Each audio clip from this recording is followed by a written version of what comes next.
why don't you go where fashion sits, putting on the ritz. Different types who wear a day coat, pants with stripes, and cutaway coat, perfect fits, putting on the ritz. Dressed up like $1 million trooper, trying hard to look like Gary Cooper. Now that we got your attention, we want to formally invite you to our first-time homebuyer seminar happening August the 19th. See you there.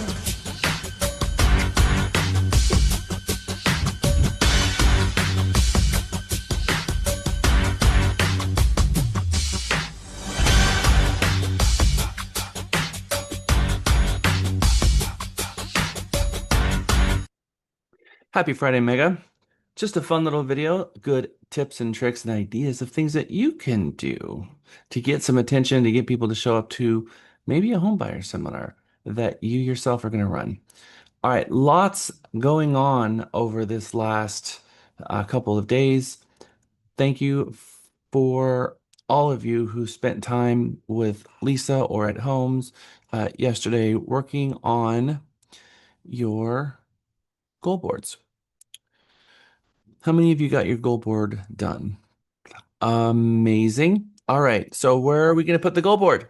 It's in my office on a cork board next to my desk.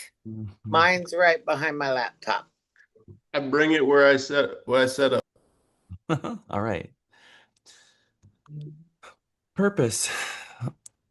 Everything has a purpose, doesn't it? So this is going to help keep you grounded on those days where you wake up and you feel like the world is just against you and nothing is working. And why are you making all these phone calls? You made 12 phone calls and nobody answered. And why are we doing this? We need to zoom out and look at the big picture and realize it's a numbers game. Not everyone's going to answer the phone. We are changing lives. We are helping people. We're doing all those things. But we look up at our goal board and we remember our value proposition, why we're in this business, what is our why, the whole thing. And it all comes back into focus and it puts us right back on track. And I think that if you are an independent contractor working from home and you plug into your morning huddle, that'll help reconnect you every day, but not everyone is doing that. So before you make your calls, look up at that goal board, take a moment, smile, look in the rearview mirror. Hopefully you've all purchased that rearview mirror that we added as homework because it's going to help you start every phone call with a smile. And if you're smiling and someone can hear your smile on the other side of the phone, that's a really good way to start the phone call. Any little thing that you can do that's going to help sharpen your pencil and be a more successful real estate salesperson. We find out that some of the biggest changes are the easiest to make and things that maybe we're not even aware of. Lisa, you got anything before we jump in?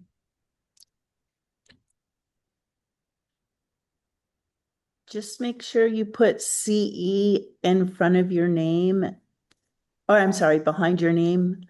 And that way I know if you want credit for this class, because at the end of the day, I give it to Miguel and he puts it in, and that's your last chance for the CE.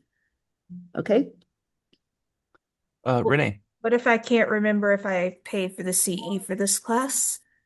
Yeah. You can get with Miguel and there's a receipt and you'll be able to see if you paid when you go to the calendar and look at it. It'll tell you.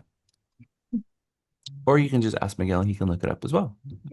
He'll send you an invoice if he hasn't already billed you. Yes, and all of your invoices are also located in your .me hub. When you click on your photo, you can see your invoicing system and it'll show every invoice that you've ever paid. So that is also right there for you in your hub. So it's self-serve.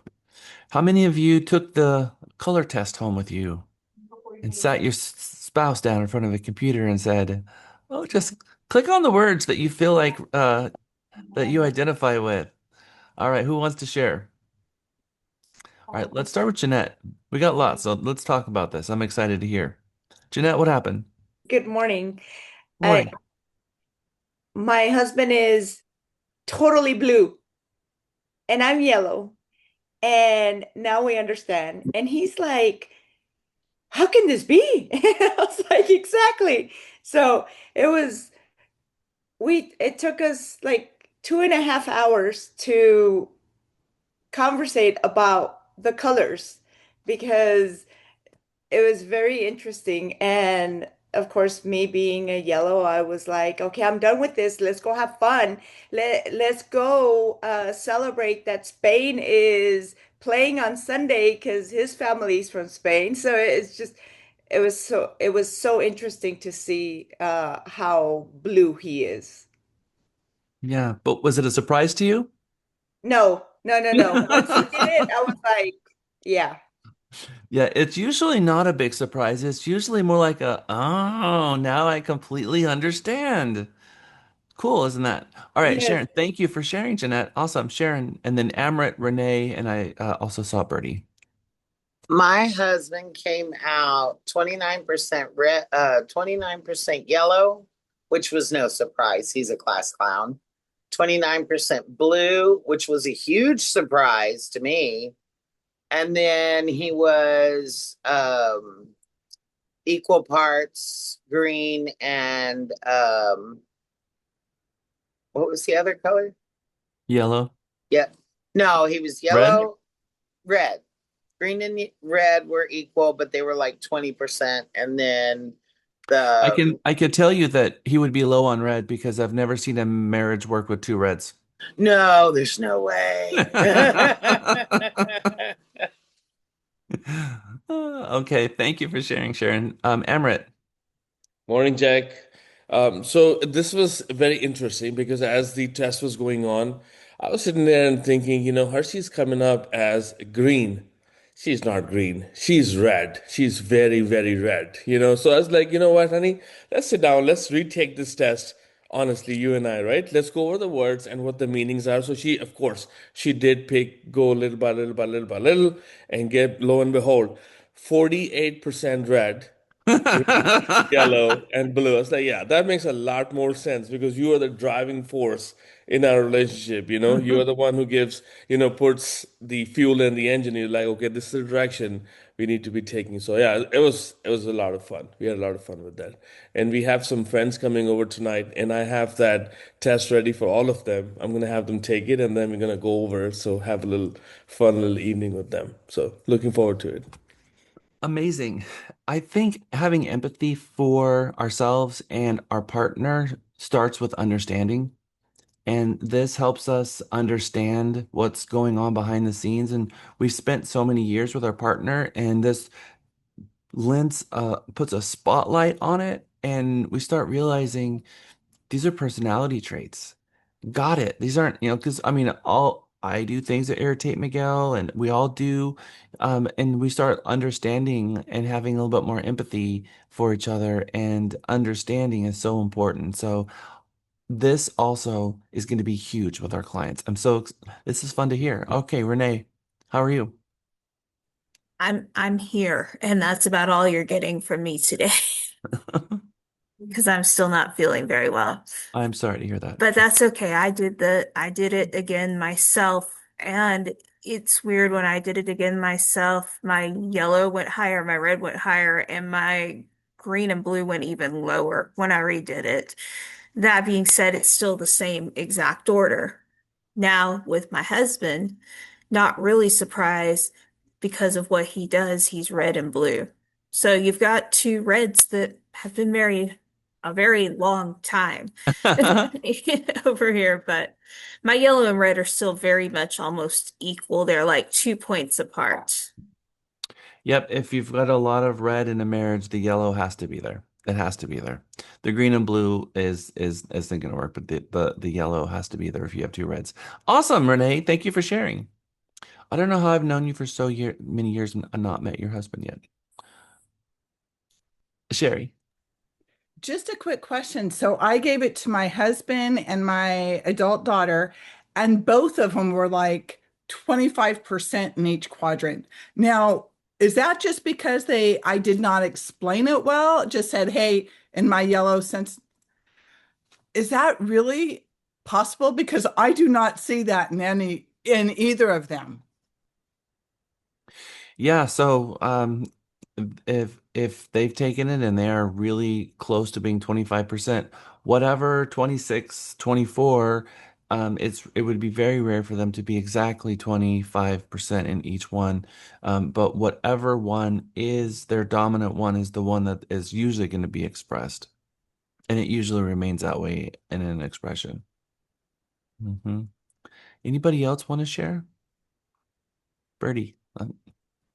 It was actually really fun. So I did it on my boyfriend, and I thought he was going to be fully green because he's very empathetic, very patient, and he ended up being yellow. And I was shocked by that because I'm a yellow too. And so, I was looking for similarities in that. But then I went back into the traits, and outside of like the extroverted part and the social part, it's like exact. And I just didn't connect the dots. So it was pretty cool to, be wrong, I guess, and like look for the traits that actually like that match him that I didn't think of. Thank you for sharing. Do you feel like you've got your head wrapped around the colors enough that you can start identifying people and their traits? So if you got a client that's really blue, you feel like they have all the telltale signs of being blue. How are we going to address them as a client? Give them the information they need to make an informed decision. Thanks, Sharon. And And Sherry, you then got anything to follow up on that?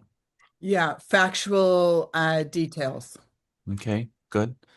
I heard a couple of others. inundate them with data. Feed them all the data they could possibly consume, because that is exactly what is going to make them feel good. Excellent. Birdie. Give them time. Hmm. Time to process. When you get that much data, it's going to take some time for you to tell the story from the data because the data will tell a story, but that does take time. And then once the data does tell a story, then they have to process it. So it's going to take more time. You're exactly right. That's a huge element. Jeanette. So my husband being over 50% blue, it like getting in the car when I give him data of where we're going, what we're doing, I'm like, oh my God, are you kidding me? I already gave you where we're going, what time we were doing, who we're meeting, all this stuff. Let's go. And he still wants to process everything in his brain before getting. So marrying the guy with 25 years, now when we were doing this, I was like, oh, so I give him the data maybe an hour before we get in the car instead of 10 minutes. Or maybe a day before. Maybe, yes. Uh, yeah, because blues are not spontaneous by nature. They're huge planners. Good. I like it. All right. So what happens? How are we going to address a green? We find out a client is really green. How are we going to approach that? And what are some of the telltale signs that someone is a green? Well, isn't an empath someone who who feels other people's emotions? Mm-hmm. So I would have to say, So you can be a green and not be an empath. okay, that makes sense.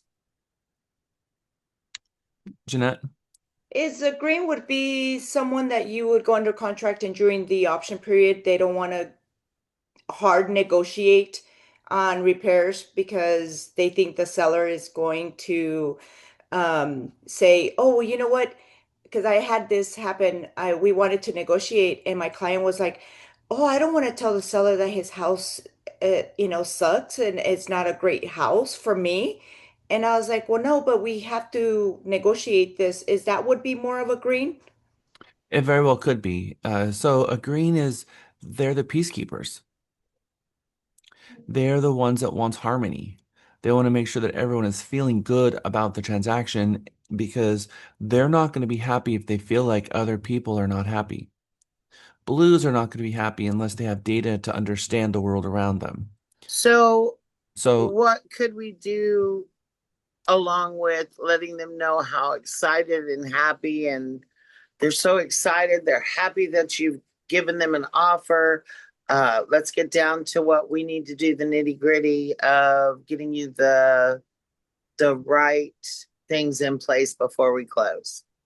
I mean, so if you're talking, I mean, we flipped from them being a buyer to a seller, but I mean, at the end of the day, they just want to make sure that everyone is being respected. And so the approach that you have in working with them is so much more important that we find out what's important to them in the transaction, that we're working at their behalf and not taking decisions for them. And so how do you know, I would ask a green if they have a preference on how we approach it. And you want to ask them questions like, how do you feel about this? Because they are moving from feeling. And so, you know, you close your eyes and you think, how does someone experience the world around them? Green, they use words like I feel, I feel, I feel. Blue says I think, I think, I think. And so you can hear from the words that are coming out of their mouth how they're processing the information. And greens feel their way through the world. And when you are feeling your way through the world, if you can sense that someone is upset or angry, then as you're feeling that way, that is painful. That is a shock. And so they're looking for a way that they can create harmony and get what they want. So how the transaction is negotiated and how they get the keys in their hand is very, very important. So in negotiation theory, a lot of real estate agents think that their job is to put on boxing gloves and beat everybody up. But what you learn in negotiation theory is you be light on the person, what we call soft on the person, and hard on the problem. Attack the problem, never the people. So you remember Vanessa Van Edwards, the halo effect? The halo effect is really important with the greens. Talking kind about people and trying to find harmony. And so when I um, when I approach a green, because I have a lot of green in me and I approach the world as an IMFJ green, I'm always very concerned about how people feel and how they're going to walk away from the situation and the judgment that they're going to make based on how people interacted with each other. And a red is very different than that. So again, blue, we're going to feed them numbers. Green, we're gonna build the relationships and let them know the seller was really happy to receive your offer. That's important to them. You know, think for a moment if a green has some issues with, you know, creating a calm environment, and if a green purposefully comes to the table with a full price offer, what do you think is going to make them happy to hear? Jeanette? That th- I'm so sorry, I lost my train of thought. Um, So, Sharon? That the other side is happy to receive that offer. Exactly right. That their efforts weren't in vain. The fact that they came in full price specifically to make someone happy and to hear that the other person was happy, that makes them happy. And so taking that forward and saying they were very, very happy to receive your offer, that is talking their language. And they're going to say, good, that's amazing. And that's going to make them happier going in. But, you know, they countered you back for something else.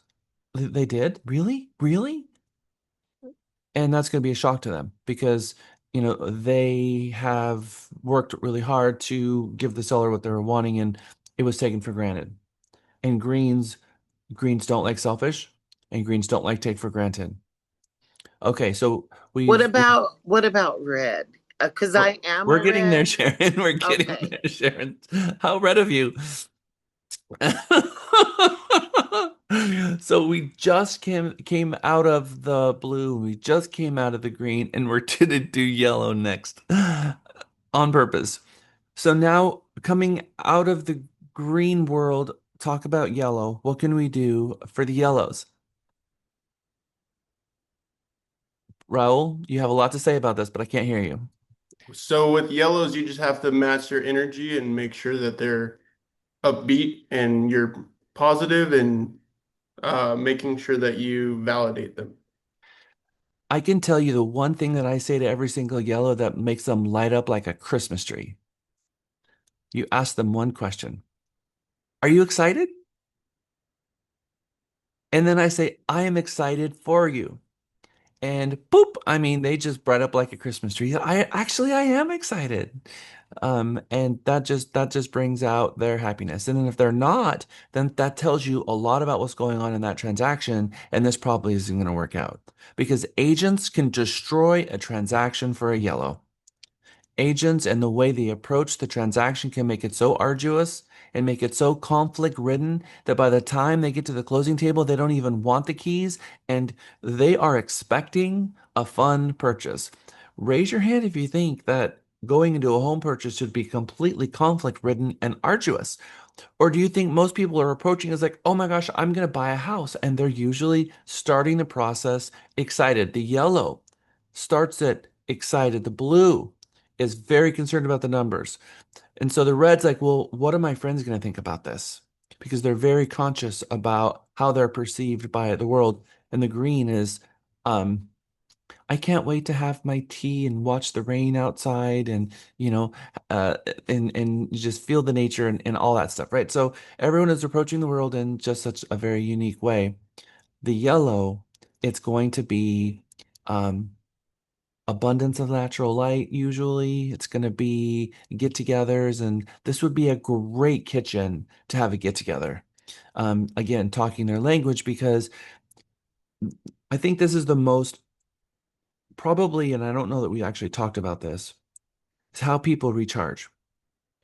A red likes to box it out. They like to run. If they're stressed, they want to run, they want to box, they want to do high energy. A blue usually wants to read. A yellow wants to have a party, have a get together, and drink it out. I can tell you that when Lisa's battery's low, she wants to be around people. When my battery's low, leave me the hell alone. Don't call me, don't text me, don't bother me. Let me shut my door and leave me alone because I need to be in my little bubble. Um, and protected from the world. So how we recharge says a lot about kind of what color we're expressing as well. All right. Any other questions regarding yellow? All right, moving into the red territory. How do reds express and see the world? Sharon? You knew I was going to be the one. Well, I, the way I see the world is just like you said, what are my friends going to think? What are they going to say? Is it going to work for me? Am I going to be able to retreat into my own bubble? When I see a house, I don't just see, four walls and rooms. I see, okay, is the kitchen functional? Is the bathroom functional? Is it going to be functional for my retreats? Is it going to be functional for my moving forward? And And functional then, might be the wrong word because it is reds are usually take drive. They're usually making decisions. They're usually the first to act, which means they're under the microscope.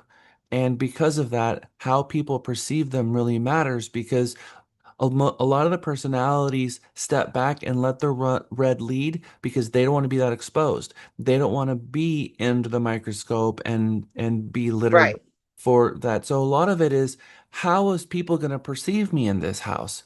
Is this house going to Can I have be a the Christmas party here personification of myself? Hmm. Yes. Good. Jeanette, and and then invite all my people? Mhm. Would a red be someone that wants to purchase a house and automatically switch everything around? I think a red is they want to get to they want to get to they're already thinking about getting the keys. they're not excited about the negotiation or the It's the are we there time yet? that's going to get there or the inspection. All of those are just details that are in the way. Let's get this done. Yeah, for me, it's always, are we there yet? How much longer do I have to wait? Hmm. Because I can Patience is the handle thing. it. Yeah, Impulsive, patience, dominance. yeah. Dominance. Dominance. Dominated conversation. They don't have restraint. Very difficult for them to have restraint. Very difficult for them to allow other people to speak because especially if it's a green, and greens have a lot of restraint and they purposely pull back to let other people talk. And so a red will dominate a green in conversation. 100%. So a red has to be very careful to pull back and listen and remember to listen because they're impulse driven. Make decisions, quick decisions, and that's why they're usually, if you think about a village, they're the warriors. They're the ones that are running out and protecting people. They're the ones that first to act. They're the ones to defend people in an argument, protect people. They are usually your army personality type, where the green is usually the doctors and the healers. The blue is usually the planners, and the yellow is usually the people who Like, are, creating all of the 10 or social stuff that's 12. going on. I think it was 10 or 12. What's that, Caroline?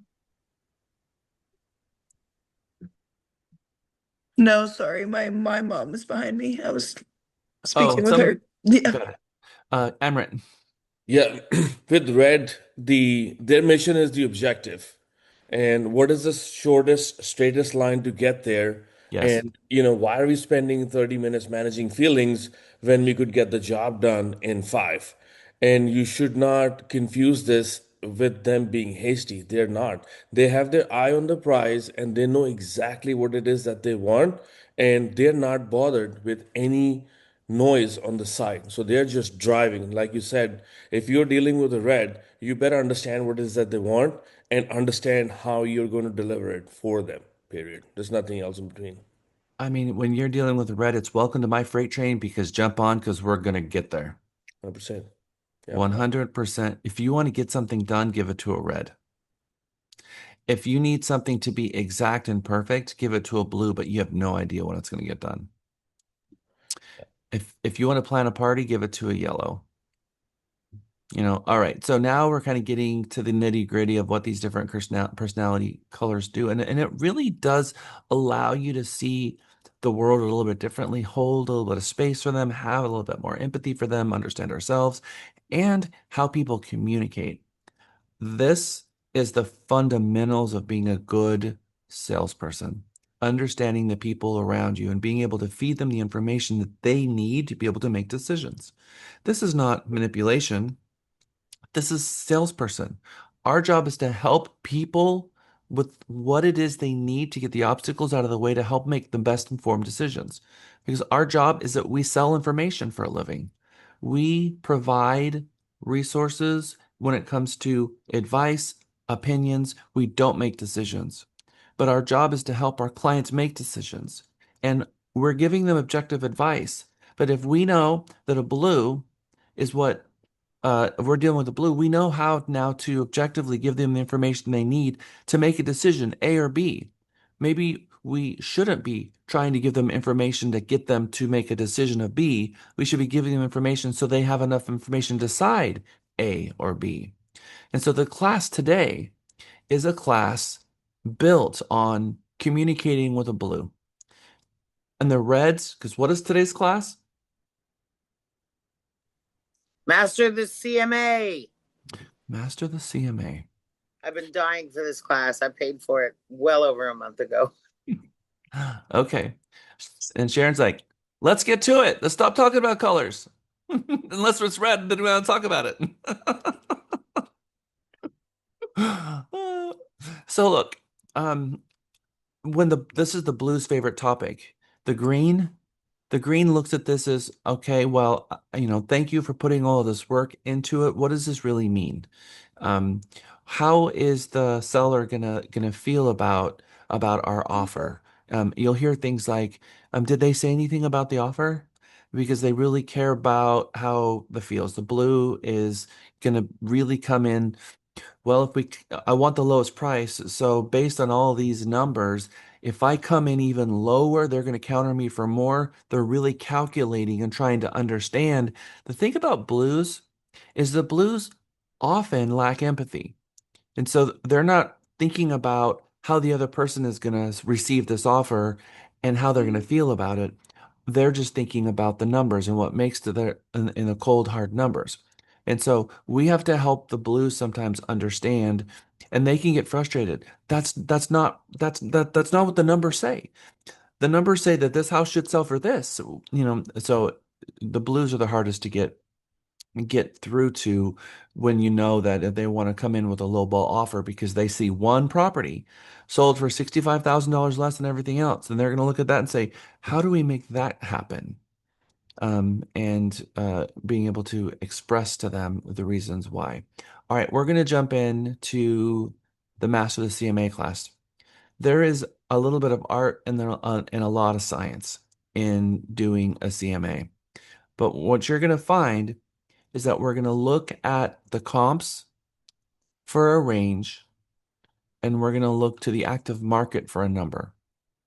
And we're going to have to look at both. And one of the things that I see that agents get wrong with their CMAs is they focus all of their time on the comps and they ignore the active competition. And we're going to make sure that none of you make that mistake, because if you come on market only paying attention to the sold properties in the last 180 to 200 days and you've ignored the active competition, you are making a grave mistake. And it's the number one mistake agents make. Okay, we got a couple of minutes of a review, and then we're going to find out who is at the mega halfway point, who is our leaderboard, and see if anything has changed.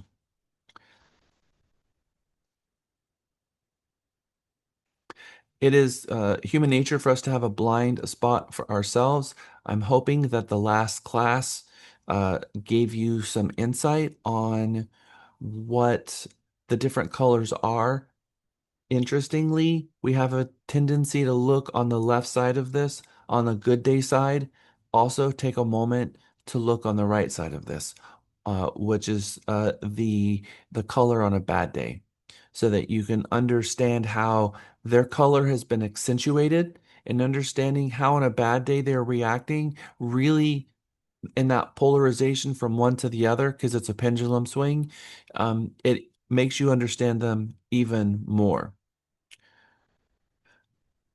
Your reputation is your most important asset. I'm hoping that now in everything that you do, you're considering the end. You picture yourself someday at your wake, and you're hearing what people are saying about you, and that's going to hold you accountable for how you want to live your days, because you can obliterate your reputation, and I've seen it time and time again. Be careful. Think for a moment before you post something. Sometimes we can be so quick to react that we don't think about what we've done in the moment. And you very well could have alienated a client or a group of clients or potential clients. We talked about the 5 things we should not be posting about income, or how much you pay in taxes, or politics, or adult content, or you running around in swimwear. Probably not a professional thing to do. Not talking bad about the other guy, which I've seen quite a bit of brokers doing right now, as they seem to be reading some of the outcomes of some of the ethics complaints. I don't think that's good for our profession. I don't think a broker should be talking about what other brokers have done. That's horrible, because clients are hearing that and it's scaring them about using us.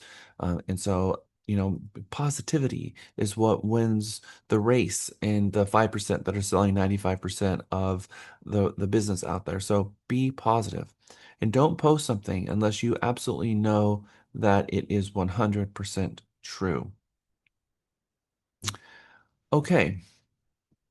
So today is Master the CMA. This is our last class of the second week. There's a lot going on this weekend. Lisa, do you want to take a moment to talk about what is going on this weekend?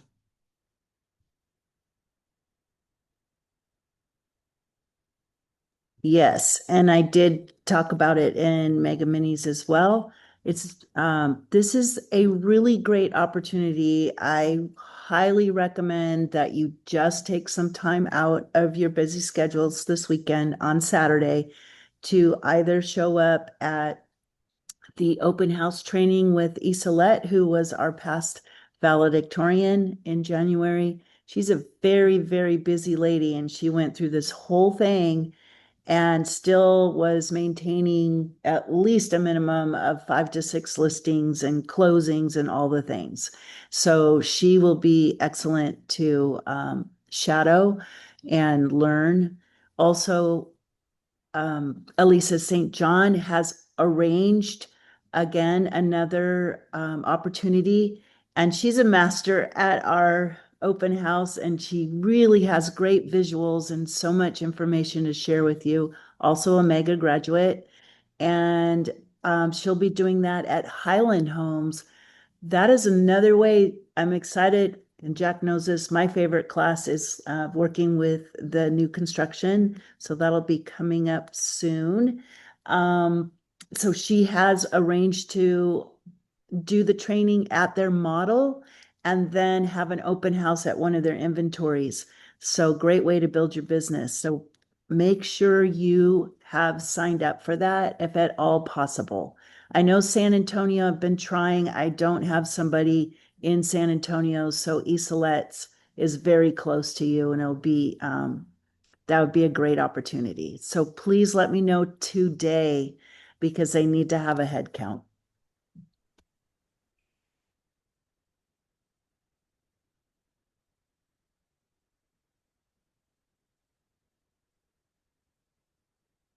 All right, thank you, Lisa. All right, are you ready for points?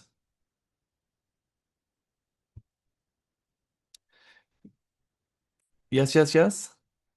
All right, so coming out of our fourth class, in fifth place was Raul with 8,325 points. In fourth place was Amrit with 9,325 points. Third place was Renee with 9,475 points. In second place was Jeanette with 9,575 points. And in first place with 13,475 points, which has been in the first place since the second, third, and fourth class, Birdie with 13,475 points. We have 4,000 points between first and second, which is one of the biggest gaps I have ever seen in all of our prior megas. Now, there's hinting going on that some of you are point holding. And that you are not turning in your points quickly. So Lisa and I talked about that at our weekly Dart manager meeting that we have. And we have decided in future megas, if you don't turn in your points by Saturday midnight for that week, what are we going to do, Lisa?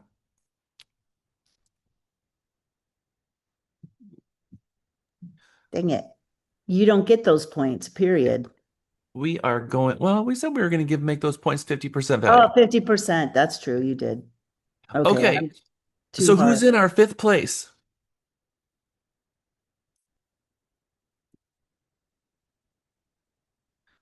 You're unmuting somehow. Okay, hold on, because somehow my score tracker went away, but now I have it. I don't know why it did that. Okay. Oh, something is really amiss here. You know what? We're gonna have to come back. I'm sorry. It closed down and it did something weird, very weird. So I can't do it right now. Okay, well, let me know when you are ready. Maybe we will do it at our lunch. All right, everyone. To be continued on points. All right. Here is a little snapshot of your .me. Here are the homes that we have that I have sold as an agent. These are the pins of the homes that Jack Stapleton, as an individual agent, has sold. Over 1,000 of them. So a lot of pins. You zoom out in Austin and you look around Round Rock here, you can see there is very few communities that I have not sold in. There's some houses I've sold 4 times the exact same house. So absolute top 1%, right? Over 1,000 homes sold. There's probably in the top 1% of agents who over 20 years have sold that many homes. We actually hired an agent this week that has the production of Lisa plus me, and that's rare. That's a rare thing. But I challenge you, go beat me, please. I'm going to teach you every single thing that I know, and my goal is that each one of you sell 1,000 homes over the course of your career. That is the goal. But I can tell you that it makes you an absolute expert in real estate, especially doing CMAs, being wrapping your head around how to properly prepare a house. I can walk into a home and immediately, within 1 second, know exactly what needs to be done to that home to prepare it for market, exactly how much time I need to get it painted and whipped into shape, exactly how much it's going to cost to do all of that. And now I'm on a mission to try to explain to the seller, if you do this, this is how much you're going to be able to net, and this is how fast the home is going to sell. Now, how fast the home is going to sell and what it's going to sell for, I still need to go look because the market is changing continually. So I need to do a CMA, and it will take me no more than 5 minutes to do my CMA. And I am 100% confident in what that property is going to be marketed for within 5 minutes or less. And tell me, how many of you can honestly say that you can raise your hand and you can do a CMA in 5 minutes? How long does it take you to do a CMA right now? Share with me. 15. Maybe under 10. Okay. Somewhere Renee? between 5 and 10. If I'm Okay. entering everything and scrutinizing every penny, it can take me a full day. Yeah. Most agents, it takes between 1 and 2 hours to do a CMA.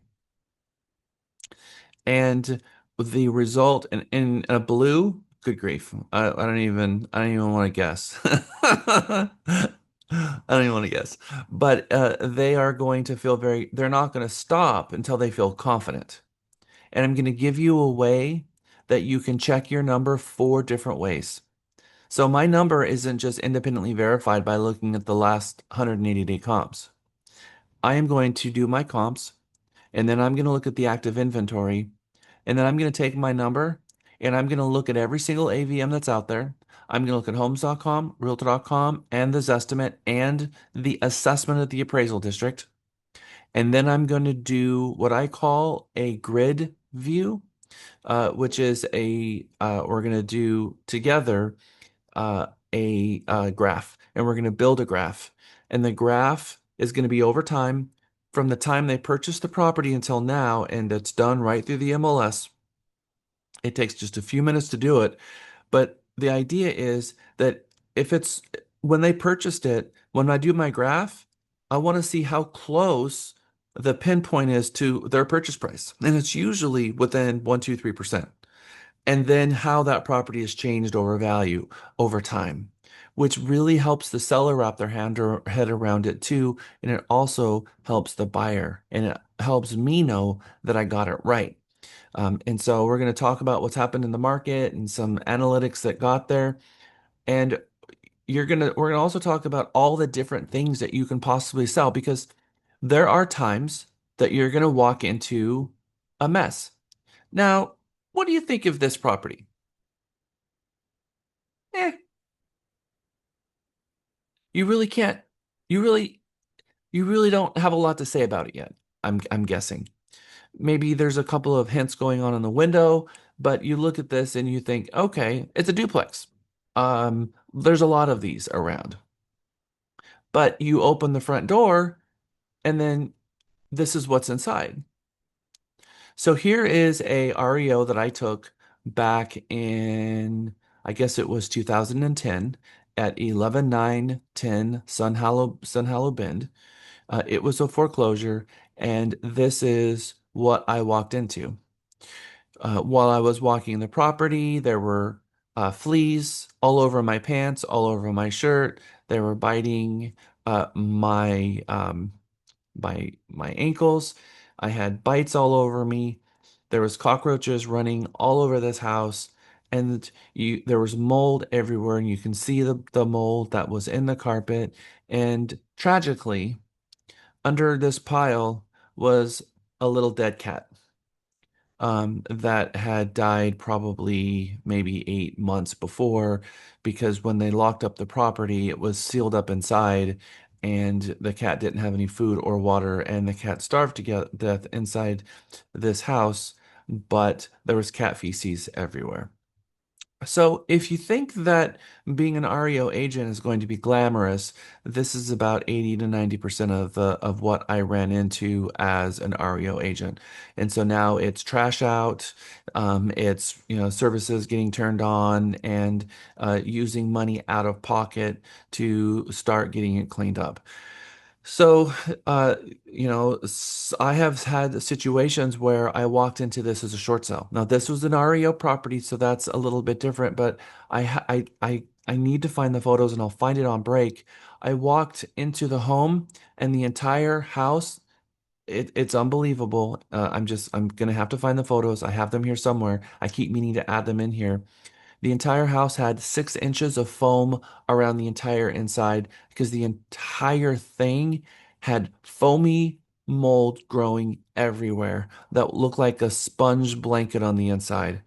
Another house I opened, I got to the front door and I tried to open it and I couldn't, pushed a little bit harder, and the sewage had backed up inside the house from the city street, and the entire house had sewage everywhere, and I got hit with flies flying out of the house and this hot air that came out of the house that was just gross, that my entire face was wet when the air comes rushing out of the house.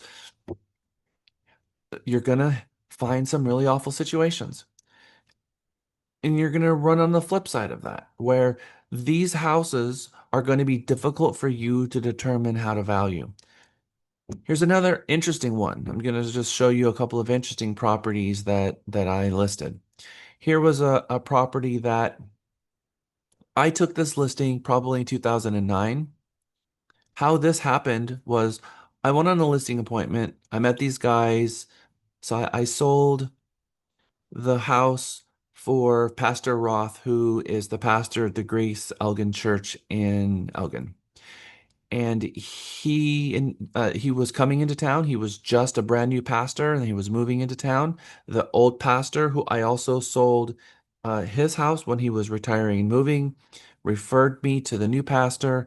I helped them purchasing their home. He invited me to his dinner banquet for his introduction to the congregation.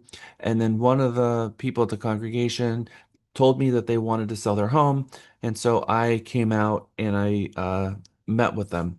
Actually, both of them are passed away now. Actually, both Virgil and his wife both have died. But when I sold their house here, I went on a listing appointment. A week before I went on this listing appointment, I had gone on another listing appointment where Karen Grum, who heads up Child Protective Services for the state of Texas, she was working with me and helping her sell her house and buy a house, but she wanted to buy a house like this. And so I had just gone on this listing agreement, like, wait, I might have a buyer for this property. And I called up Karen, and Karen, I took her over here to see it, and she fell in love with it, and she wanted to buy it. She didn't care how much it cost, but she had to sell her house. So I did an open house on her house. A buyer came in. They wanted to buy her house, but they had to sell their house. And so then I listed their house. So now I have 6 houses in a row that I'm responsible for selling them all. No stress, right? But that's kind of the mess that you get created.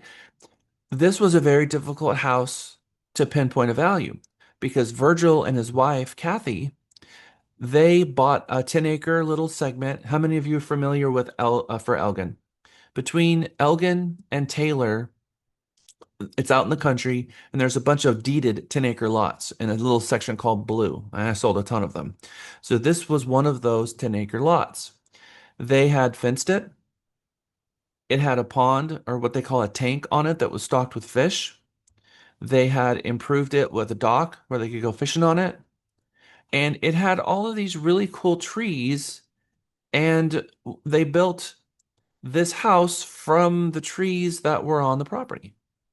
And this house had two primary bedrooms. So it was a 3-bedroom house, but it had two primaries with two separate primary baths. And it was beautiful on the inside. I mean, it was really rustic. But what was also interesting about this rustic property was that it had a separate dwelling on it that was a functioning wood shop. So here you have a 10-acre piece of property that has an ag exemption where it has two primary bedrooms on it, which is impossible to comp out. And then it had a fully functional wood shop, and he was selling all of the equipment along with the wood shop, which now has this personal property thing going on with it. So nothing. I mean, there's nothing in the world that I'm going to find that's going to be comparable. I could find other 10-acre properties, but not all of them had an ag exemption. Not all of them had two separate dwellings, one with a wood shop. None of them had that. So trying to put a number on this became impossible. What do you think my recommendation is when I have a situation like this where there is no actual comps? I mean, I can keep searching for this impossible scenario, but what is my recommendation to the client? Leor. I'm not sure, but maybe you valued the land, then you get comps for the main structure and kind of piece out from different properties. No, I don't. That's not a bad approach, but I'm going to explain why I don't do that. Uh, Jennifer, and we're going to go all the way down the line. And of course, Mohammed's going to get it right because this is Mohammed's sixth mega. And then Mohammed, I want you to share with the class something that you have going on right now, which is exciting. Cheryl. So just appraisal. Oh, I'm sorry. Wait. I messed up. Jennifer. I was going to say appraisal to suggest that they have it appraised. That's right. Appraisal. Appraisal. I'm not going to burden myself with trying to be an appraiser because I didn't go to school for that. Guess what? I'm not an appraiser. I'm a real estate broker. So I'm not going to step in their lane. You know, if you're a doctor and you're a podiatrist and someone walks in your office and says, "Oh, I've got a terrible headache," I'm not going to go do an MRI on this guy and start brain surgery because that is not what I do for a living. I'm a podiatrist. I'm a broker, I am not an appraiser, and neither are you. And even if you are an appraiser, you should never mix your licenses together on the same transaction. So if you're an appraisal, you can go do an appraisal, a fee service appraisal for someone, but you can't represent them as a buyer agent or a seller agent. You can come to Realty Texas and you can be a real estate agent. But if you have an appraisal, you don't get to do the appraisal on the property that you're representing as the buyer agent or the listing agent. You see, we can't commingle our licenses in multiple capacities. So in this scenario, the first thing I'm going to do is I'm going to tell them this. Mr. and Mrs. Seller, you have a very unique property here. There are no comps for it. And what's going to happen is if I can't find comps, I can tell you this. The buyer agent has no chance. Because I can be pretty confident in my pricing, even without an appraisal. I can have a really good idea of what the top what the top range is gonna sell for based on my experience. But I'm gonna get an argument from a buyer agent who's gonna come at me with a $30,000, $50,000, $100,000 difference because, well, I did a CMA and I can't find any comps that support your value. Can you share your CMA with me? And then they're going to pick my CMA apart. Well, this doesn't make sense because they're not an appraiser either. And likely because 85% of the agents out there sold 0 transactions last year, they are going to have no chance in getting this right. That's just the truth. So I'm going to say, Mr. and Mrs. Seller, I recommend that you get an appraisal. That appraisal now, when a buyer agent comes at us and they don't understand our price, we can slide the appraisal across the table and it puts the argument to bed. What do you think about that? Leor, what do you think about that? I think that's an absolutely great idea, especially for me, since I do a lot of that type of, listing appointments I'm out in the country. So I go to a lot of places that there is no comparables.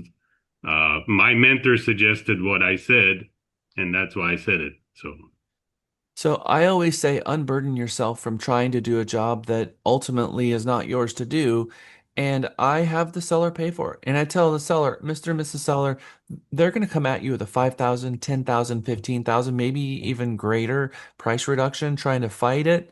And this $450 appraisal is going to help protect your equity. No, that totally makes sense. Yep. Absolutely. Sherry and then Cheryl. Sherry, you're muted. We cannot hear you. This is a little success story on exactly this. Two of my previous listings were exactly like this. And on one of them, I was able to hold the price by 50,000, no, 60,000 because it was this exact situation. The other one was about 25,000. My question for you on another one that I had, the seller did not want to do an appraisal, and it's also a very unique property. And I was going to go ahead and pay for that out of pocket. Would you recommend that, or just if they don't want to, that's their money left on the table?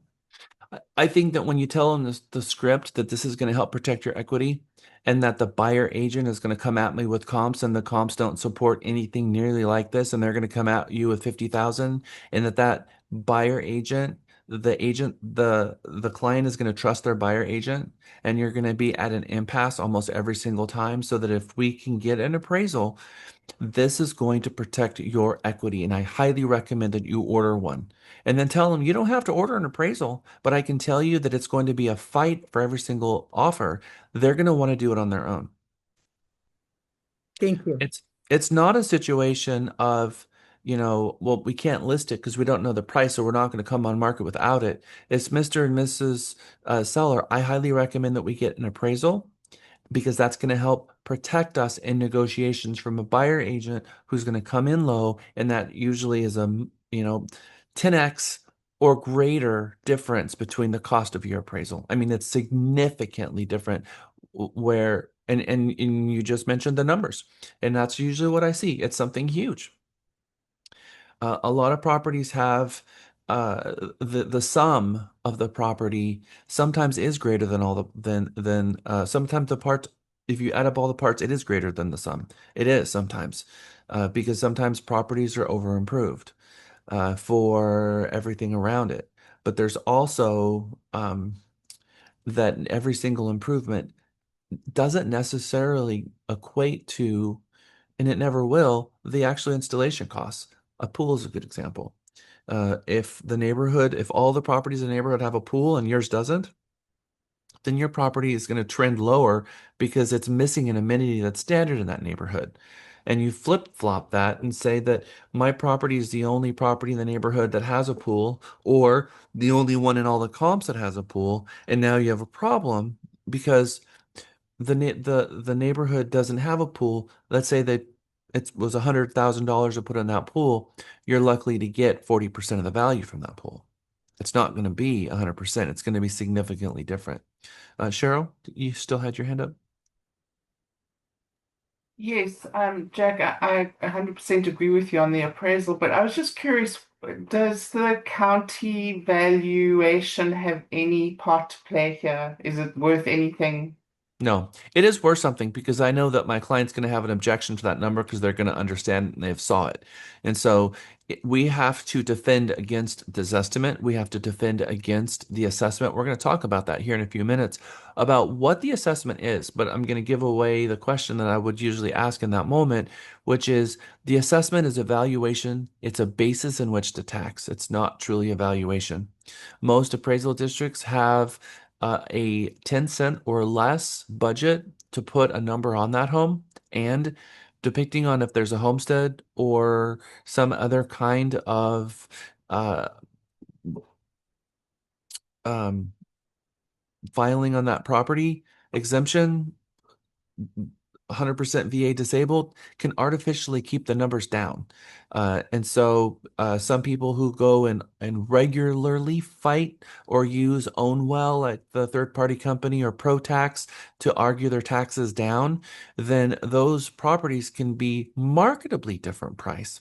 So you can have in one subdivision the same house that's 1,500 square feet built the exact same year and then be 15% different in assessment because one person has been consistently working with the appraisal district and the other person did absolutely nothing. And the appraisal district's own um, reassessments don't really address or fix that. And so then you look at that and you immediately see that it's not rooted in value. It's a basis in which to tax. Appraisal district wants their money and it has nothing to do with the home the price that the home will sell for in today's market. And anyway, these homes were paying in arrears a year ago, and so really it was a valuation from last year anyway, because it's last year's numbers, so it's a year old at best. All right, so let's move on to the next house. I received a call, a referral from a client that said, "Hey, we live out here south of Gerald on the east side. We got a 10-acre piece of property, and we'd like to invite you out." And it's actually someone I knew. And they asked me an interesting question. They say, "Do you like pecans?" And I said, I do like pecans." And they're like, "Do you like pecan pie, Jack?" And I'm like, "Yes, I do." And so they invited me out and they made a pecan pie from the pecan trees that are on their 10-acre piece of land. Actually, it was a 20-acre piece of land that they were selling. And so they wanted me to help them sell their house. Now, this was a really emotional sell for these people because they purchased a 20-acre piece of property that had an agricultural exemption for a pecan farm here locally. And it was cool, but it was in a major flood zone. Major. And they built this gorgeous house also from the trees that were on the property. They built this entire house from the trees on the property, and this property often had between 3 and 7 feet of water standing on it during parts of the year, and the entire 20 acres from the street all the way back was a river half the year. So this was the house that they built, and they had a boat. And they literally took a boat from the street to their house as they built this thing on metal stilts. And it was cool. Anybody want to do a CMA on this one? Yeah. So this one Leave it was for the appraiser. and so I actually sold this house twice. And both times that I sold it, the appraisal came in that met my value exactly that my CMA was. And so my CMA, the appraisal came back and it met it exactly. And so oftentimes my CMA is still exactly right, but I need an appraisal because I need to argue with the other agents because I know I'm right. I have no question about my numbers because I spend enough time on it. I know how to get the right numbers, but I know it's the other agents who's going to come at me.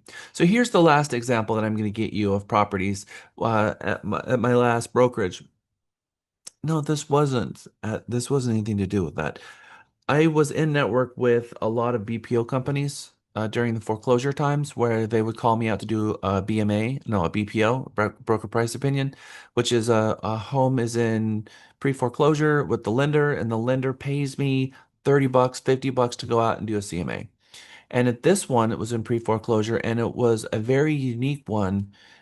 It was an a 10-sided octagon, Decepticon. I don't remember what. Anyway, this house was round, basically, and this was right here in the middle of Austin. But not only was it an octagon-ish kind of property, they had been living in it for 10 years and they never finished it. So it was 3/4 of the way done and they were living in it unfinished. Again, very difficult property to do a CMA on. So you're going to run into these things. And I just want to push at you that if if we try to do a CMA on these properties, it is going to be impossible to find a comparable property, and CMA is based on comparable. And an appraiser is going to do something a little bit different. So unburden yourself from that. All right. We are going to stay on breaks today. We're going to be talking a lot of numbers. There's not a lot of blue in here. So this is not going to appeal to everyone. And I know that today is going to be somewhat of a heavy day. We're going to make it fun, but we're going to take breaks on a regular basis. So it is 10:02. We're going to come back at 10:12, and then we're going to jump into the theories and spend the next hour on CMA theory. And then we're going to do 4 CMAs together. I'll see you back at 10:12. Welcome back. Who'd have thought that we'd out here where we need you? Here where we need. Welcome back. Welcome back. Welcome back. Welcome back. Welcome back, everyone, from our first break. It is 10:16. We're going to jump right in with both feet. We're going to have some fun. I love CMA theory. This is one of the most important compulsories that you need to master as a real estate agent. Proper pricing, proper preparation for market, saturating the market with advertising regarding a listing, and properly negotiating a transaction is absolutely critical that you master each one of those. It's almost like the 4 cogs of a wheel of prospect, convert, close, and follow up. It's the same thing. Properly price, properly prepare, saturate the market with advertising, and properly negotiate. Those are also the 4 what I call compulsories of getting your listings to the closing table. And if one of those is wrong, then you're going to suffer. So we're going to start with proper pricing. And that's why out the gate of our mindset, we jump right into CMA, because you need to do a CMA before we help our clients. The TREC rules says in what we've got some code of ethics, so we're going to go over, and some TREC rules and what it says about properly pricing a home that we're going to familiarize with ourselves. It says realtors in attempting to secure a listing shall not deliberately mislead the owner as to market value. We have to be honest with our clients about what price we recommend to list the property for. What I call is what the market will bear. We have to figure out what does the data say, and then what's going on with the current pendings, which requires us to pick up the phone and call the listing agents and see if they will give us the professional courtesy to share with us what's going on with their transaction, whether they met value.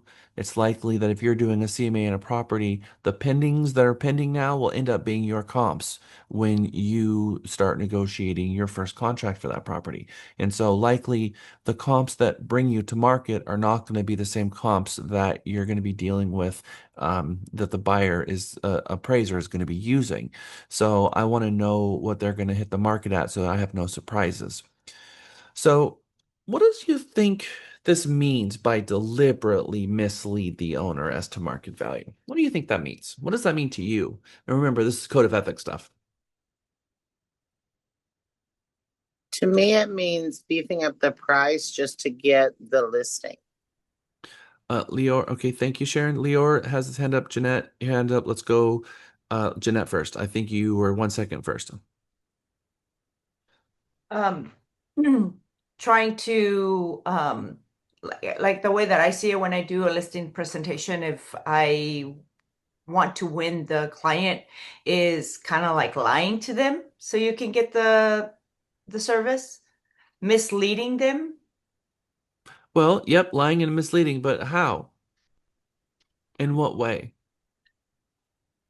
By promising them that you're going to sell their house at a certain price when you know that it cannot be.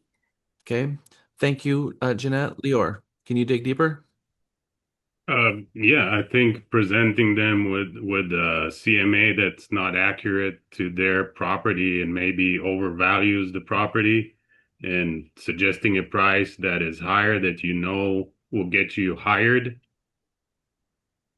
just to get the listing. And then in your head, if you know that this is not the price, you're already thinking about, in a couple of weeks, I'll just tell them to lower the price. And I think that's very misleading and inappropriate. Yeah, sometimes we have to think about what what we would think or how we would feel or how we would approach a situation if we were the seller and the agent was doing that to us.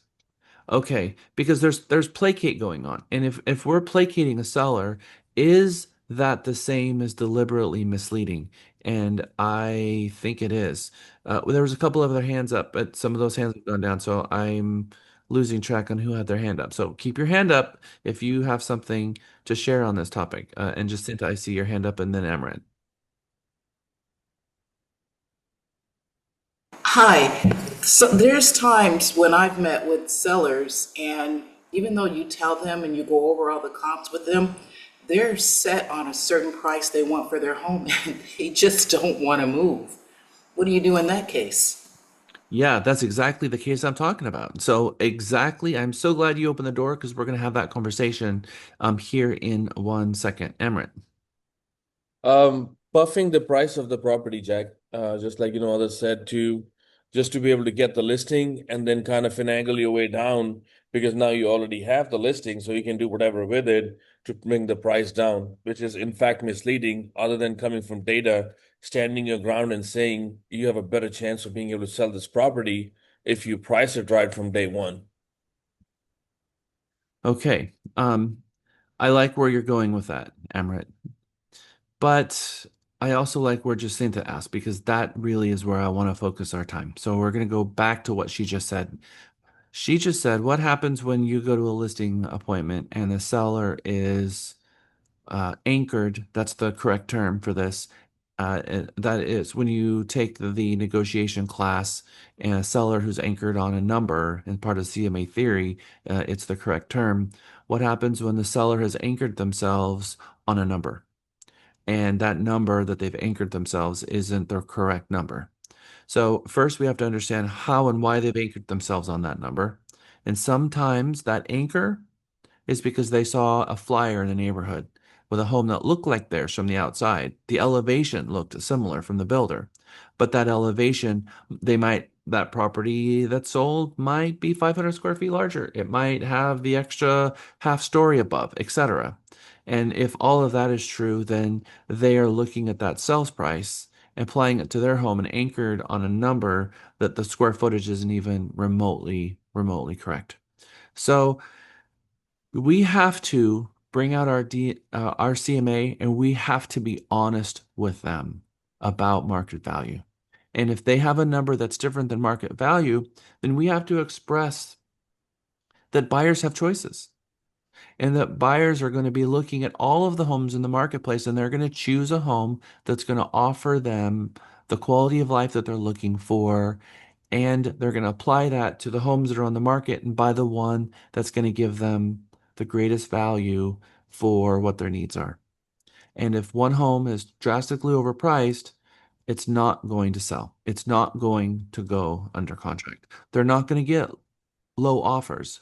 And just give me 1 second, Jacinta. We often see a seller say something like, "Well, they can just bring me an offer." And this is the script that I'm going to offer you that you can tell the seller that will help them with this. Well, Mr. and Mrs. Seller, first, this is not an attack on the property. You have a fantastic home, and it definitely is sellable in this market. However, it has to be at the right price because if you bring it to market at the price that you're suggesting, you're going to be unfairly comparing this home to other homes that are truly priced in that range, and it's not going to stack up based on square footage and size. And so you're going to hide the home from the buyer who is your real buyer, and you're going to expose it to buyers who are choosing other homes because they can buy more for their money. And it's not fair to do that to this home. That light bulb goes on. What I'm really saying, and the better you get this across, if they want to come on the market at 350 and their property is really only worth 300, then the $300,000 buyer is not going to see it because they have a cap at 305, 310, and it's hidden from them. They don't even get to see it because it's not showing up in their portal. It's missing, like that property doesn't even exist.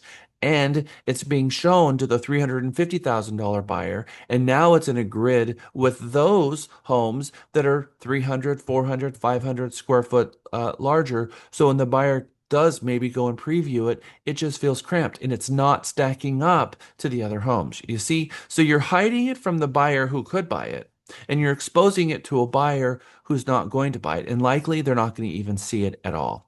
And so you're hiding the property from your buyer by unfairly coming on market at the wrong price. And that's not fair to do to your house. That's not fair to do to you. So that's one thing that I like to say. But at the end of the day, we have to tell the seller, Mr. and Mrs. Seller, I can't sell the home for this price. I want to help you and I want to be the person that you choose. But if I were to take the listing at this price, it would be unethical. Because by taking the listing, I am telling you that it's possible. Why else would I take a listing if I knew in my mind and in my heart that it wouldn't sell at that price? Because I'm telling you that it would. Because this listing agreement says between this date and this date, I will help you sell this property for this price. And there are a lot of agents that will go along with you knowing that it won't sell to let you burn the first 30 days, the first 10 days, and then the first 15 days, and the first 30 days on market, which by the way is the most important time for a new listing, and let you burn that valuable time. Also that you grow weary at some point with them hoping that you'll reduce the price to a price that they actually can sell it for, which there's an industry term for that. They're buying the listing.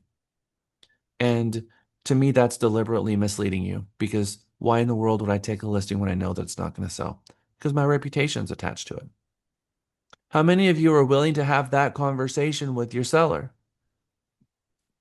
Okay. Reds, no problem. Blues, no problem. Yellows, even. Yeah, okay. But greens have a really hard time. Why does a green real estate agent have a harder time with this? They don't want to hurt the seller's Raul, feelings. thank you, Raul. Yes, they're really empathetic, so they're gonna be on the seller side of things and don't want to tell them the bad news. They don't want to create conflict. They want this whole thing, everyone to be okay at this table, and they don't want to do something that's going to cause conflict. And that's exactly what Raul said is he doesn't want to upset them. And so they would rather keep the peace and move on with this because they figure at some point the seller is going to finally come around to their way of thinking and reduce the price. But doing that, you know that ultimately the house is going to sell for less than in what it would have because most properties who come on market at the right price sell for list price. Most of them are selling for list price.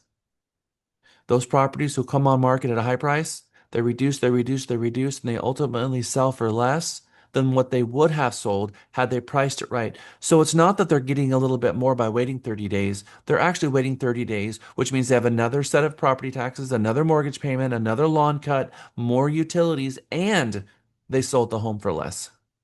Lior and then Jacinta.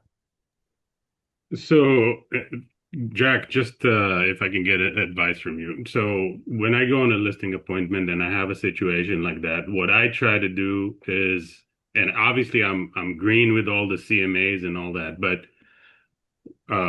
what I try to do is I preface it before I go into a price recommendation or a price range by saying, listen, if it's okay, I want to be totally honest with you and tell you the truth, even if you don't, because it's hard for me to, to be the bad guy telling them that. So I just tell them, I want to tell you the truth, even if it's not what you want to hear. Is that okay? No, absolutely No? not. No. Okay. 100% no. So how would you approach that? First of all, you have no idea what the client's number is. So if you already make it adversarial before, then their guard's going to go up and their walls are going to go up. And then last thing you want to do is have their walls go up and you don't even know what their number is. So I'm not going to start presenting thinking that it's going to be bad news because half the time it's good news. So I actually went on a listing appointment about a year ago. I took my phone and I hit record from outside and I put it in my pocket specifically for Mega. And I recorded the entire conversation from the very beginning until the very end, digitized it, put it in Synthesia, and you're going to listen to my conversation from my clients from the front door all the way through so you can hear how I presented my data how I presented my comps, how I explained the sold data, the pending data, the active data, and walk them through how to properly prepare the house. And I recommend that you do it that way every single time. Every single listing I go on, I get. I don't know in the last 5 years that I've gone on a listing appointment that I didn't get. I've had some people say that we're going to wait a year, and so that's completely normal. But I always get my listing. You have to not set an adversarial tone. I want you to try a different way. Um, if it's working for you, keep doing it. If it's not working for you, I want you to consider what I'm going to show you here in about 30 minutes. How's that sound? It's not working, and that's why I'm here. I mean, I'm Okay, going under these appointments. I'm not getting, most of them. guess what? Not anymore. This is going Okay. to change your life. All right. Jacinta, I thank you for your patience. Hi, what I've discovered is when sellers want to overprice their home because they're sitting there telling you everything that they put in the house and they want their money back out of the home, and or they overbuild in that particular area that's not going to bring them that kind of income that they want.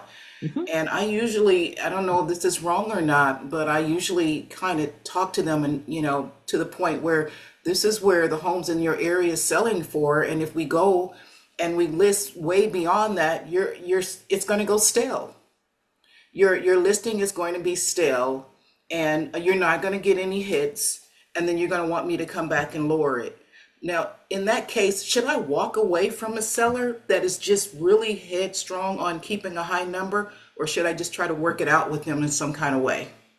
So by the time we're done today, that question is going to be answered. It's going to be answered with a huge exclamation point, and there's going to be absolutely no ambiguity or confusion about what you should do in that moment. So if you'd like, I think that we should just wait until we get all the way through at the end because I'm I'm my hope for you is that you don't walk away. My hope for you is that after you've explained it the right way, they get over it and they move on from it. I've had a lot of people anchored on a number, and I was able to get them off of that, and they know that I'm right. And based on the numbers and the logic that I have, I've proven to them that I'm right using the right language. So I want you guys to all come into this with an open mind that it's not going to be about necessarily walking away. It is about profusely arguing with them and to let them know that they're going to harm themselves. I want you to think about, I think of my seller as someone who is depressed and sad and they're standing on a ledge and they're about to jump off. And I'm the hostage negotiator, or I'm going to be the negotiator, and I'm trying to talk them back inside. And I'm going to use every single tool at my disposal to get them to come back inside. And one of those is not that I'm going to just walk away. At the end of the day, I will tell them, look, I want to work with you. I want to help you sell this home. And if this is the number that you say we have to bring this property to market, then what I'm going to ask that you put into the listing agreement, because the only way that I can move forward under this is having structured price reductions built into my listing agreement. I'm going to show you how to have the structured price reductions built into it because I can't, in good conscience, Mr. and Mrs. Seller, sign a listing agreement with you that tells you that I can sell the house between this date and this date for this price when I know that it's impossible. If that's the price that you want me to bring the property to market to, I will, and I will commit to you that I will do everything possible to express that to the buyers, even though I have no comps to support it. And the buyer agents are going to come to me and they're going to ask me for my comps, and I will have nothing to show them. And by me not being able to send them the comps is an admission that I myself believe that it's overpriced, but I will defend your price with my life and my honor. But I have to have the ability to reduce this price over time to get it to a price that I can sell it for, or I can't take your listing. That approach will fix it every single time because it's not about my number or your number. It's a path to get the home sold.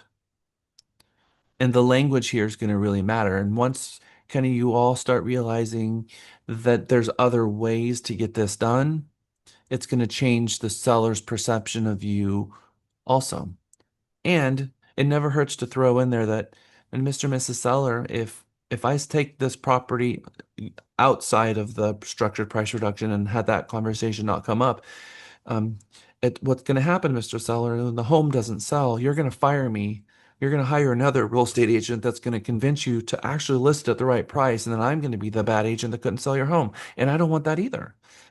All right, so let's get into it because I'm glad that you guys exposed your fears, the things you're struggling with, but I promise if you follow this recipe, you are going to have this track record for yourself.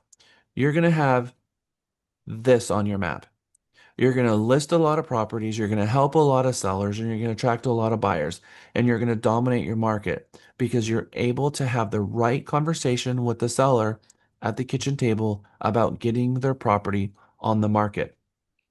I would say 50% of the listings that I've been on over time, there was another listing agent that was interviewing against me that did not get the listing. And part of it is the conversation that I have about price, but usually the conversation I have price is the shortest conversation we have. And the longest conversation that we have is actually what I'm going to do to sell their home, my marketing plan, which is very convincing and really exciting. And that doesn't come until our next class, but that's the most exciting conversation to have. All right, so that's what I call deliberately misleading the owner as to market value, is by leading with green or being uncomfortable, being so uncomfortable about defending and trying to protect my client or maybe prospective future client, because right now they're a customer, um, by being more afraid to argue, and it's not really argue, it's just profusely explain why they're making a mistake and just placating and saying, okay, well, if that's the number, and then walking away from that thinking, damn it, why did they do this to me? I don't let that happen. I am very convincing, and I will do everything I can to make sure that they get it right because I know what happens when someone lists wrong. When you list high, you don't get a little bit higher than what you would have gotten. It's not that I'm trying to make it easy for myself, Mr. and Mrs. Seller. That's not it at all. Is that when you price right, you get full price offers. When you price wrong, it stays on market for 30 days. You end up doing price reductions. You have holding costs for the property while it's sitting on the market, including lawn care and everything else. And then you end up selling it for less than what you would have, plus all of those expenses and those holding costs. TREC Rule 535-17. There's something in here that starts hinting to your role between the sales agent and the broker. We're actually going to go through the independent contractor agreement, the ICA agreement, in another class. But here that says that the broker price opinion, comparative market analysis, or sales price estimate, a real estate license holder may not perform an appraisal of or provide an opinion of value for real property unless the license holder is a licensed appraisal. We don't do valuations. We do something different. We pick the right number to bring the property to market for. And if we bring it to market at this price, we expect it to sell for this. The most probable sell price is different than value. And that's because if I go back and look, and sometimes people say, how does that make sense? That doesn't make sense. It's the same thing. I don't get it. Why are you saying on one hand that the home is going to sell for this price? Isn't that the value? And it's not even close to being the value. Why is the most probable price a home would sell for could possibly not be the same thing as the value? Lior? And then The Raul. the price it will sell for is a matter of supply and demand. It's not necessarily the value of the structure and the land. It's what buyers are willing to pay. Okay. All right. Thank you, Raul. And then Emret. I'm looking for something specific. Value's different for everybody. So someone else's opinion on their value because they put more into the house is No. going to be different. Good try, but no. Emrit. Assessed value from the tax district, tax appraisal district is the value, and No. that's not no. No. No, that's not even that's even worse. No, no, no. Assessment has nothing to do with value. That's a basis in which to tax. So, they are liar, liar, pants on fire. If I've ever heard of anything in the world, appraisal district has nothing to do with value. And so we need to scrub that out of our brains. A basis in which to tax. Sherry. Of looking only at the comps instead of also what's available on the current market. Okay, Sherry gets a gift card, but we're gonna add a couple of extra words. Value is this property in the last 6 months supports that the other homes all sold for $300,000, and so the value of this home is $300,000 based on the what's happened in the last 3 months. But currently, every active home on the market is $280,000. So the competition on the market right now is 280, but all the comps show 300. So if you come on market at 300, are you going to sell the home for 300? No, you're going to make the other home sell quicker. That's right. So the probable sales price is different than the value because the value is what has happened over the last 6 months. And so the value is higher than what the current market inventory looks like. And so the competition, it looks like there are more homes than buyers. So maybe there's 5 homes on the market. Maybe last month, 2 homes have sold, which means you have a saturation rate of about 3 months or an absorption rate of about 3 months, 2.5 months or so. And so, Mr. and Mrs. Seller, if you want to position your home to attract the next buyer, then we must look at what our competition is and price accordingly. And then think, well, my house is better than both of those. Well, Mr. and Mrs. Seller, prior to coming to visit your home, I did tour both of those homes. If you'd like to go and visit those homes with me, I can show you what you're up against because knowing your competition makes you much more informed seller because the buyers will show up to your home after already seeing those homes. And I would hate for the buyer to be a more informed buyer than you are seller. Yep. That is powerful. The light bulb goes on and they're like, okay. And they're no longer worried about the 300 mark. They're like, okay, I get it. I get it. I totally get it. So, opinion of value, completely different. So, if a real estate license holder provides a broker price opinion, comparative market analysis, or estimated worth or sale price under the License Act, the license holder shall also provide the person for whom the opinion, analysis, or estimate is prepared with a written statement containing the following language. TREC is very serious about this, and there are TREC rules, there are code of ethics rules, and there's special language to tell the world I am not an appraiser and I'm not going to use that word value. I am not doing a valuation on your home. I am helping you, Mr. and Mrs. Seller, craft the right price to bring your home to market so that you can get this number over here, which is the most probable sell price for your home. That's what real estate agents do. If you would like to get a valuation done, we can contact an appraiser and we can get an appraisal done. But again, we're still going to have to take your home and we're going to still have to look at what your competition is because the appraiser's not looking at your competition. They're looking in the past and only the past. And so they do something very, very different than what we do. Now, raise your hand if you know that you have to be a broker to do a CMA. And you're thinking about, wait a minute, that doesn't make sense because I've done lots of CMAs and not a broker. Have I broke the rules? No, unless that you've put it in your own name.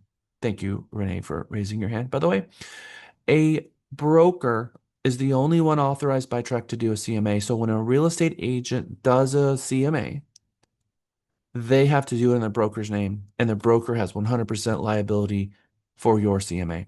And by the way, that's everything, right? A real estate sales agent can't transact without being sponsored by a broker. Their job, according to the ICA agreement, is to bring business into the firm. Paragraph 4 of the IC agreement says that you're going to make best efforts to bring business into the broker's real estate business. Salesperson, your job ultimately is to bind the broker to a rep agreement. And then the broker will assign you to that client to fulfill the broker responsibilities of performing the brokerage services that the broker has in the policy. These are the services that the broker allows, and this is the price points the broker will provide those services, and the agent is doing it for the broker and an extension of the broker. You don't have authorization by law as a real estate sales agent to do a CMA in your own name. So there's special text. First, we have to, even including myself, we have to have this language that's saying we are not an appraiser. We don't do the same thing. It's not the same as a uniform. So it says this represents an estimated sell price for the property. It's not the same as the opinion of value in an appraisal developed by a licensed appraiser under the uniform standards of professional appraisal practice to make sure that the consumers are as informed as they need to be. And this doesn't hurt us. This helps us. This helps us. And TREC is doing us a service by this. Appraisal is not what you want right now.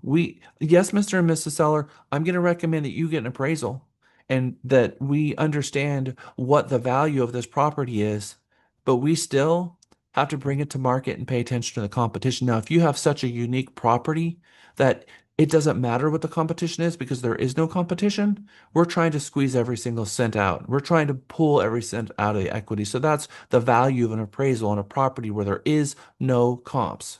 But when you have lots of comps, then it's not about an appraisal anymore. It's about a CMA and looking at the active comps to figure out where you need to land in order to be able to sell this property for the seller and explain to the seller what it is that we do, how we do it, why we do it, and how we can help them be successful. And part of that is making sure that they are the most informed seller that they can be. Now, not only is this sentence required, but it's required verbatim. And it's required in at least 12-point font, and it must accompany every CMA, which is why we have a CMA cover sheet. We have two labels in your rooms. One is for your CMA, which is going to be a PDF of your grid and your comps and the whole bit, because you're required to keep the CMA for 4 years. But we're also going to give them a cover sheet because the CMA is your field work, it's your comps, but it often doesn't contain a range, and we're supposed to give them a range. So CMA cover page, which is a separate label in your rooms for compliance, will give you the range, and on that cover page, we have the subdivision, the square footage, a little bit more information about the property, and this sentence in 12-point font so that you don't go sideways with the TREC rules. And so that's why this is here. Now, TREC rule also says that you must provide an appraisal. No, you must provide a CMA before negotiations can begin. It says before you negotiate a listing. We're going to talk about that in a moment because we're not there yet. But right now we're going to zoom through this because a couple of you asked. So an appraisal is done by an appraiser. Assessment comes from the appraisal district. An AVM is an automated valuation model, which could be your RPR. What the automated valuation model comes in a lot of sources, and there's multiple different types of AVMs, but this is a computer who's never been inside the home, doesn't know the kind of flooring, doesn't know the kind of countertops, and doesn't know if the property's been upgraded by the seller since the time they purchased it. All they know is cold, hard facts. Square footage, which could be wrong, acres, which could be wrong, and nothing to do with, the finishes that's in the home. Now, BPO, it's a broker price opinion. That is basically our CMA. A BMA is close to a broker price opinion, but it's a BPO on steroids because it is coming from a employer relocation benefit program that they're going to help compensate their employee, what we call transferee, in moving. And so they reach out to a real estate agent, ask for a BMA, and it's a market analysis, and it does a lot more. It has a lot more questions about what's going on in the market, who's moving, major employers, major relocation, what's happening in the marketplace, which typically our CMAs don't include. So the BMA is markedly different. It's 4 pages long and it's a headache. If you ever want horror stories, you can ask me or Lisa. They're not fun. We would much rather do a CMA than a BMA. And then a desk review. How many of you have heard of a desk review? If you've been licensed after about 1990, or if you were licensed before 2000, you probably know. If you were licensed after 2000, you probably have no idea what a desk review is. It was very common in the 1990s, early 2000s, to call your lender and ask them for a desk review.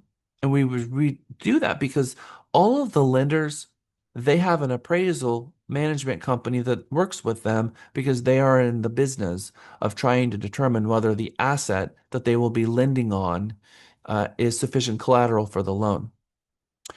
Most appraisers don't work for the buyer. Most appraisers don't work for the buyer agent. Most appraisers don't work for the seller. Most appraisers don't work for the seller's broker. Most appraisers work for who? The lender. The lender, because it is a lender's appraisal. It is not a buyer's appraisal. And actually, I have an example. Well, I've got many examples, but it is to determine whether or not the property is sufficient collateral for the loan. It begins and it ends with that.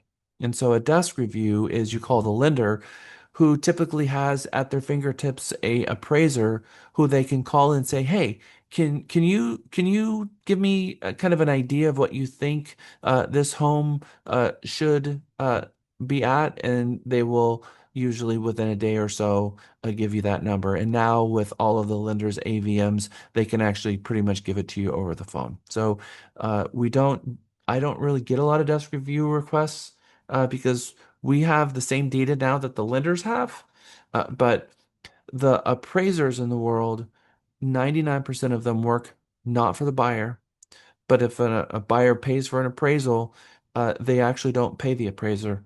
They reimburse the lender because the lender pays the appraiser. The appraiser works for the lender, and the buyer is based on multiple different CFPB rules and others that the buyer is owed a copy of it, but it's not theirs. It is 100% the lender's. Now, if there's no lenders involved and the buyer wants an appraisal, it's going to have no effect on the contract unless the buyer adds on a conventional loan the buyer's right to terminate due to lender's appraisal. But just based on our third-party financing and our contract, a buyer electing to get an appraiser is still the lender's appraisal. There is no form for a cash transaction. So buyer's right to terminate is for a conventional loan, and that conventional loan is still going to be the lender's appraisal. So the buyer is a cash buyer and they want to move forward cash. There is no protections of whether or not that property appraises or not in our contract for that cash buyer. None at all. All right, RVM is a realtor valuation model. Give me anyone ever use RPR? Raise your hand if you've never used RPR. Well, guess what?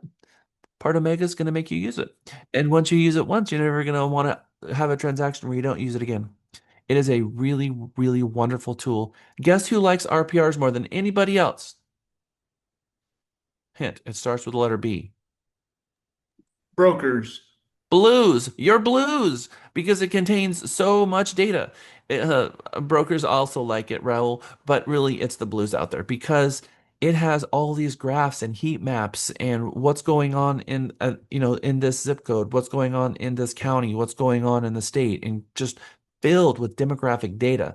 And sometimes people really want to know uh, they have questions that could fall into fair housing categories where we can't answer, but I can say, you know what, there's a report that I can give you where I'm the source of the source kind of thing. And let me send you the demographic data, and it's by a realtor resource. It's a report that I can send you.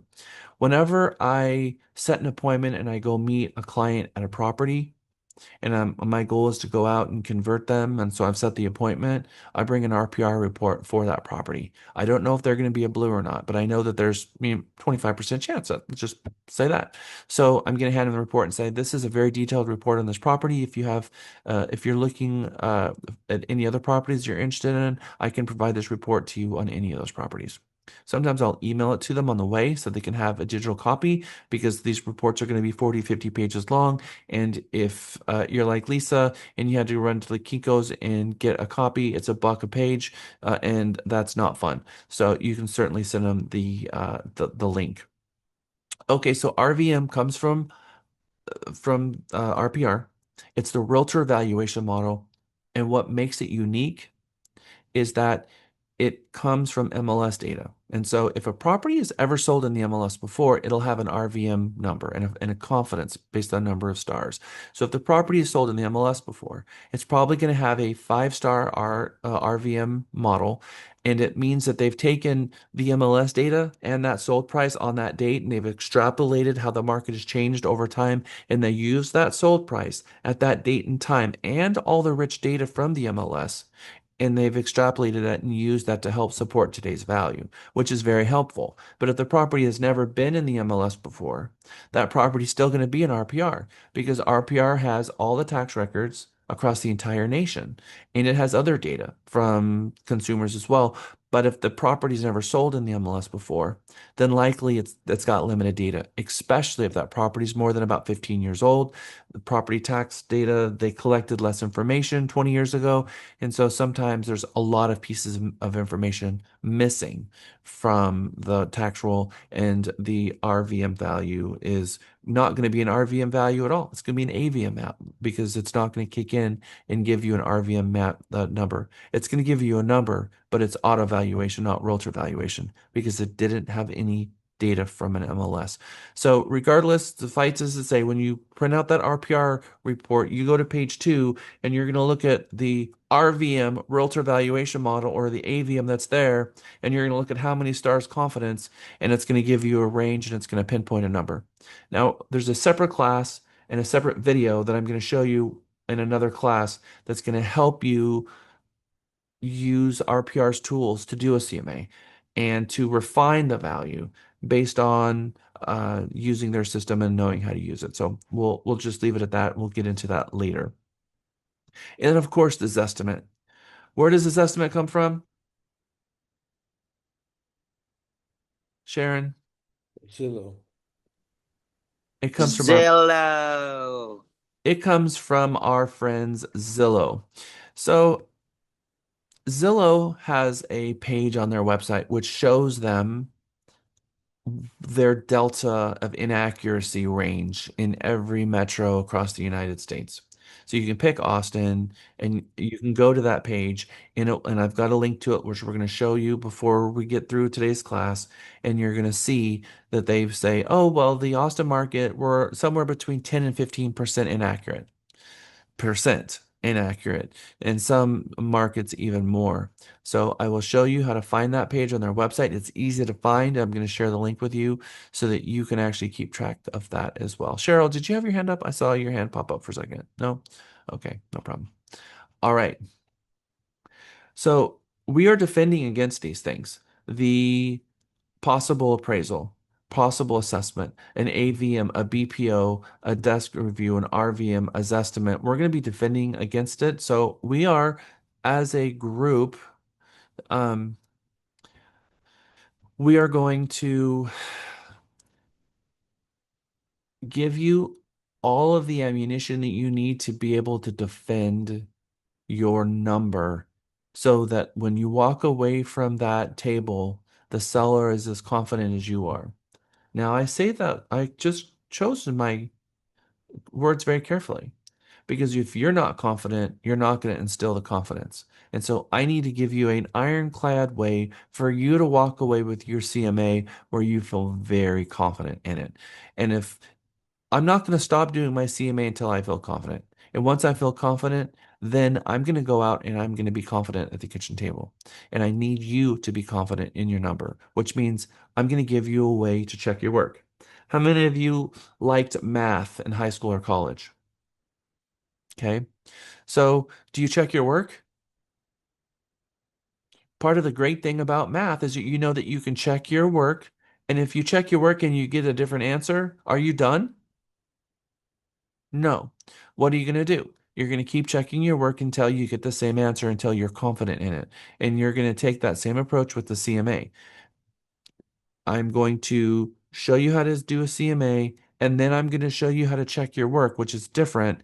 And then it's going to give you the same answer, or it's going to be very, very close. And you're going to have the aha moment, and you're going to say, okay, I'm in the same ballpark. Here are my comps. Here's my range. Now let me go and see what all the other AVMs and RVMs are going. And I'm going to take each one of those pieces out there with me. Now, how many of you have been in the business a while and you're getting a lot of calls from sellers and they don't really even want you to come out to the house? They just want you to list it.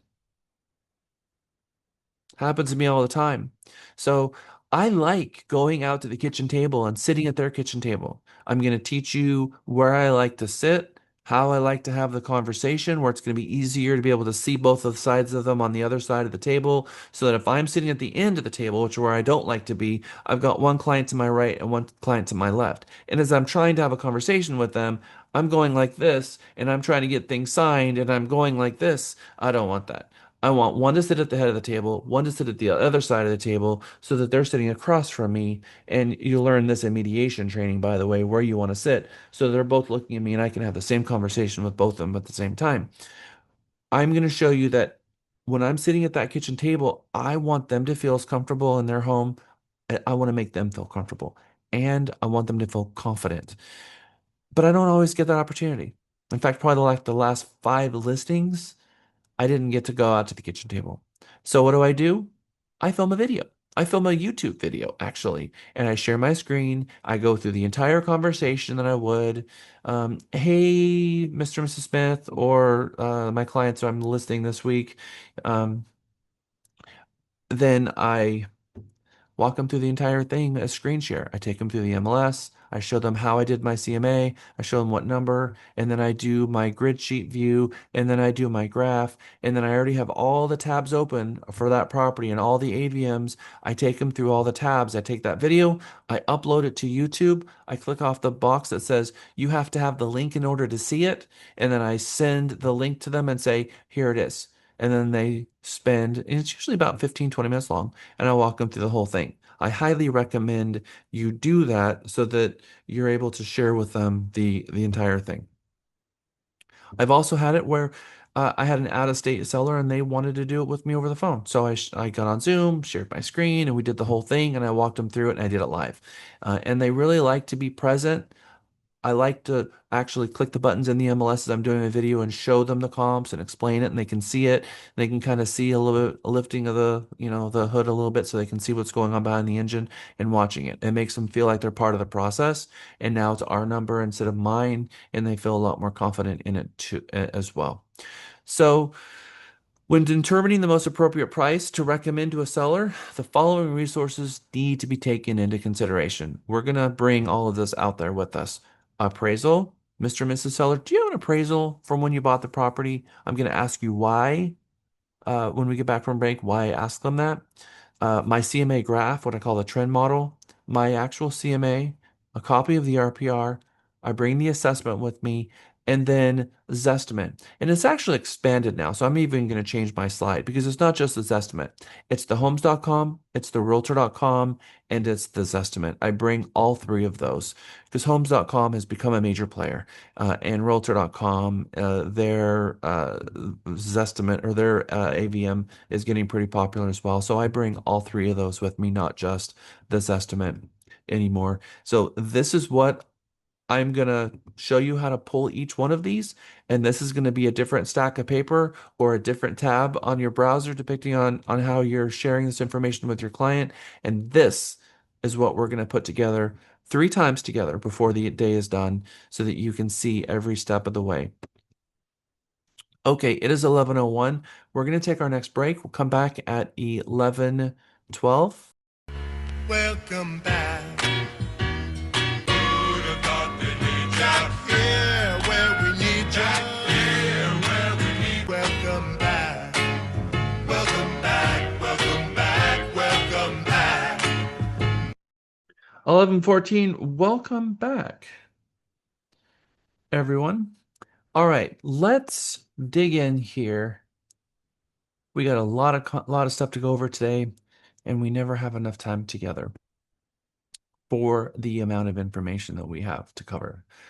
So today we're going to be very dialed into just this CMA conversation. I have 3 words on the slide here that you can see: active, pending, and sold. And each one of these tells a unique story. For those of you who've taken Mega before, you know exactly what the answers are to these. And when you take the exam after today's class, this is obviously one of the most important exam questions, because this is something that I want you to take with you out of this class and never forget, because I want you to look at these three groupings of comps as or data as a very different thing. So what is the sold data in comparison to our CMA? What is the sold data? The prices that homes are sold for. Okay, what is the active data? The prices that they are on the market for. Current competition. Thank you. Marketplace competition. The active is your seller's competition. And we have to look at it as competition, because that's exactly what it is. When you come on market, you need to know what the competition is, because we have to look at that as competition. So if the seller can understand that the active competition, the active properties are in fact competition, it helps frame in their mind that we're in competition with them, and we're in competition over the same buyer, likely. And how do we get that buyer to choose their home versus the other home? And so fundamentally, we need the seller to understand the difference between active, pending, and sold comps so they can get it.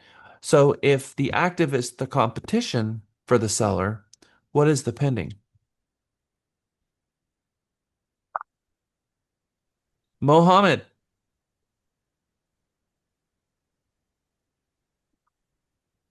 Mohammed. Okay, so we can't hear you. You muted, unmuted, and I didn't hear you at either side. All right. Trending, All right. market trend. Thank you, Mohammed. Yeah. It's what the market's trending.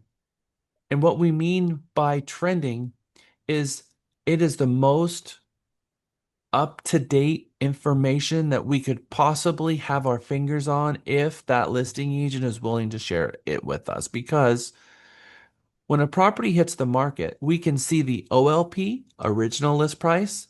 We can see the current price. And if it's just active, there is no sold price. And if it's new, that likely the original list price and the current price is going to be the same. So it is active competition, but when that property goes pending, does the listing agent put in the MLS what they went pending for? No, they don't. Is that information important to us? Oh, heck yes.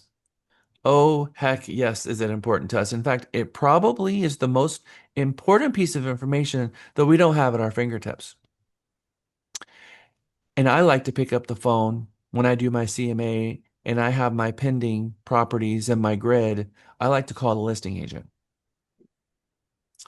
Hey, Tom, this is Jack Stapleton over at Realty, Texas. Congratulations on getting 123 Main Street under contract.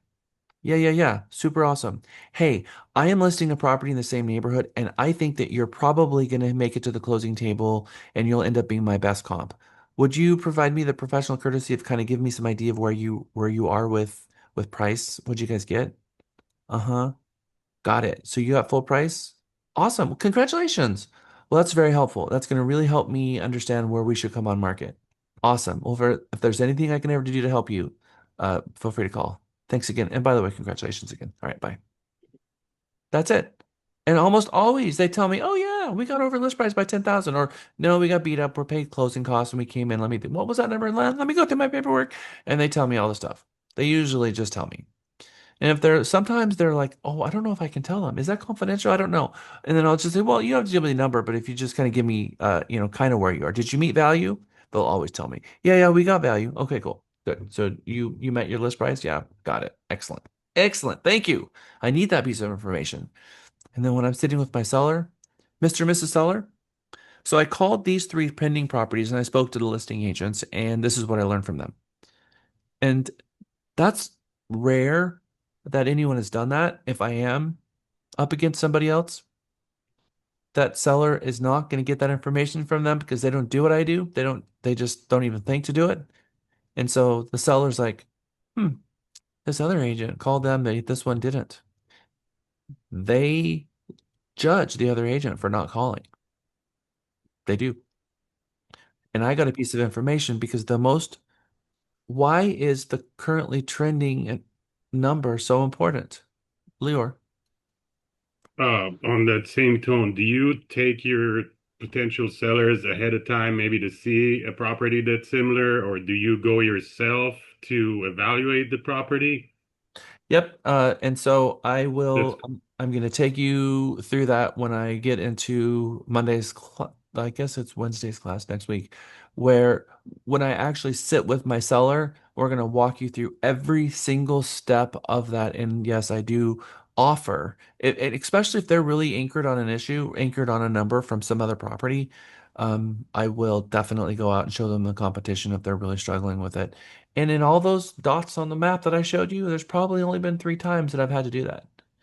Just But off you offer it anyways, right? If they only if they're anchored. And okay. very few times after I've gone through my entire thing are they still anchored on it because Okay.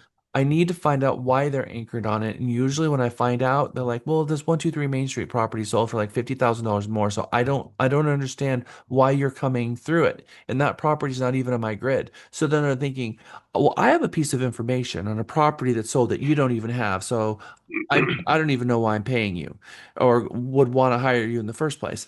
So then I have another piece of paper, which I'm going to show you and we're going to talk about, which is everything that's sold in the neighborhood for the last 180 days, sometimes even the last year. I did not leave that with them, but I have it as a piece of paper because usually they'll be anchored on a property that they saw. And I find out the address or what street it's on. I go down my list and say, okay, so the reason that one didn't show up on my grid was because your property is 1,800 square foot and that one is 2,600 square feet. And then their mind is blown. And then I'm like, okay, and by the way, the price of per square foot that I'm recommending for you is 230 price per square foot. That home sold for 180 a square foot. It's done. No more anchor. Their anchor has been literally like a neutron bomb blown out of their mind, and now they're putty in my hands because everything they believe to be true has been proven to be false. And now they are like a DOS prompt, blinking, need input. And I'm going to now reprogram them of what the numbers are in the market, and they're going to walk away no longer anchored on that piece of information. But that is an objection that I found the reason why they were objecting to it, found that anchor and overcame it. And that's 99% of it. Again, out of all these homes that I've sold, only 3 times have I ever had to take them into the field and actually show them their competition.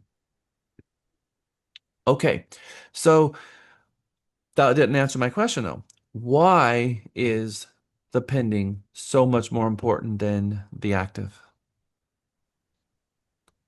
Because it's current. Okay. So put it relative to me to how that's important to the seller, how it's important to me. I'm gonna start with Birdie and then I'm gonna go to Mary. It's showing what properties are getting offers, right? It is showing what properties are getting offers, but I want you to think big picture. Why, if you're so picture it, you're sitting with the seller and you're thinking about helping them list their home. And you've got these sold comps that sold in the past. You have the active ones who are other agents' failed attempt so far to date. And then you have these that are pending. Why would these pendings be so valuable, this information? Sherry. I'm sorry, Mary. It's because what's happening right now, what has been successful, what's been taken to the table. Jennifer? Well, it's what someone was willing to pay, but also when I do this, I look up the history on those pendings and Yep. look at what happened with the price drop and whatnot to see the trend so the seller can also see that. Okay. Cheryl? Well, it's a number that both parties reached agreement on. Sherry? It shows if the market is trending up or down. Okay, I really like that, but that is half of the equation. So thank you. That's half of what I'm looking for. Yes. Amrit. That's what the market will bear and allow for a very competitive entry point in the market in regards to pricing. Jacinta? If it's pending, does that mean that they may be open to take backups just in case? I'm curious. Possibly, but that's not going to help me in my seller. Um, Amrit? I already went, Jack. I said that Oh, the your hand was up. yeah. I didn't know if you had something else to say. Sharon? It's a proven market price. I mean, buyer could bail in the option period, so maybe. True. Mohammed? Probably was sold for their price. Okay. So what I'm not hearing yet is I'm going to come on market in how many days from me sitting at the kitchen table right now? Am I going to come on the market the next day?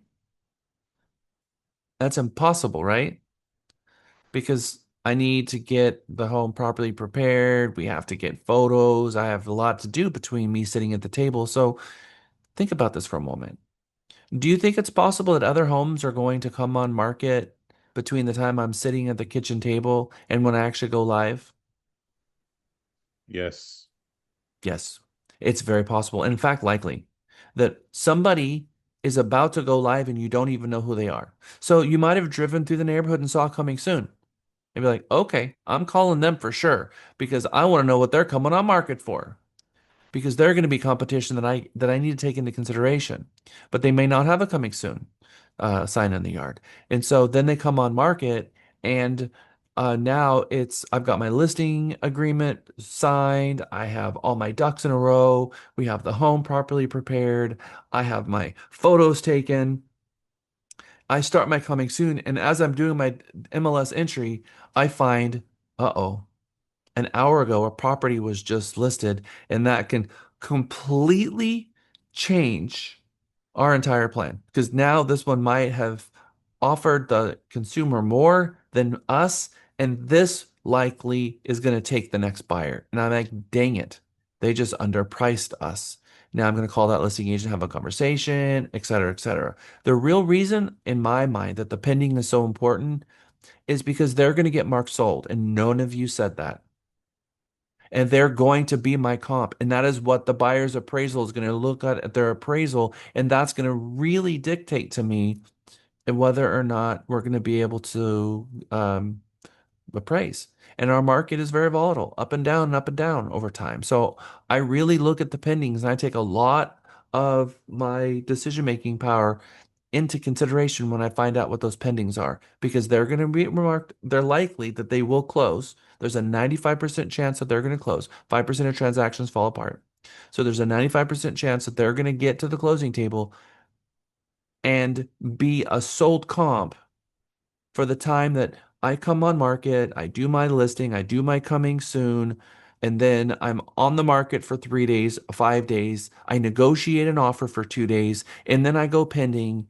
And then 15 days later, the buyer's appraisal comes in because the buyer's going to get through their 7 day option period or 10-day option period, and then they're going to order the appraisal. And then a couple days later, the appraiser is going to show up. So in that 3.5 week time period, it's likely that they're going to get to the closing table and be the comp that shows up on the appraisal, not the comps that I was looking at the time I took my listing. So they're the most important relevant information that's going to affect me in the future.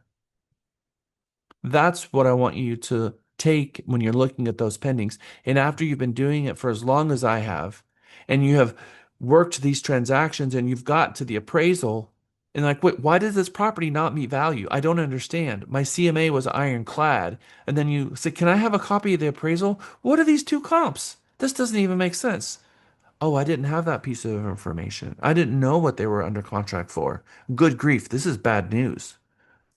Because I've been in the markets that were up and down, and 6 months ago was a much higher number, and every single month it's falling and falling and falling, and now they're under contract for $30,000 less. If they're under contract for $30,000 less than what it's currently active for, do I need to know that number? Because that can really affect me badly. All right, so that's just what I'm trying to impress upon you, because it's not always perfect world where everything has appreciated 1% a month over the last 6 months and everything's hunky dory. You could be in volatile times. And so you always want to know and look at the active as your competition. That's what you're up against. The pending is what's trending and what likely is going to be sold and is going to show up on the buyer's appraisal, which is going to affect you and your ability to get your property sold. And then the sold comps. That is where your comparables come from. That is where you're going to derive what you're going to recommend as the range. And then you take that range and then you apply it against what their competition is. Cheryl, I see your hand up too. Thank you, Jeff. Maybe you're going to deal with this along the way, but if you've got a property on the market and something close by forecloses, a comp forecloses or an estate sale happens that can totally mess up your pricing. Is there a way to overcome those issues? That's called an outlier. And you're not going to put a foreclosure in your grid unless 51% of the marketplace comps are foreclosures. So if the market is primarily foreclosure, you'll take the foreclosure into consideration. If the market is primarily short sales, then you're going to take the short sales into consideration with your valuation model. But as distressed seller, as a one-off, is an outlier that's not going to show up in my grid. You exclude it from your grid altogether. Great. Thank you. Yep. Okay. Are we having fun yet? All right. Yes. We're going to go through some definitions that I want you guys to walk away with having a really good foundational understanding of what the words mean, but also be using them in your vocab moving forward. And first is anchor. You heard me use it several times. This is a reference point that sets expectations for this word value that we don't like to use, but an anchor for the seller is anchored on something. They fixate on something. Their entire world of what they know to be true in terms of what their home is worth and their mind is anchored on this one property. I see it all the time. It could be this estimate. It could be an out of crazy range appraisal assessment. It could be a property that's sold in the neighborhood where a neighbor lied to them. A neighbor who's a red personality and they had their home listed way overpriced and they had their ego associated with that and they ended up getting an offer and negotiating $50,000 less than the red says, yeah, no, I sold it for asking price. And then the neighbor's like, wow, that's awesome. I want to sell my home. And they're anchored on this price and they do a CMA and find out, wait, what? They told me they got list price. And now their mind is blown. Or it could be that they were driving through the neighborhood and they saw a price and a home was listed for this crazy number. Are there homes that get listed way out of whack, way too high? You think a seller can look at that and think, oh, wow, that's what the market's going for right now. I want to sell my home for that. And it'd be way out of whack. And they could be anchored on that number. So that is what this word anchor is all about, is that it's a fixation or an anchor on a number that most likely is nowhere near reality. And now we have to help them overcome it. The next definition is outlier. This is a piece of data that's way outside the norm. And in fact, we just heard one from Cheryl, right? A distressed property that you're not going to have in your grid. A property that is maybe has a pool in it and your sold properties or active properties and your subject property doesn't have a pool. That's going to be an outlier. You're not going to include that in your comp grid. Maybe your subject property has a 2-car garage and some of the comps have a 3-car garage. That could be an outlier. You're not going to include that. An outlier also can be a property that has a really low price per square foot, really, really low. or it could be a property that has a really, really high price per square foot in your comp grid. And then you're looking, did I just type in a wildcard search on a subdivision name and I just grabbed a property from Houston with the same subdivision? What's going on here? So I'm going to click actress. I'm going to make sure that that's not what's going on. But you got to make sure that the outliers that you understand first why it's there and you want to get them out of your comp grid. Outliers are not supposed to be in your comp grid. In fact, when you have sufficient comps, which in my mind is more than three, between five and about what will fit on one page, and if you have to turn the page for comps, you have too many. So if you have a good number of comps, we're taught, at least we were taught back in the day, to remove the lowest and remove the highest from the comp grid altogether when you're deriving your range. Cheryl. So does the appraiser follow that same rule? Yes. Okay, thank you. Yes. Caroline. Okay, so I have a question about this.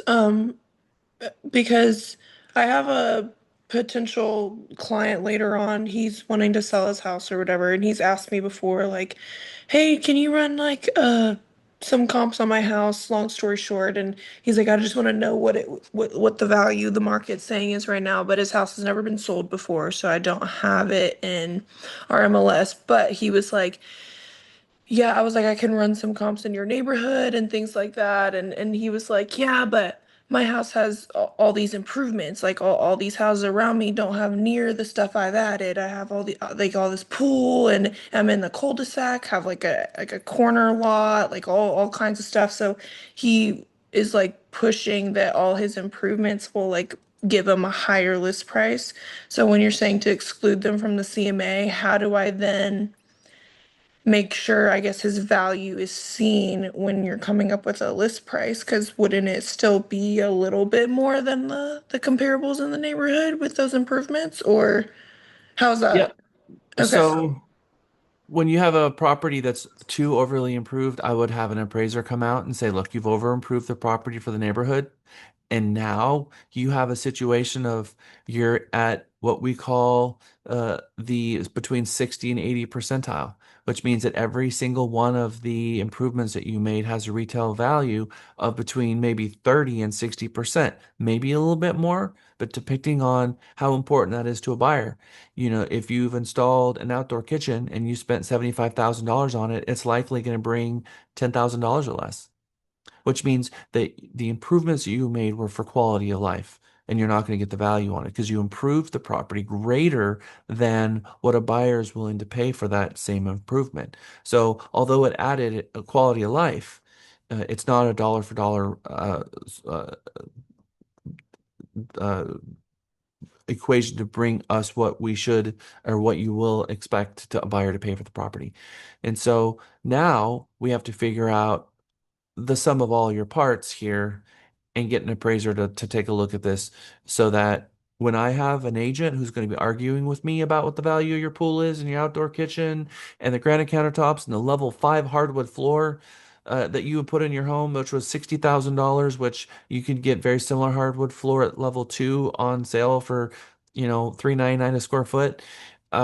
We really need to have an appraiser look at this and assist you with this so we get this right, because it's not a matter of what I think, it's what the buyer agent thinks and what the buyer agents make their buyer think and what we're able to get done in negotiations. That's the reality. Thank you. I appreciate Raul. So again, unburden yourself. Whenever you find yourself in a burden situation where there is no answer, the answer is, I need an appraiser now. Here, Mr. Seller, here's what the appraisal says. Now we still have to bring it on market and look at the competition and figure out what is a buyer really willing going to pay for your property. Now, is it going to sell for a premium? Yes, it is. But is it going to sell for what they think it's going to sell for? No, it's not. Okay, Raul. When we take the highest and the lowest out, wouldn't it give us a new average? Yes. Okay. And oftentimes no. Because the low was as low as the high was the high, and so the median pretty much stays pretty close. You see? Emmerich. Jack, if the appraisals are so decisive, then why bother with the CMA and why not just lead with an appraisal? Because an appraisal costs $500 to $700 and people don't want to spend that money. And you don't have to spend that money unless you have a unique situation going on. Because it's not about me. It's about arguing with the buyer agent. And if there are no comps, then my issue isn't with me getting the right answer.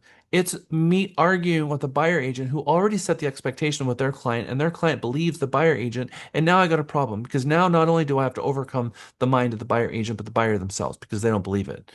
And so the appraiser helps with that because when the buyer agent comes to me and says, "Hey, we're bringing in this offer," I can share with them the appraisal, and that obliterates their comps. It obliterates, and they have to tell the buyer this is an appraisal and this is what they've shared with us, and here's the date. And so now there's a new number, and that has more weight than a CMA. So it helps me, like a neutron bomb, blow up the mindset of the buyer and the buyer agent who came at me with the wrong number because usually they're going to come at me with the wrong number. And I need to get them over that. And my CMA is not going to get them over it because they're going to argue with me about my CMA. But they don't get to argue an appraisal. Now, if it's a comp, it's a property that has tons of comps and it follows the norm, I don't need to argue. I can send them my CMA and I can show them why. But if there is no comps, I can't show them why on paper. Got it. Cheryl. So even if you get the seller to do an appraisal, if there's a lender on the other side, there will be another appraisal, right? Yeah, but I'm going to share my appraiser with the buyer's appraiser when they come out. Okay.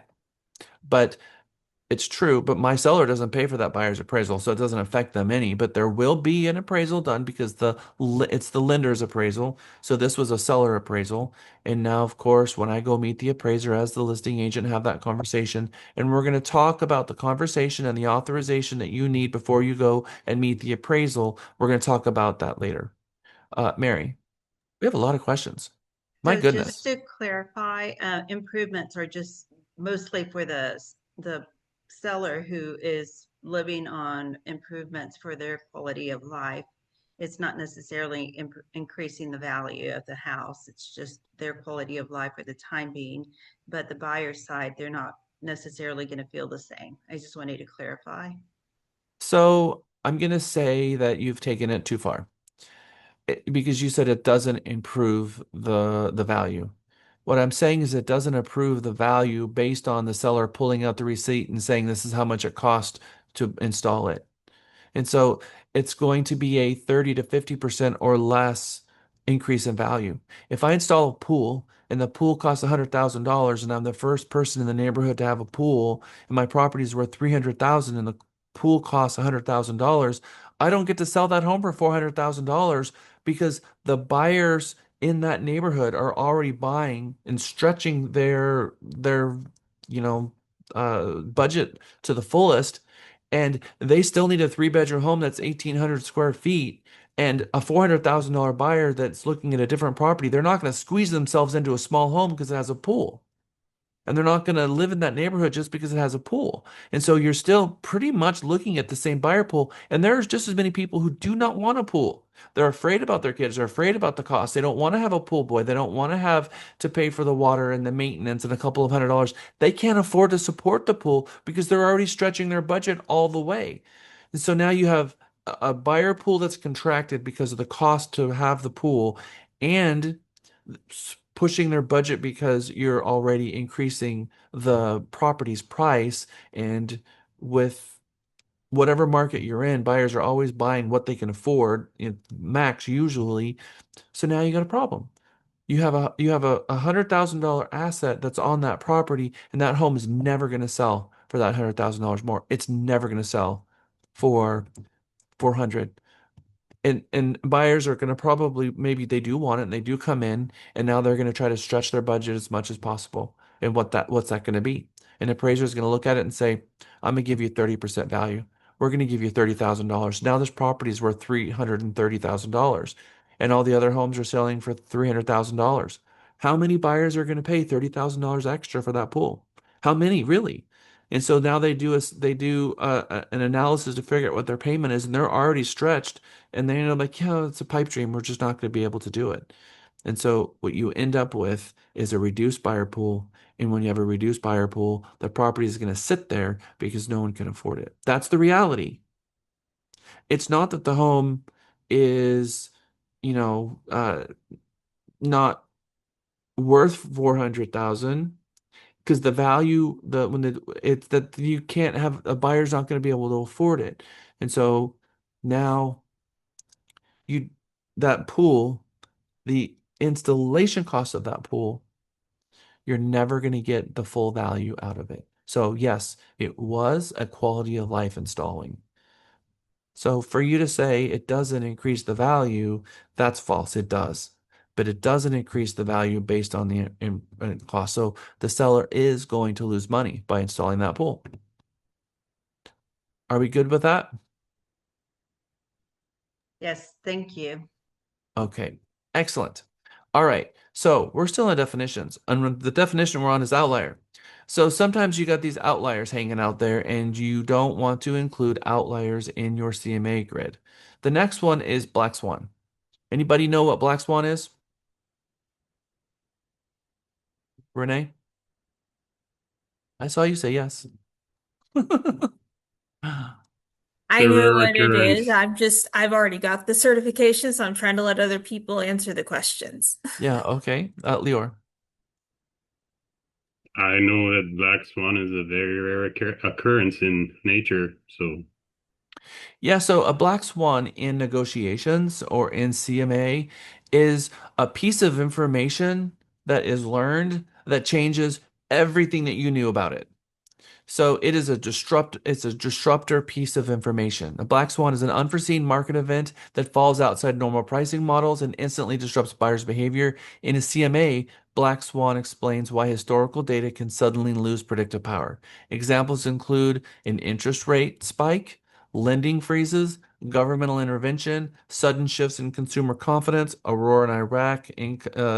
Professional CMA acknowledges that while pricing is built on probability and patterns, black swans remind us that markets are ultimately driven by human reaction, not math alone. So a black swan event could be what we saw. It is, by the way, what we saw in 2022.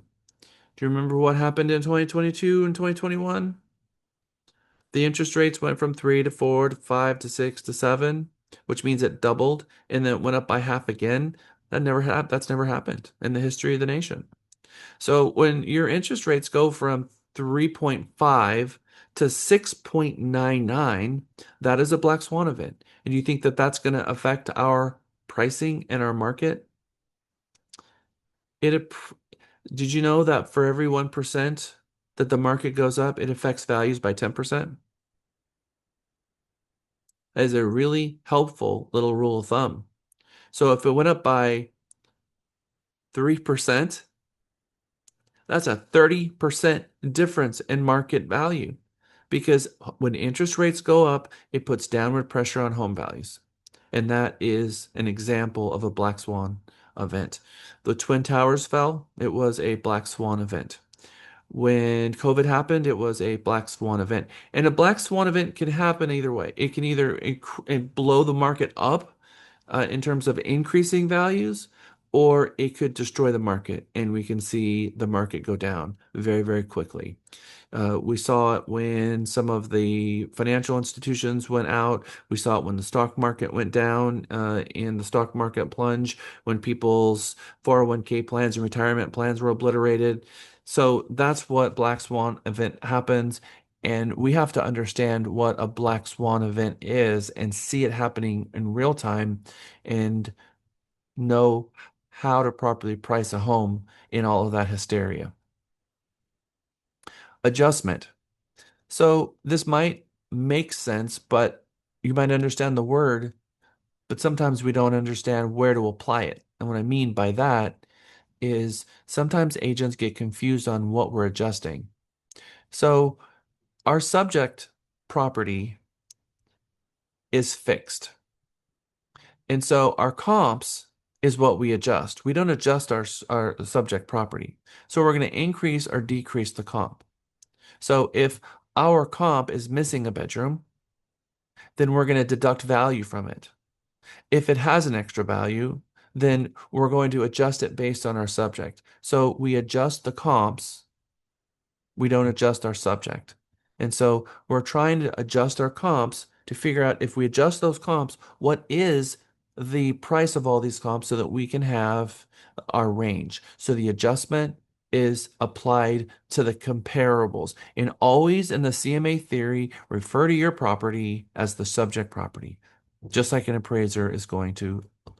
It's the comparable gets adjusted, the subject property is fixed. So a value modification applied to comparable to account for differences in size, condition, location, and amenities. The number one thing that agents struggle over is making adjustments or knowing how much to adjust. And I always say, don't start with adjustments, start with comparable properties. And if you have zero comparable properties, then you're going to have to make adjustments. But an appraiser is most of the reason why agents are making adjustments is because they have a number in mind and they approach the CMA with that number and they go look for properties that make sense with that number, and they brought a bias into the CMA instead of letting the CMA truly tell them what the range should be. They have a bias they bring to the table to try to change the numbers to turn it into what they want it to say. And you can't do that way. It's just not the way that's supposed to be done. Let the comps tell the story. So find comps that are similar, and you'll find yourself making less adjustments. Baseline. So this is the starting market reality before adjustments are made. Typically the most representative, closest sale that reflects normal buyer behavior. So your baseline is what I call the baseline is your baseline comps. You've got a bunch of baselines, and then outside baseline is your outliers. So the baseline is what is inside of the outliers. Absorption rate. This is the speed in which the inventory is being absorbed by the market. So you need to know that. You're going to go back over the last 3 months and you're going to look to see how many homes sold every month. And I have an example right now that I'm just listing a property, and the last property sold was in May. And there are two pendings that are going to close in July. And so there are 4 homes on the market. If the last property sold was in May, that means in June and July, that 60-day period, 0 homes sold, but there's 2 pending, so there's going to be 2 in July. But there's 4 properties on the market. So what is the absorption rate? How long is it going to take that property to sell?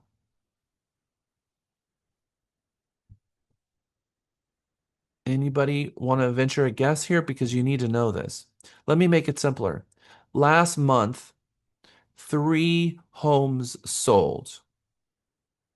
This month, there's 3 active properties. Based on that, how many months will it take to absorb those 3 properties? 2 months, 60 days. Why 60? Last month, 1 month. Thank you.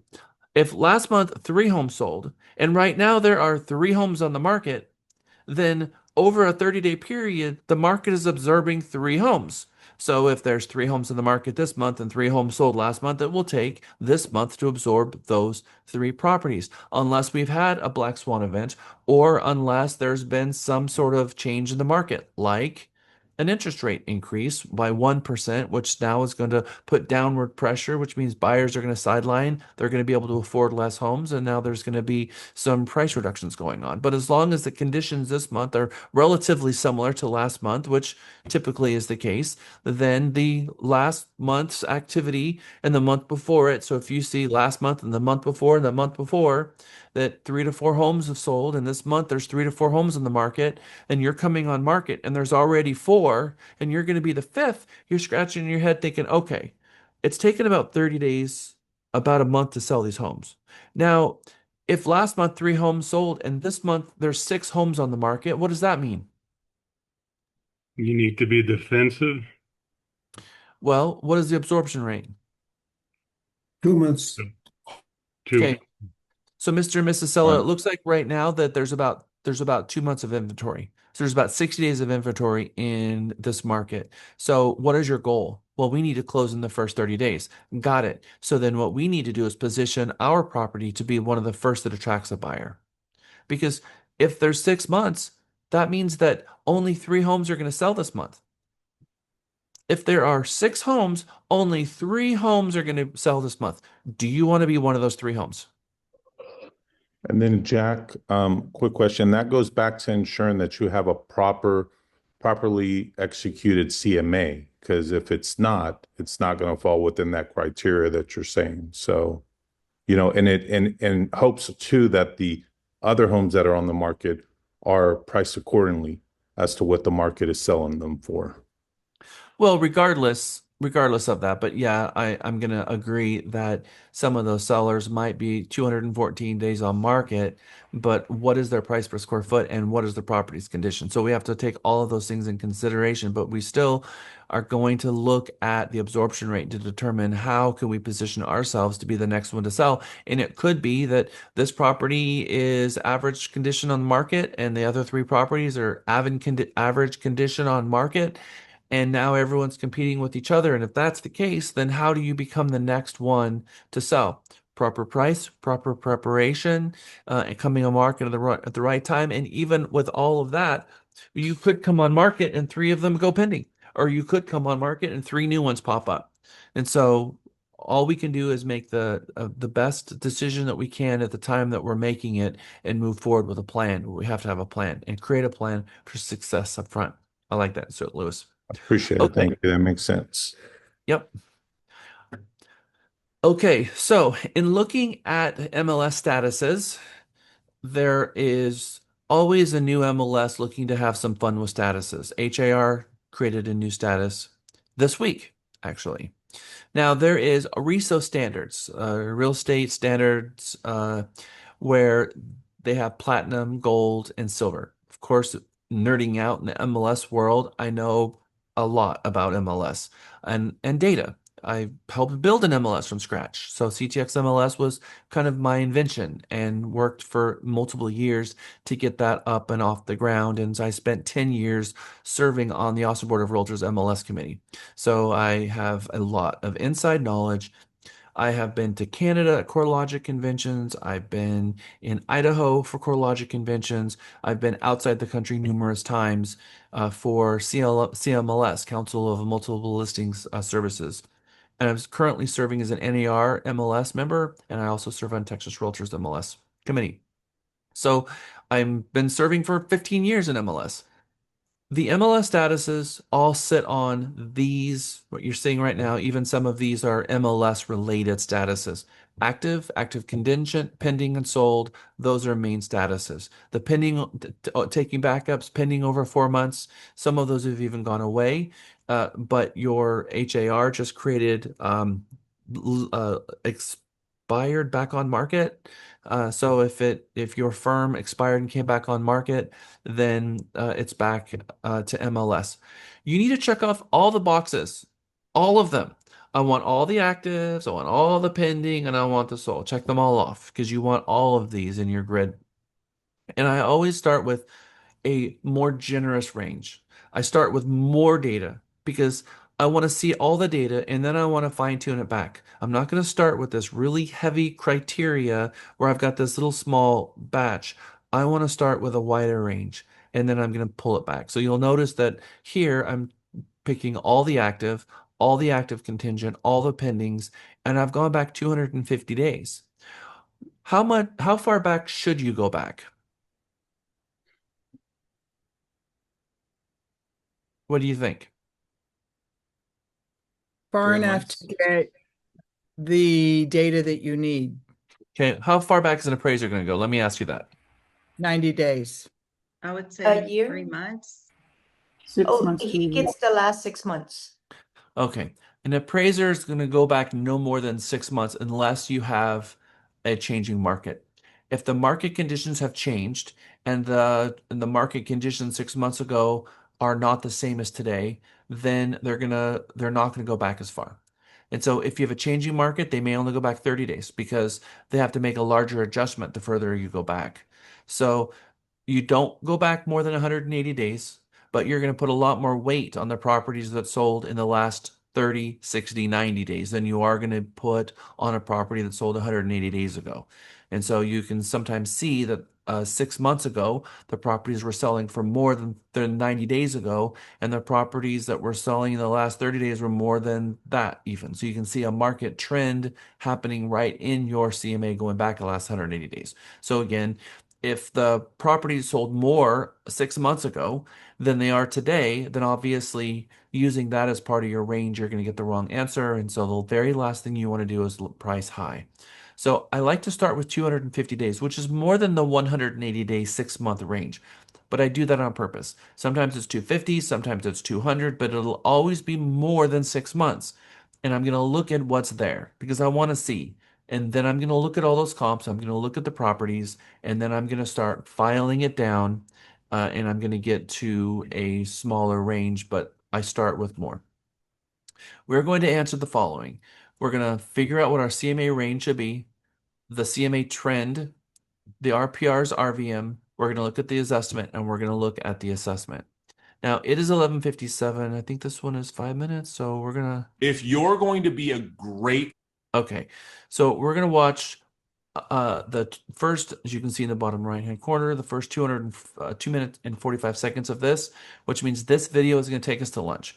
When we are done with this video, we're going to go to lunch, and when we come back from lunch, we're going to start actually doing our first CMA together. I'm going to share my screen. We're going to get in the MLS. We're going to do a CMA together, and then I'm going to put you in groups, and you're going to do your own CMA, and then we're going to come back. We're going to get captains together to see what your number came back for. We're going to discuss what comps you used and why, and we're going to do that multiple times before the day is over. So let's watch this video until now, and then as soon as it's done, we're going to be heading to lunch. If you're going to be a great listing agent, you're going to have to master the market and learn how to price property. You've got to be better at pricing property than any agent in your market. You've got to know the inventory, and you're going to need to learn how to communicate in a way to position yourself to sellers like you're a true market expert. So I'm getting ready for a listing appointment tomorrow. I'm going to do a full-blown comparative market analysis. And I said, well, why don't I turn on the computer, give you a behind-the-scenes look. I'm going to show you guys step by step how I do my CMAs. And at the end, I'm actually going to do a full-blown seller's net sheet so you can see how I prepare for my listing appointments. Now, before we jump in, some things to consider when you go do a CMA or a comparative market analysis. You want to put your detective hat on. You are looking for concrete evidence, no emotion. We're looking at this through our logic brain, not our emotional brain. And we're looking to establish a price range. Too many real estate agents are trying to go into a listing appointment with the actual price. Well, I look at it through the lens of an appraiser. An appraiser doesn't go to the property and give the homeowner the appraisal amount on the spot, do they? No, they don't. They go to the property, they view the property, they preview the home, ask the seller some questions, do their research, and come back with an appraisal report. Well, as a listing agent, I think you should do something very similar. So what you're going to see in this video is how I establish the price range, how I prepare for the appointment in a way where I walk the seller through 3 pricing strategies. And then when I have a chance to meet with the seller, walk through the property, I come back to them a day or so later with my actual list price recommendation. And so, Okay, so at the turn of the century, we had what was called the two-step process. And I don't mean the turn of the century 1900s, I mean the other one. So the one of us who were born in the other turn of the century, back in the 1800s, when a seller would sell their property, a peddler, someone with a peddler's license would go out to their property, meet with them, they would walk the entire property, and then they would go back and they would do market research. And that market research could take a week, 2 weeks, 3 weeks sometimes. In the 1990s, that two-step process still existed. The listing agent would go out to the property, meet with the seller, walk the property, understand what it is that they have. Then they would go back to their office, and then they would do a CMA and come back out with a number. However, the competitive nature of you, all real estate agents, and then just profession wide, we don't do that anymore. Someone calls us and asks us to bring our CMA on day one, which means you are arriving at the property, having never saw the property, and now you come out there with a number? Really? How could you even do that? No, and now maybe you sold the property to them 5 years ago and they haven't done anything to it. Well, okay, maybe you've been inside the property, you know a little bit more about it. But how many of you would feel a little bit suspect if you called a real estate agent and inside their bag was a folder, and in that folder had a CMA that was 300 pages long, and on the very last page was a number, a bullet point number, down to the pennies of exactly what your property is worth, but they've never stepped inside it once ever in their lives? How many of you would find that number suspect? 1,000,000%. And so I can tell you, as a new agent, actually, I don't have it here. Actually, do I'll get it. It's actually kind of fun. Anyway, as a new agent, I arrived to a property once, and I immediately, when they opened the door, I knew my CMA was wrong. Immediately. And I walked in and I was like, oh, this is wrong.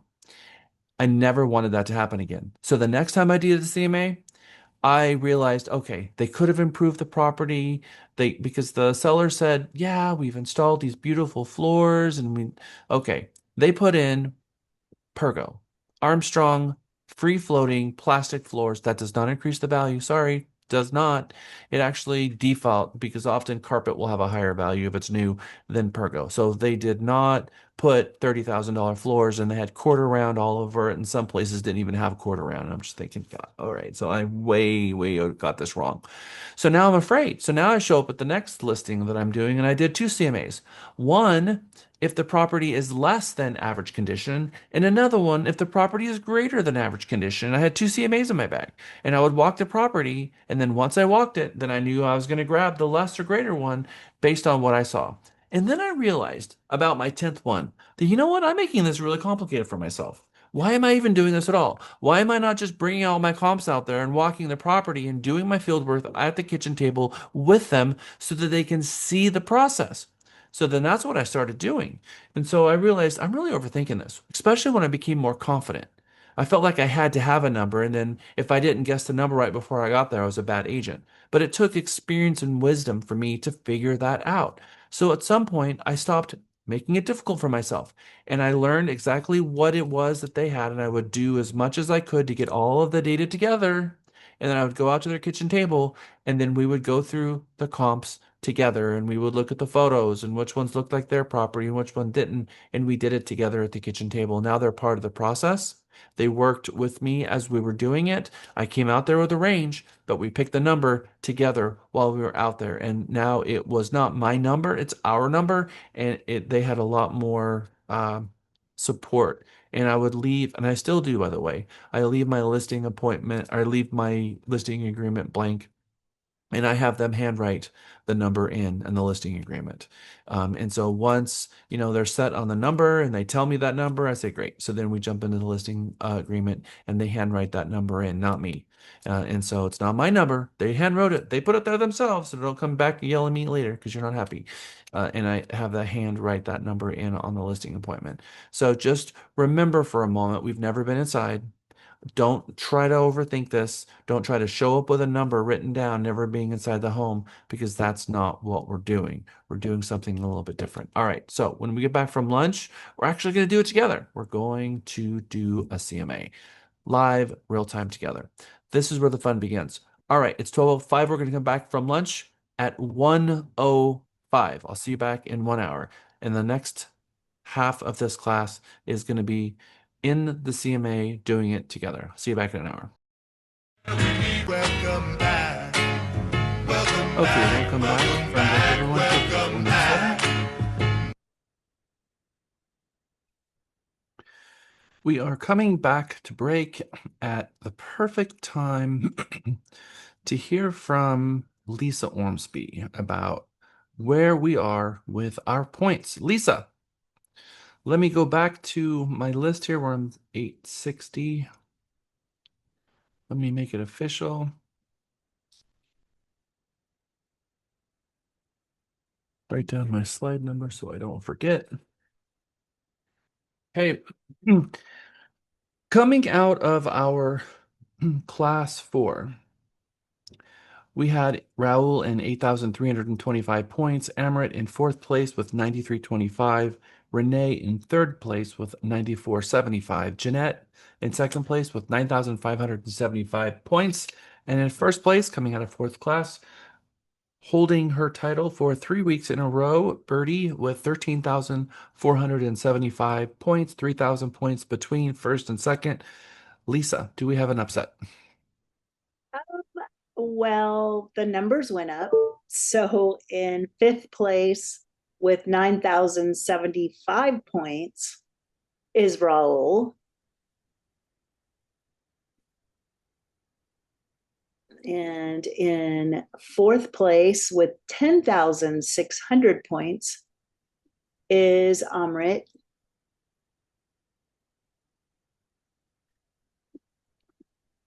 In 3rd place with 10,700 points, so only 100 difference, is Renee Pretty.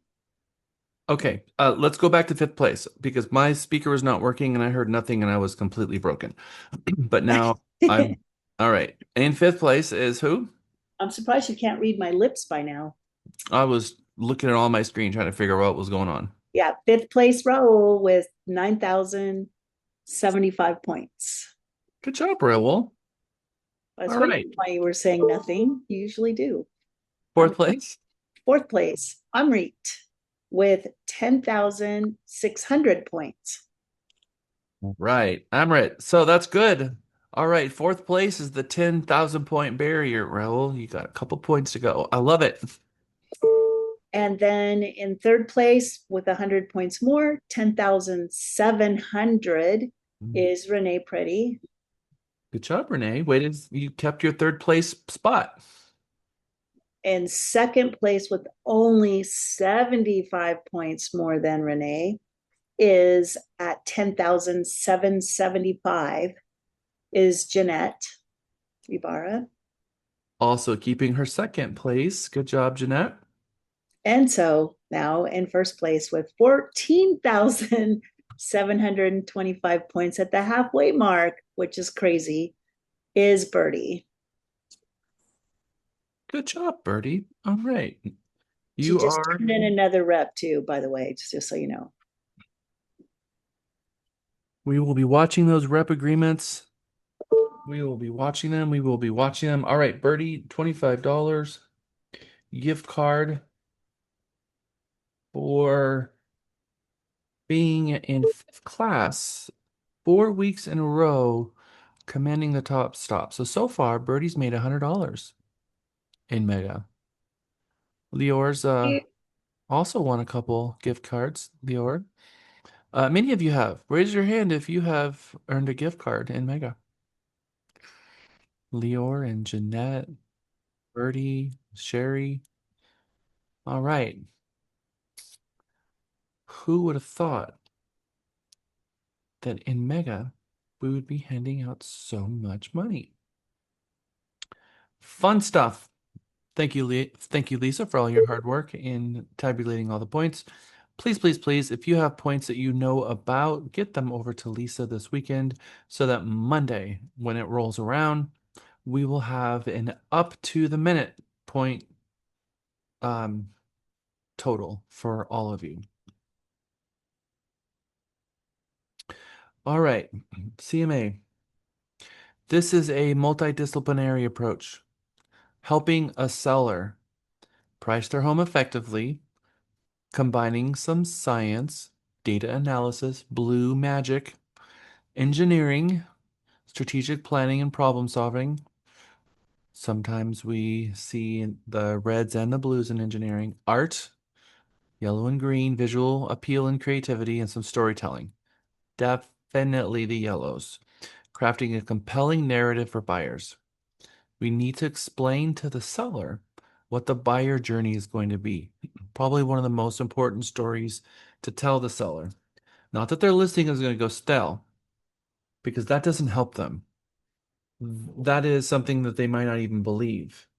It's better to tell them what's going on with the buyers. Well, the buyers, Mr. and Mrs. Seller, they're going to have quite a bit of market knowledge. They're going to be very informed because they will have seen the inside of every single one of our comps. All of your all of your competition out there, the buyers will have seen it. So they will be more informed than anyone. They'll have a walking little PhD of what's going on in the market, and they're going to pick the home that is going to offer them the most for the best price. So we then can look at the market and we can almost forecast what the next property will be that's going to go under market based on what it offers and based what the price is. There's continually new inventory coming on the market every day. So what we think could be the next property to go under contract now could completely change tomorrow when a new property hits the market based on what it offers and based on how it's priced. But typically the most important time frame for a new listing is the first 10 days. We need to price it to sell in the first 10 days. That's when listings get the most amount of showings. After 10 days, the number of showings drastically reduce. And so trying to get people re-interested in a listing after a price reduction is not that easy. It takes a lot more work, and that's why many homes, once they don't sell in the first 10 days, end up going and selling for less than what they would have had it been priced right. Now we can say the first 10 days because that's true on average. But we also have to look at the CMA numbers to determine what is the average days on market in the neighborhood. And that's the numbers that we're talking about. Mr. and Mrs. Seller, in the last 6 months, we have 2 instances of home selling in the first week. That's awesome. The average days on market is about 35 days. So let's look at some of those properties that stayed on the market a little bit longer. Let's look at its original list price. Let's see how they prepared the property and try to determine why these properties who sold in the first week, why they sold. Typically, when a home sells in the first 10 days, the seller is going to achieve asking price or better. Typically. So we are going to go and achieve these 4 numbers. We're gonna print the tax records. If you don't have a prior MLS, I think Bertie mentioned that she's in the process of working with a client that has a house for sale where there is no prior MLS. It could be because the property was purchased before 1990 and it's not in the MLS. It could be because they built it from the builder and it was never put in the MLS, which a lot of us find that scenario happen quite often. And it could be that the seller owned the land for a long time and then they built on their own lot. And so for all of these different reasons, we can find a property that doesn't have any information regarding the actual dwelling on the property in the MLS. But the tax records will have quite a bit of information. It should tell us the structure, how many stories the structure is. Not always tells the stories, but often. There have been situations where I didn't know the number of stories. I'm doing a CMA. It didn't say because there was no MLS and the tax records didn't have a number of stories. What do you think my approach is to learning how many stories the property is? It's not complicated, by the way. And no, I didn't drive out there yet. To ask if there's an appraisal? Well, I don't need an appraisal to know how many stories the house is. No. So, okay, Jennifer and then Bryce. Google, Uh-huh. Google Photos. Who was going to say, well, yeah, Google Street View. Yes, Simple. Google Street View, yes. Yep. Is that what you were going to say, Bryce and Sherry? I was going to say tax. Well, that's what I said, is that there is no MLS and we were in the tax records and the tax records didn't have the number of stories. So now what am I going to do? I can either drive out the property or I can call the seller, but I know one thing is true. When we set an appointment to go meet a seller, what we're supposed to be doing is making it as easy for them as possible. And I tend to not like to ask them a lot of questions. They invite me out to see the property, and then I'm going to do all the reconnaissance and answer all the questions myself. And even if that means that I need to drive by the property or even get on Google Street View and look at the number of stories. So, but to suffice to say, if the MLS doesn't exist for this property, I am going to grab the tax records. I'm going to print out the tax records, and it will have a lot of information. It might not have the number of stories, it might, but it usually has the acreage. It has the square footage. Sometimes that square footage is wrong. And sometimes it has the square footage of a garage. Doesn't say how many bays the garage have. It will just have the square footage of the garage. And I know that 220 square foot is the average single bay. 440 is the average two-car garage. And 660 is the average three-car garage. So I can look at the square footage of a garage and I can kind of tell you if it's a 1, a 2, a 2.5, or a 3. So I am looking at all the data that I can to put together so I can pull the comps, the relative comps, so I can go out there prepared. So I'm going to pull the RPR report. I'm going to pull the tax records. I'm going to put together a file folder because I am going to take a file folder with me as I go out there. And of course, tax records, the realist tax records. The realist tax records oftentimes will have what the loan was taken out, the original balance of the loan, and the date of the original loan balance, which can help me actually. We're going to get a little bit, you get a little bit of a benchmark so that you can help create a rule of thumb. I can show you a rule of thumb to figure out how much the seller owes on their mortgage by the original loan amount using bankrate.com amortization schedule. We're going to do that together. So we're going to do these 4. So the first one is we're going to do a CMA for this property, 4305 Chestnut Meadows Bend, Georgetown, Texas, 78626. I'm going to get a file folder. I know that sounds old and decrepit, but I'm not going to just have my pieces of paper laying around everywhere. I'm going to have to put them in something. And I put the folder name, I put the property address on the folder, and I also put their name on the folder. Why do you think I make a point to remind you or to tell you or to teach you to put their name on the folder tab?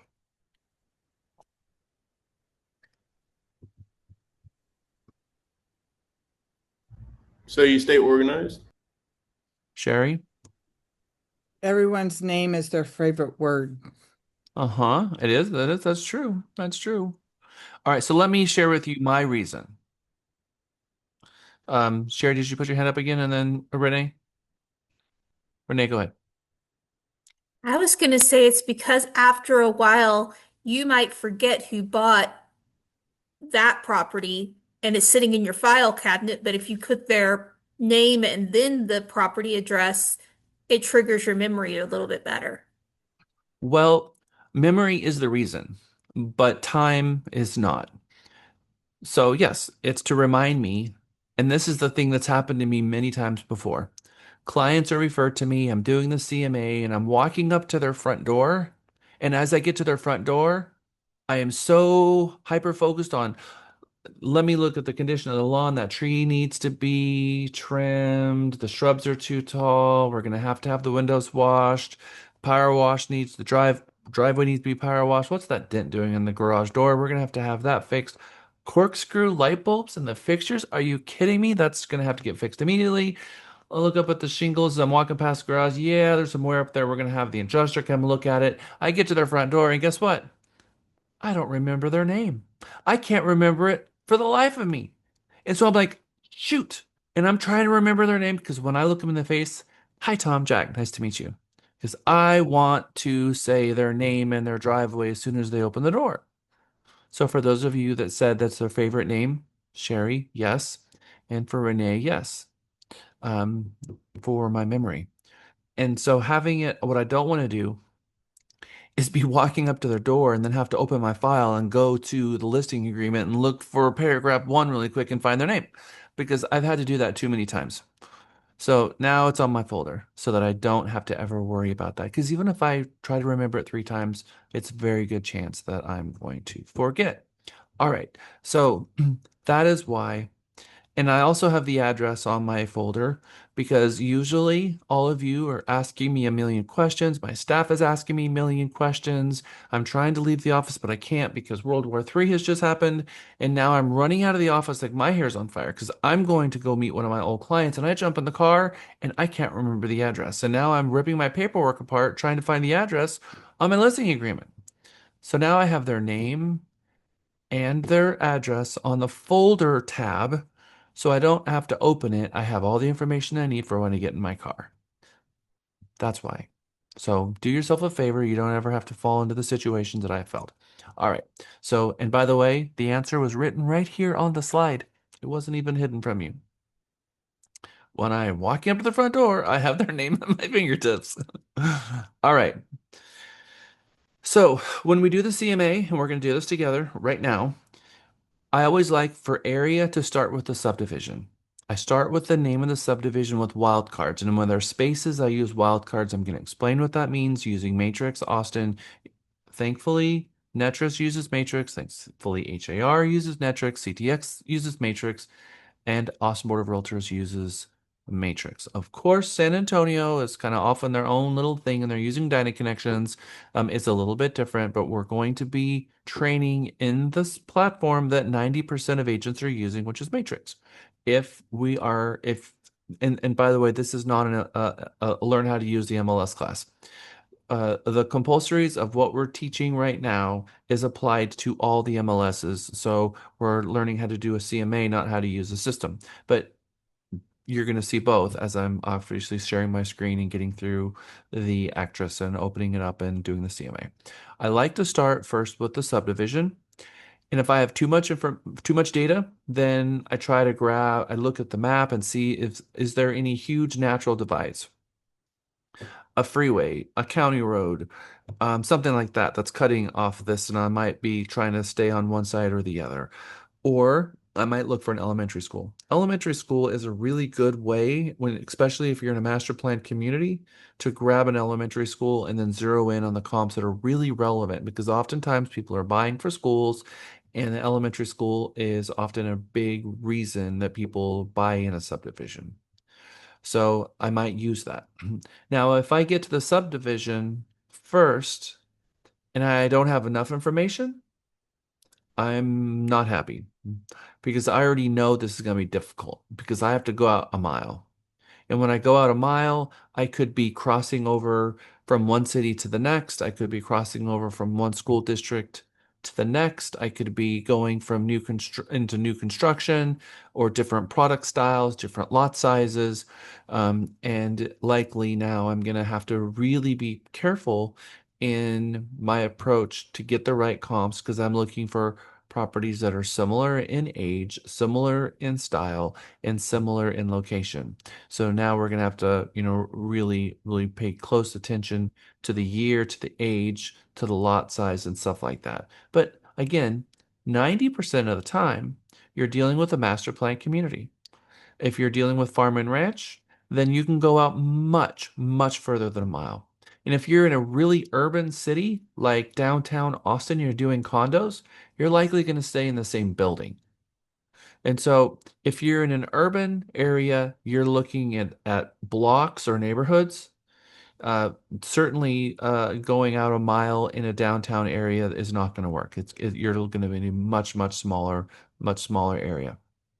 But in the suburban areas, you're going to go out a mile, and that's about as far as you're going to go out unless there are no comps and your suburban has turned into rural and now you're selling acres, then you're going to be going out considerably farther. And if you're, out 130 south, past Kyle, past Dale, and you are selling 180 acres, then you're going to probably be pulling out, 10 miles, 20 miles, something like that. I'm still trying to stay in the same county. And if you reach over counties, then again, you're making some adjustments for things that you may not be competent to make the adjustment for. And so if you have a difficult situation like that, what do? Order an appraisal. That's exactly right. All right, so that's the whole conversation regarding area. Second is size of the actual dwelling itself and the size of the lot itself. I like to do about the 15% rule. If a property is 2,000 square foot, I'm usually plus or minus 10%. That's usually what it's going to be. So now we're talking 1,800 to 2,200 square foot. And you can do 10% in your head. It's the easiest thing to do, right? So if the smaller it is, the more percentage you're going to go, and the larger the property is, the less. So if you have a 5,000 square foot home, you're probably going to be looking at more like 10%. And if you have a tiny home like 900, you're probably going to be doing 20%. And if you have your typical 1,500 to 3,500 square foot home, you're probably looking about 10%, about anywhere from 10 to 15%, something like that. So that's kind of the rule of thumb in terms of grabbing the square footage. Now, I'm going to tell you what's not a rule of thumb, that there you have certain criterias that filter listings, and then certain criteria that will adjust a listing. So right now we're talking about filters. But when you filter something, you are removing a listing from your grid or adding, right? Filter out. So this is a hard and fast rule for you, and you just need to know this. One story to one story. Now, if it's a 1.5 story, you can include the 1.5 story with your one story as long as it's truly a 1.5 story. 1.5 story means all bedrooms are down. Now, if upstairs they turned the game room into a bedroom and there's a bath up there and all that's upstairs is a bed and bath, you can still include that as a single story unless that's the primary bedroom. And I've seen a few of those, not very many, then that's going to be a true two-story. But the idea is if there's a game room up, then that's a 1.5 story. And if they've got a game room up and they enclosed it, it's still a 1.5 story. And so if you've got primary down, 3 bedrooms down, 2.5 baths down, and a game room up, that's not going to be, we're not going to use that in a 2-story grid. We're going to use that in a 1-story grid because it acts and feels more like a single story than it does a 2-story.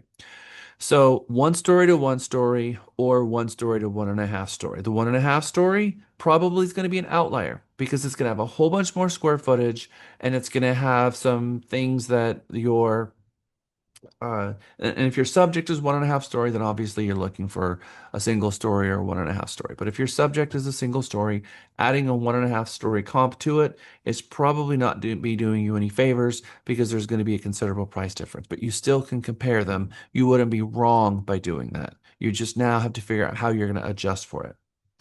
You would be wrong by adding a 2-story comp to a single story subject. That would be something you absolutely under no circumstances should do. So 1 story to 1 story or 2 story to 2 story. Now we're going to have, just like we had a conversation about the 1.5 story on the 1 story side, we're going to have a similar story on the 2 story side with the location of the primary bedroom. If the primary bedroom is downstairs on your subject property, I'm gonna look for primary down, but I can grab either. I'm okay with either because but I know that the other comps that are in my grid that have an upstairs primary, they're probably going to be a little bit less. Maybe not always, depending on the inventory constraints. 2020 and 2021, I saw situations where primary up actually sold for more because it was the most recent to sell. But that's not the typical thing. In Texas, from the tip of the top to the bottom to the left to the right, all of Texas, you have one similar story across all of our land here. Texans want a single story first. They are willing to pay a premium for it. Second, they'll purchase a 2-story as long as the primary is down. And the very last to sell is the 2-story with the primary up, almost functionally obsolescent, different than your California buyers, who in California, they're concerned about people kicking in the front window and stealing their children in the front window, which is a thing. I was licensed in California, and people put bars in their window, and they heard about a lot of homes invasions, and they just felt safer sleeping at night with all their kids and their entire family upstairs. We typically don't have any of those concerns here in Texas. So people are thinking more in terms of long-term quiet, peaceful enjoyment and quality of life. And they don't like stairs and they don't want to be going up and down stairs. Kids love stairs, adults typically don't. So in our homes, the primary bedroom down, the primary bedroom down, 2-story sells first. Primary up takes a little bit longer to sell, just FYI. And they, um, in the last 10 years, have built quite a few of them. Now, you might have some buyers who are like, yeah, no, we like to entertain and we don't like making our bed, so all of our bedrooms upstairs can be in complete disarray and we're not embarrassed and we like that. There are some subset of buyers like that, but again, the majority of them. So whatever you do to limit your buyer pool is going to affect your price every single time. And knowing that a single story is going to be really acceptable to most all buyers, most buyers, you're not going to have anyone object to a single story home typically because the number of stories. But when you get into a 2-story home, some buyers are going to object because they don't want a 2-story home. So maybe your buyer pool fell a little bit. But why do 2-story homes sell even in Texas? Because land is expensive. It's cheaper to build a 2-story home than build a 3,000 or 3,500 square foot single story. Those are less common to see a 3,000 square foot single story. Typically, you're going to have a 3,000 square foot 2-story, but kids' bedrooms are up and the primary's down. So it's cheaper because you can put the home on a smaller lot and have a bigger backyard with that 2-story. So for those reasons, they still make them and they still sell. Now, when you get up to the primary up, typically what you'll see in a primary up is a much larger primary bedroom because you're not competing with the garage anymore. And so the garage takes up good amount of footprint, so then they're trying to squish everything else in on the footprint of that, so it usually affects the primary size. So then as soon as the primary bedroom goes up, they have a lot more real estate to play with up there, and you'll see these huge grand open primary bedrooms upstairs, which some people really like. And so but even when you have that, you probably saw those 4,000 and 85,000 square foot KB homes that were built back in the 1990s that had the gigantic property upstairs. And those homes didn't sell as much as the smaller single story counterparts. So keeping this in mind, because of the story I just told you, that's why we segment the properties and we pick. On a single story, it's 1-story to 1-story. So we're not dealing with that differential. And on a 2-story, if you have a primary down, you're going to grab primary up or primary down comps. But I'm going to tell you this. If you have a 2-story subject property with a primary up, do not include a primary down comp in your grid. Why? Why do you not want to include a primary down in the grid when your subject is a 2-story primary up property? ¿Por qué? I would say because apples to apples comparison is the only way to get the accurate price or the accurate. Well, that's a reason, Sharon, but that's not I want granular detail. I want the reason, the granular reason.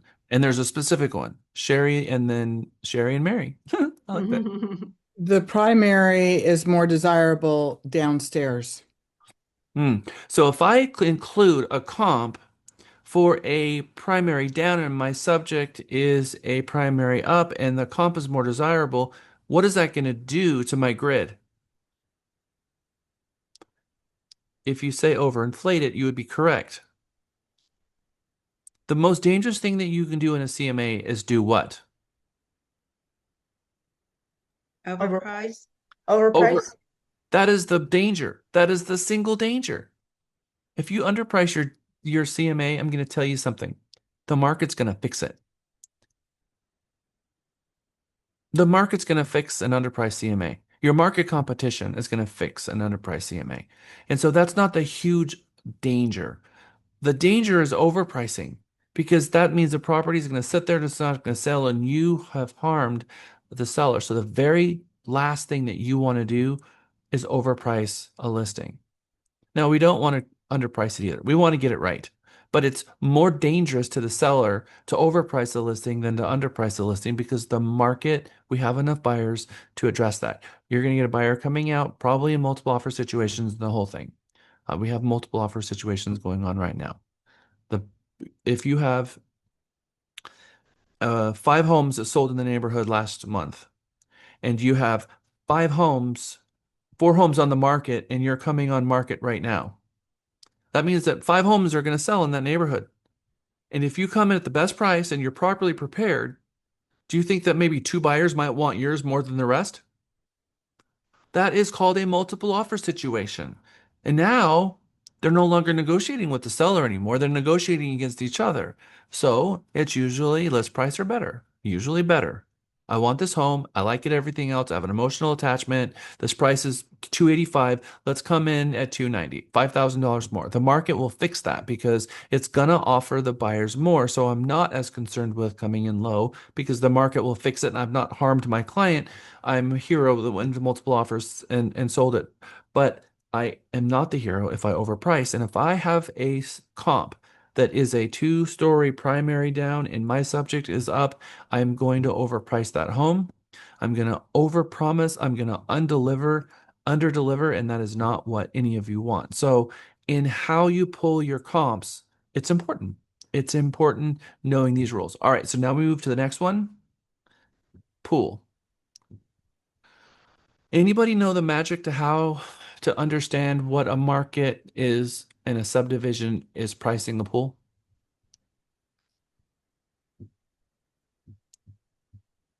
Anyone do this often?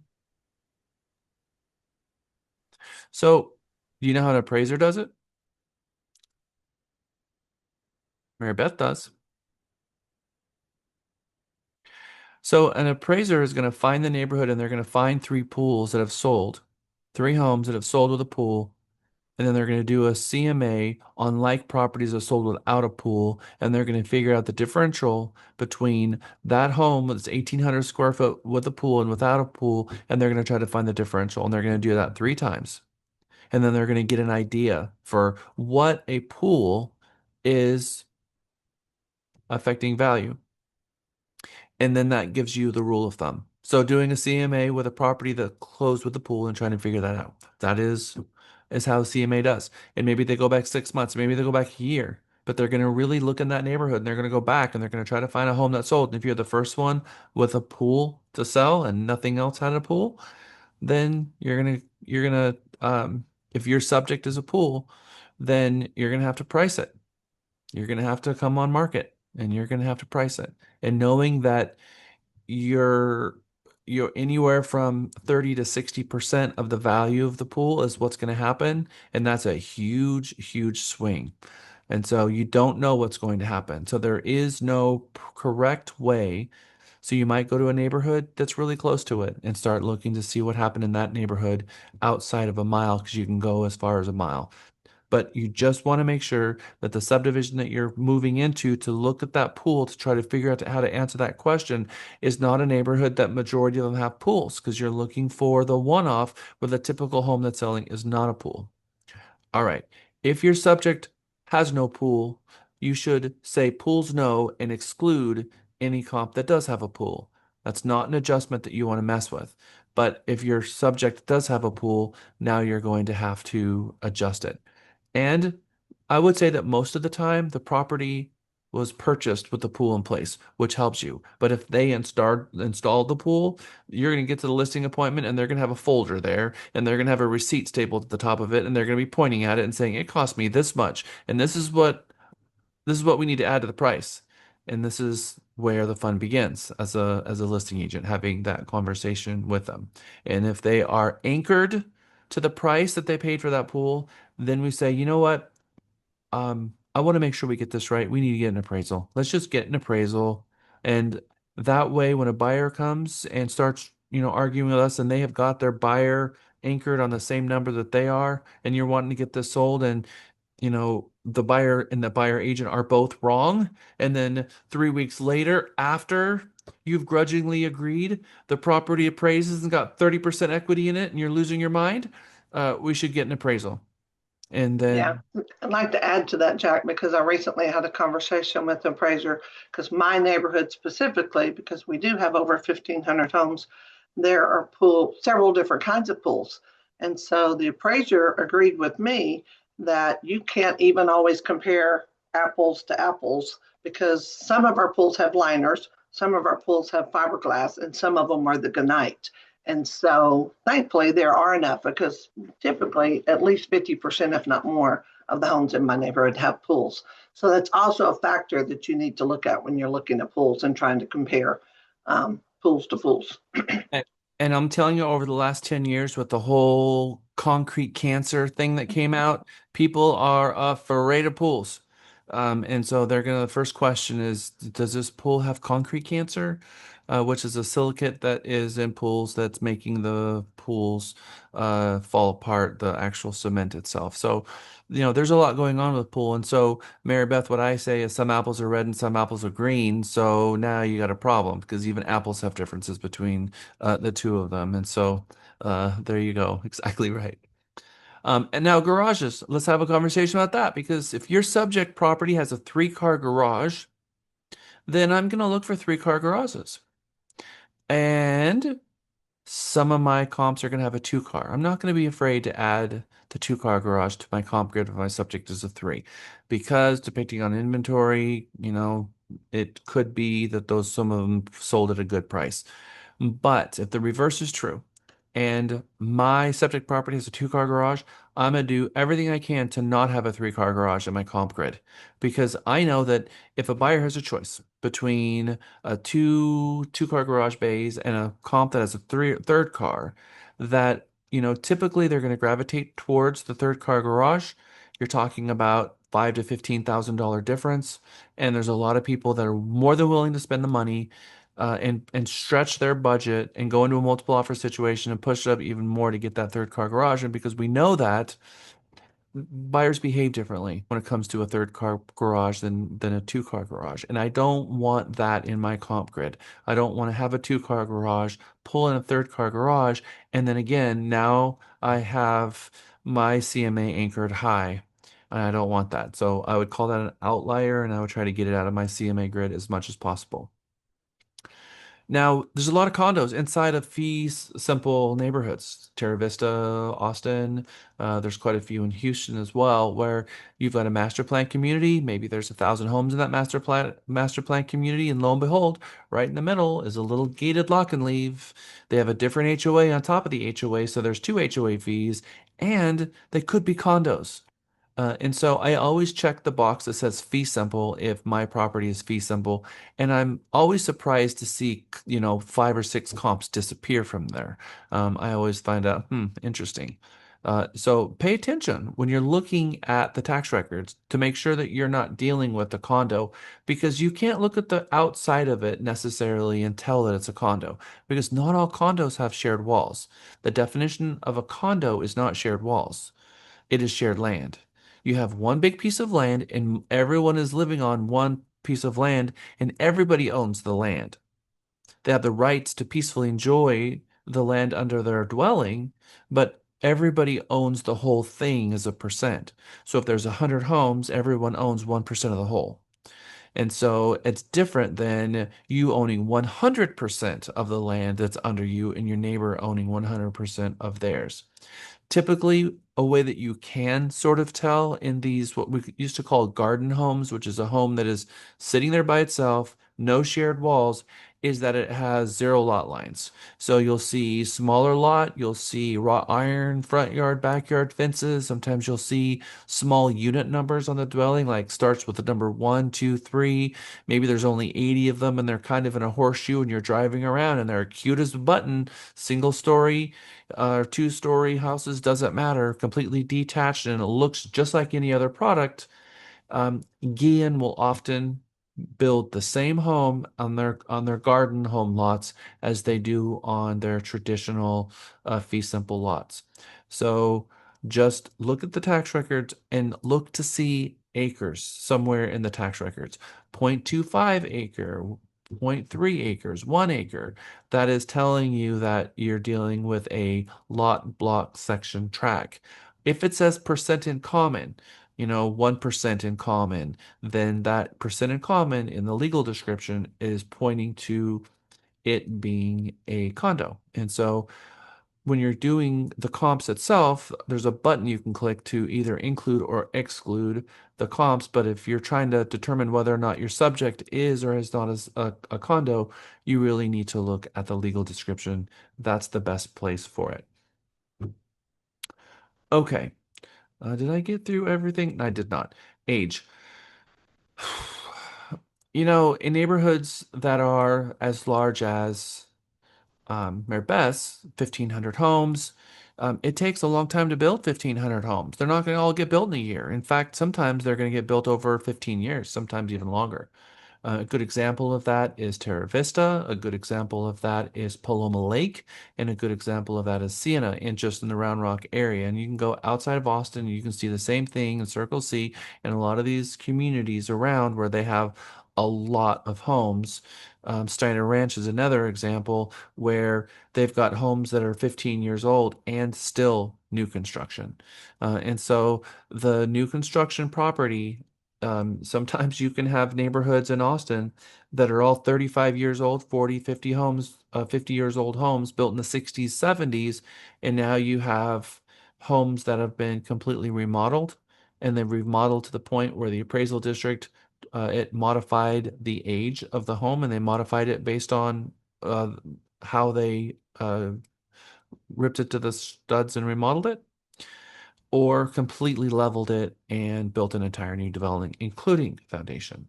So now you're dealing with new construction in a neighborhood that is older in construction. You're not going to mix those two. You're looking for another property that is new construction. And I'm going to tell you two very sad stories that you're going to come to me or your manager or your mentor, and you're going to be crying and upset, and so is your seller, that if you're the first person to sell in a new home neighborhood, it's not fun, and you're not going to win in that scenario as a seller. Now, there's a first in and first out rule. We're going to talk about this later when we're in our new home construction class, Lisa's favorite class, that when you're the first in, the first one to buy, there are no comps, and you're going to typically get the best lot and you're going to get the best deal. And over the course of the next however many years they build out subdivision, the prices are going to go up, and you're going to be glad that you bought the home at the price you bought it for. And the very last home to sell is usually going to be one of the most expensive, and they're going to try to, the last year is going to be the top of the market typically. So age of the home really does matter. But if you're in a new home community and you're the very first one to sell, you're not supposed to mix new home to resell, and you might not have any comps at all because you're the first one to sell. So now you're going back to see what they saw, what they purchased it for. And if they just purchased it in the last couple of years, there is a good likelihood, a very good likelihood, that the builder is offering incentives that your seller can't, offering closing costs that your seller can't, offering a discount interest rate that your seller can't. And the only advantage that your seller has, the only one, is that you have an inventory item that can close in 30 days because the builder might not have any inventory. But if they do have inventory, then you have to ask yourself the question, why would a buyer buy your property with a higher interest rate and a higher price than they can go to the builder and buy one where the builder is going to pay their closing costs, give them a lower rate, and give them a new home? There's going to have to be some mitigating factor, and you're going to have to figure out what that is. And if there are no mitigating factors, it's because your property happened to be a really super nice lot, or, whatever. There's something about your property that the builder's not building anymore, or that particular builder sold out and all that's left is another builder that doesn't have the same quality, then good. But if that's not the case, you might just need to turn it into a rental for a while and wait it out and wait for that builder to leave. Because when you sell a new home, you should tell the people, you should tell the client, I definitely recommend new neighborhoods, but I don't recommend selling until the builder moves out, and give them that recommendation so that if you're the buyer agent and you put them there and now they have to sell and you come back, they're like, why did you do this to me? Well, remember we had this conversation. You were supposed to sell after the builder moved out. And I can tell you back in 2008 to 2010, probably the majority of short sales that I sold were that scenario. People trying to get out of a neighborhood that they were competing with the builder and they had to sell and they were in a hardship scenario. And so I short sold a whole bunch of new homes. No different than an investor. who buys an empty lot in a neighborhood of all 1950s, 60s homes like in East Austin and decides to build a brand new house. That's a very difficult CMA to do because you don't have any comps. So what do? That's right, Bryce. We ordered an appraisal. And so there we go. So don't burden yourself with this sort of thing. Unburden yourself and your client. Get an appraisal, and now you can use it to argue with the agent on the other side who is already got their client pretty much bent on this.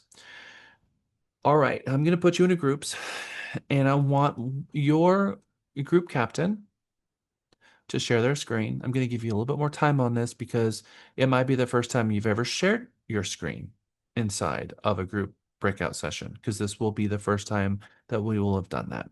So you're going to need to log into Matrix. So the group captain is going to need to be someone who has access to the Austin Board of Realtors, because we are doing a CMA out of a property that's in the Austin Board of Realtors. So your group has to have someone who is access and willing to share their screen. And what you're going to do in groups of 4 is I want you to find the following information for 4305 Chestnut Meadow Bend in Georgetown: the subdivision, the number of stories, the square footage, the year built, the number of garage bays, beds and baths. This is a very easy exercise, but I am going to give you 8 minutes, not 10, and we're going to come right back. And at the end of those 8 minutes, I'm going to ask you if you were all able to find the information. I'm not going to go down the groups and ask you all of it, but I will ask from each of you one question, one of these, like the square footage or the subdivision or the beds or the baths. Did not have enough time. Some of them.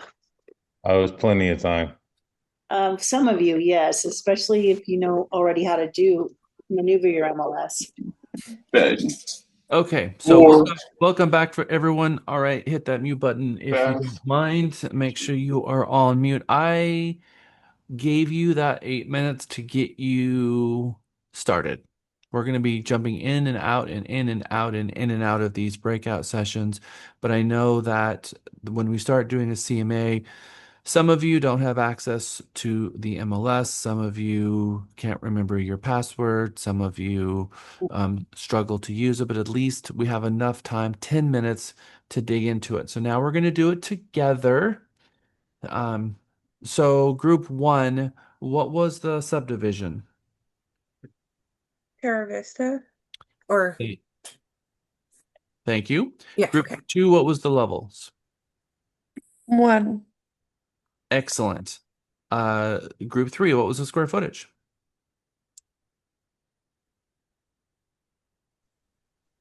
Were we group 3? 1822, 1,822. Anna, no, you were We not. were 4. I thought we were 4. Yep. Group 2, Renee, Sherry, and Caroline. Since you wanting the square footage, is that what you said? Yes, ma'am. Wait, I think 1,822. I just spoke for the levels. I But think we were Caroline on group spoke for the 3. levels, yeah. We were on group 3. I thought we were group 2. Yeah, we were. We already went. Yep. Group 2, group 3. So Square foot. 1,822 square feet. Okay, thank you. Group 4. What is our number of garages? 2. And group 5, how many beds?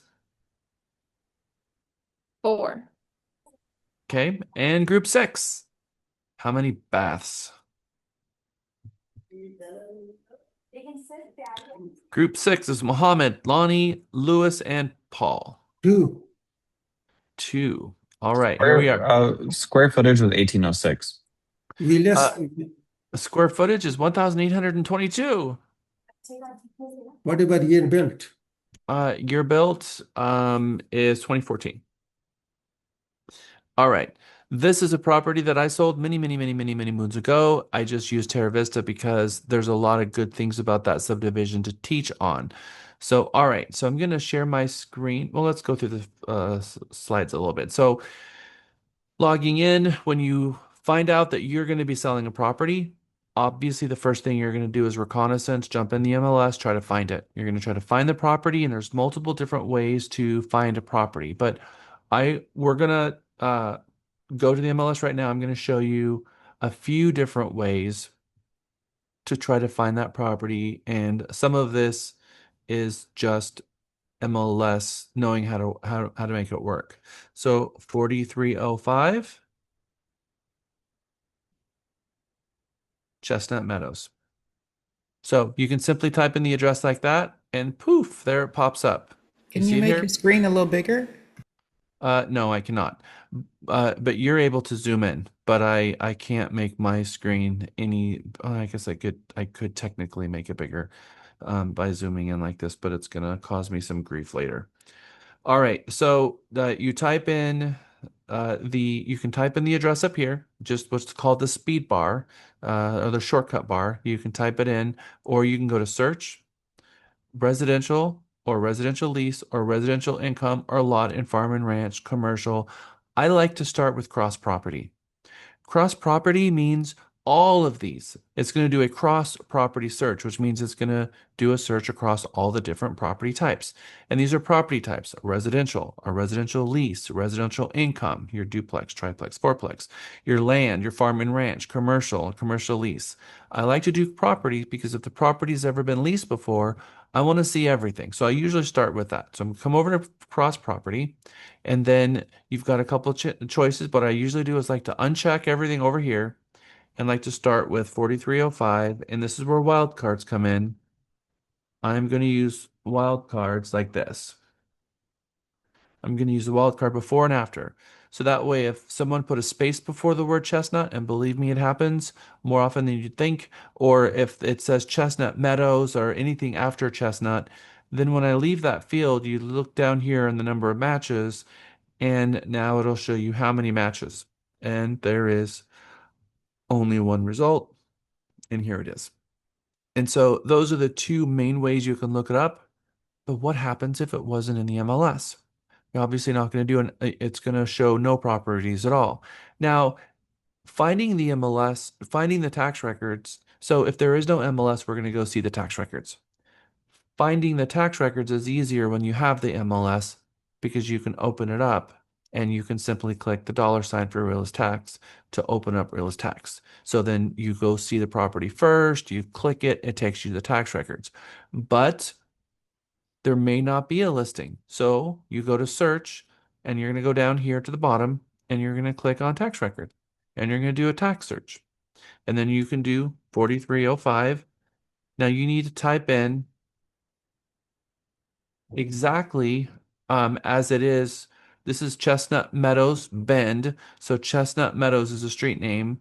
I already have one match, so I don't need to go further, but it is an exact match on street name. So if you type in Chestnut, oftentimes it won't find it, so you need to type in the whole street name, which causes a lot of agents to struggle with that. Click on one match, and now this is going to bring up the tax records. The MLS number would be blank because there isn't an MLS record. You click the appraisal parcel number and it will open up the tax records. Now there's some interesting things in the tax records that really help us as real estate agents. One of them is going to be the prior. I'm going to click on realist tax, and I'm going to from the MLS tax records, I'm going to take over to the realist tax because there's information in the realist tax that you're not going to get from the regular tax records. And I want these tax records because one thing that I really appreciate, one is the AVM, because I'm going to look at that, even though I'm not going to put much confidence in it. I am going to look at it. Their confidence, they're pretty confident. They're like 95% chance we're right. So they're pretty heavy on this, but I'm still not going to, they've got a range of 327 to 372. That's a huge range. It's a pretty good sell score. 717 means they're probably getting pretty close. I'm going to come down, and what I really want to look at is the mortgage history. I want to see the time that it sold in the past. And then I want to see here, I want to see the mortgage here. I want to see this piece of information, and I want to see this date. What was the mortgage amount at the time they purchased it? That helps me. I'm going to show you how that helps me later, but this is where you find that piece of information. All right, so those are the ways that you're going to look up the property. You're going to open up, you can type in the address again in the search bar. You can do a cross property search. If you're getting to the tax records, you can go to the MLS and click the $sign, open up the MLS tax records, click the realist tax and get to the realist tax that way. Or you can go to the search and you can click in the tax records here to get to the tax records. All right, so we're dealing with right now with how to get to the information. Next, we're going to actually do a CMA. So one of the first things I like to, I'm going to go back to my slides. We're going to do a little bit of bouncing back and forth on this. I always, first thing I want to do is I want to know what their original loan amount was, and I want to look at amortization schedule. So I just showed you how to find, I'm going back to my browser now. I just showed you how to find that number. So we go to the realist tax. We have a mortgage amount from 2021 that was a conventional refinance of $177,000. So I'm going to teach you a little secret. How many of you have ever been to bankrate.com?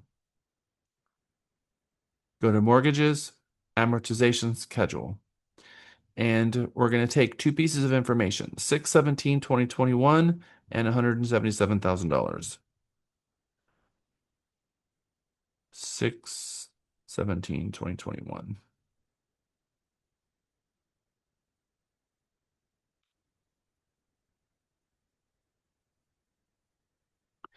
2021, we were looking at rates somewhere around, I'm just going to say 4.5, maybe 5.5.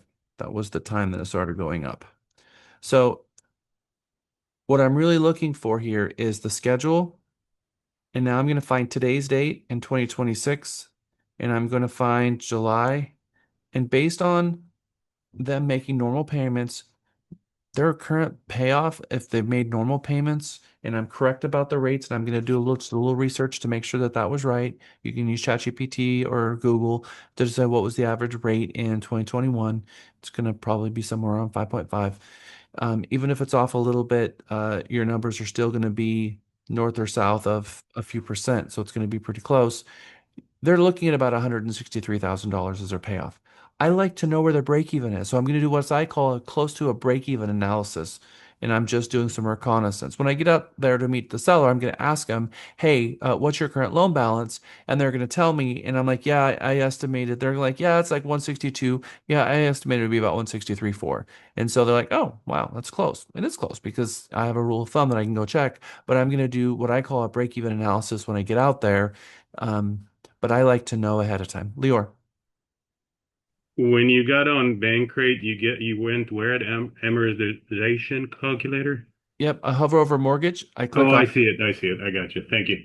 Yep, and I would save this on Yeah, your. that's what I'm doing. Yep, Thanks. all of you for sure. Go bankrate.com, amortization schedule, and it's always loan amount, 30 years, 5.5, the date that they started their mortgage, and then you go to the today's date, and it will tell you what their balance is going to be. So now we know 163,400.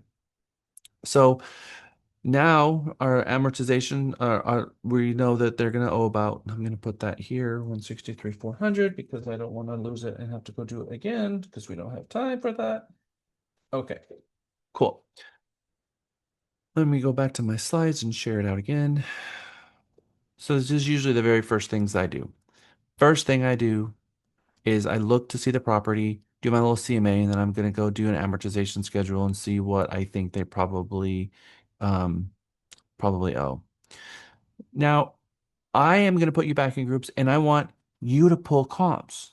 And I want you to pull comps and put the comp range, and I want you to give me a comp range. I'm going to be doing it the same time you're doing it. And then we're going to come back and you're going to tell me what you came up with.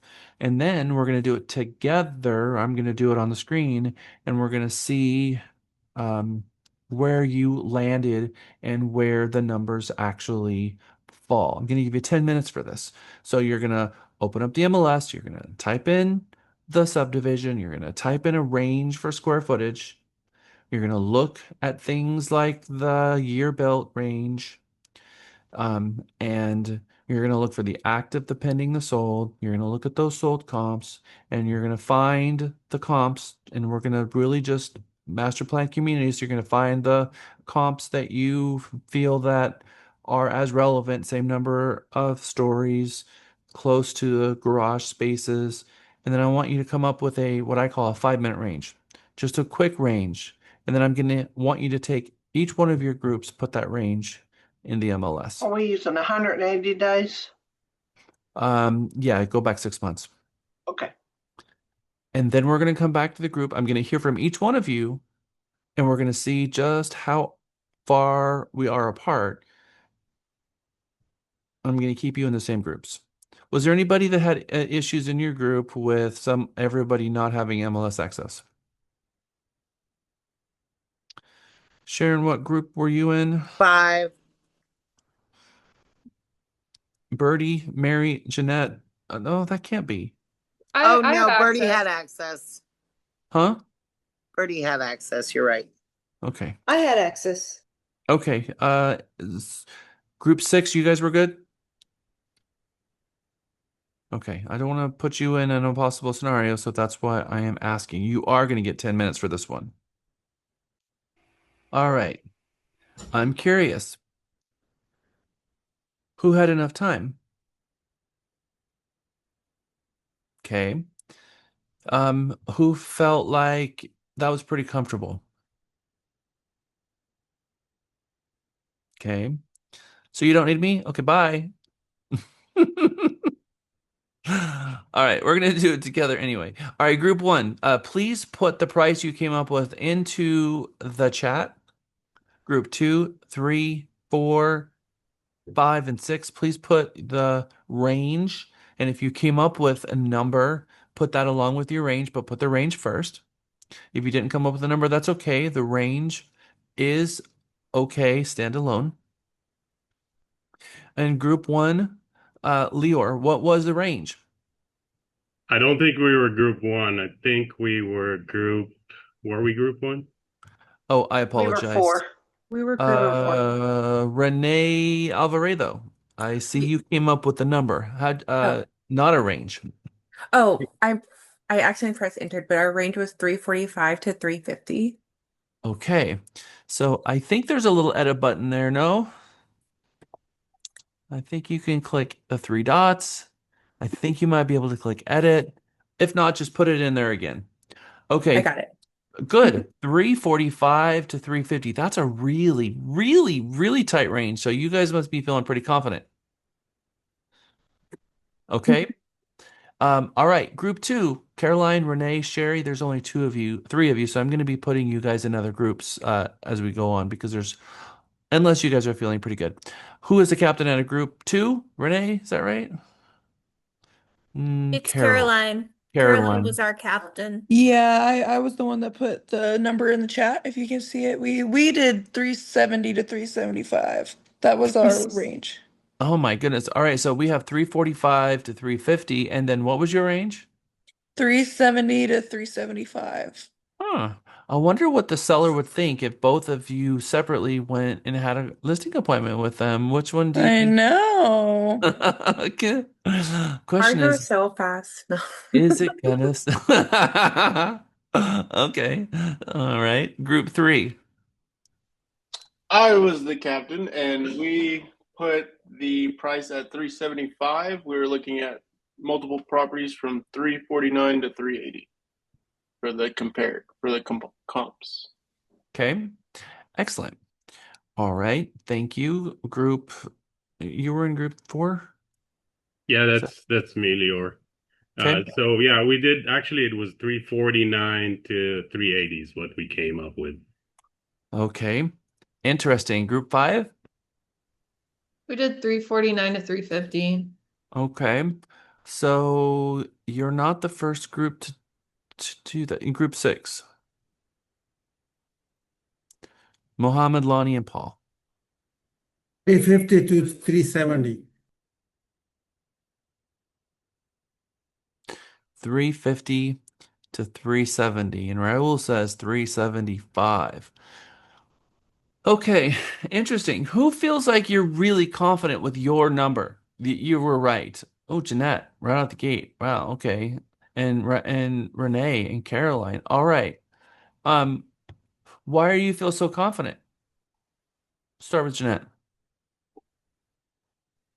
Because we looked at the square footage, the type of home. We did everything that you taught us to do a little while ago. So that came out to that amount. Okay. So, can I ask you a question? Yes. Did you look at the photos of the subject property? We didn't have enough time. Okay. So you're judging against properties, but did you look at the photos of any of the actual comps? No. No.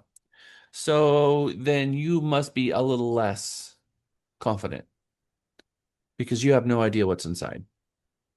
So if they all have the same finishes, you're good. But if some of them are really upgraded and some of them are not, then you're not going to be so good. All right. So we have to look at the photos. We need to take a minute to look at them just to see what is going on inside. All right. It's more than just numbers. It also has to be what comp is the right one to choose because it is similar to the subject, which makes this not as easy as you might think. So first thing, we're going to go look at the subject property. And we're going to do a quick little look at its photos. Okay. So this is a Lennar blue bonnet floor plan.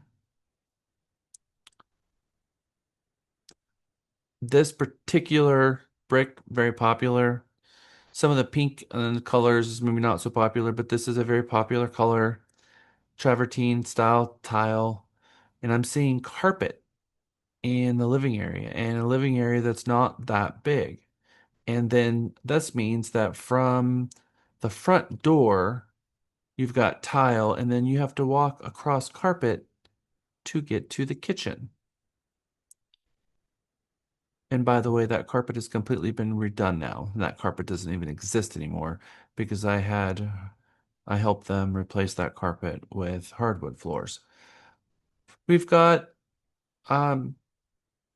nice countertops, everything's looking nice and clean again, carpet in the rooms. Super nice house, but is it crazy upgraded? No, nothing wrong with it. Not a bad house. But let's see if it's going to stack up with some of the comps, because that is really what we need to do, is determine, are the comps that we pulled, are they comparable? And how about this? Why don't we also call a listing agent and ask them a question? Hey, would you share with me what you got, and see what they say? We'll see if they even answer the phone. We can't guarantee that. So let me walk you through my method. First thing I do is start with a subdivision. I'm going to wildcard it like this. And I might even grab one in the middle like that, because some people might actually put a space between Terra Vista. I'll tell you that there is no master list of subdivisions. So in the Austin market, it's all just type it in. And oftentimes it was typed in by someone who works at the appraisal district from a computer from the actual plans, and it can be a hot mess. We see misspellings, we see spaces where there shouldn't be. So the wild cards is going to make sure that you find more listings than what other agents find if you use these. So it's whatever. If something's before Terra Vista, like the Terra Vista, it would show up. If someone had a space in the word, it would show up.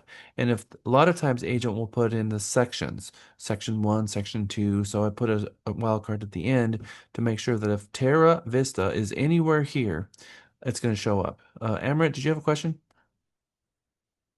Yes, Jack. Does this also apply to the new search? Because I use the new search and I'm not very familiar with the old one. We're going to use this search. Okay. I don't like the new one. Fair enough. We're going to use this one. So I want to grab single story. I want to preemptively remove any pools. I'm going to grab fee simple because I'm going to remove condos. So now we've got 15 showing up so far. So let's just take a step back. If I look just at Terra Vista without any criteria, and I grab all that I'm going to grab here, I'm going to go back 200 days just because I want to see. I told you I go back further sometimes. And one of you asked me how far to go back, and I said 180 days. I'm going to still go back to the fringes because I still want to see. There might be a listing just a couple days past it that's I wanted to see, and it was not in my grid because I cut it off through a filter. So now I have 130 total. So I'm going to take it down to one story. I now have 58. I'm going to grab single family because I want to, if I'm doing especially a cross property search, I want to make sure that I'm grabbing just single families, getting rid of the condos. I'm also going to click on fee simple. And that goes from, it stays at 58. I'm going to remove any pools. No pool. So that went from 58 to 54. So probably likely just got rid of a couple of outliers that would have made it in. Because we're dealing with actress, I like to make sure I just get unlock stuff. I don't want HAR listings in here, but we're going to leave that off for a moment. So now I have active, pending, and closed for the last 200. Sometimes I'll pick hold just to see if there's any data and then there's not, so I don't have to worry about that. Jack, you don't have to put your address in there in this page? I'm not looking to find this listing. I'm looking to Just find the Terra comps. Vista? Okay. Yep, the Terra Vista is here. So that's gonna bring me to just those listings. Now, okay, so now I'm gonna grab my range. So the subject was 1,866, is that right? What was the subject? Square footage? 1822. Okay, so I'm gonna go 1,800 to 2,250. I'm gonna grab that 18. We're talking about 10% is 180, so I'm just gonna make it easier for Why myself. would you not go below 10% below? Oh no, I meant 1,600. Okay, thanks. I'm 160 is 10%, but I'm gonna make it easier for myself in math and just go 200 on each side. So it's 1,800. I'm gonna grab 1,600, and I'm gonna grab to 2,000. I'm not gonna even grab 2,200, but I might grab 21 just to see. But really, I'm looking something like that, right? I want to grab 200 on each side with a little bit of room to spare so I can see the stuff that's on the fringes. So now I'm going to click results, but you're going to see that there's going to be some in two different marketplaces. We have GTE and RRW. So let's look at the map and say, well, what are you talking about? You're going to see that Westinghouse Road here cuts Terra Vista in half. And when it does, all of this stuff is Round Rock, and this stuff up here is Georgetown. But a little bit of this stuff down here also is Georgetown. So do I have to cut that in half? I actually don't have to. It's a good idea to, it just depends on how many comps I have. Off the cuff, I'm not going to immediately remove that. I'm gonna do it in the end, but right now, before I get there, I want to see more. I want to see more comps right now. I want to see a little bit more. So let's see what we got. I'm gonna sort by close date because I want to group them together in a way that makes sense to my brain. And I see two pendings. We're gonna pick one of those and call. And then I see 1, 2, 3, 4, 5, 6 actives. And I'm going to look to see nothing has closed since May. Nothing closed in June and nothing closed in July. So that means 60 days have gone by. And when something did sell, we had 2 in May and we had 4 in April. We had 2 in March.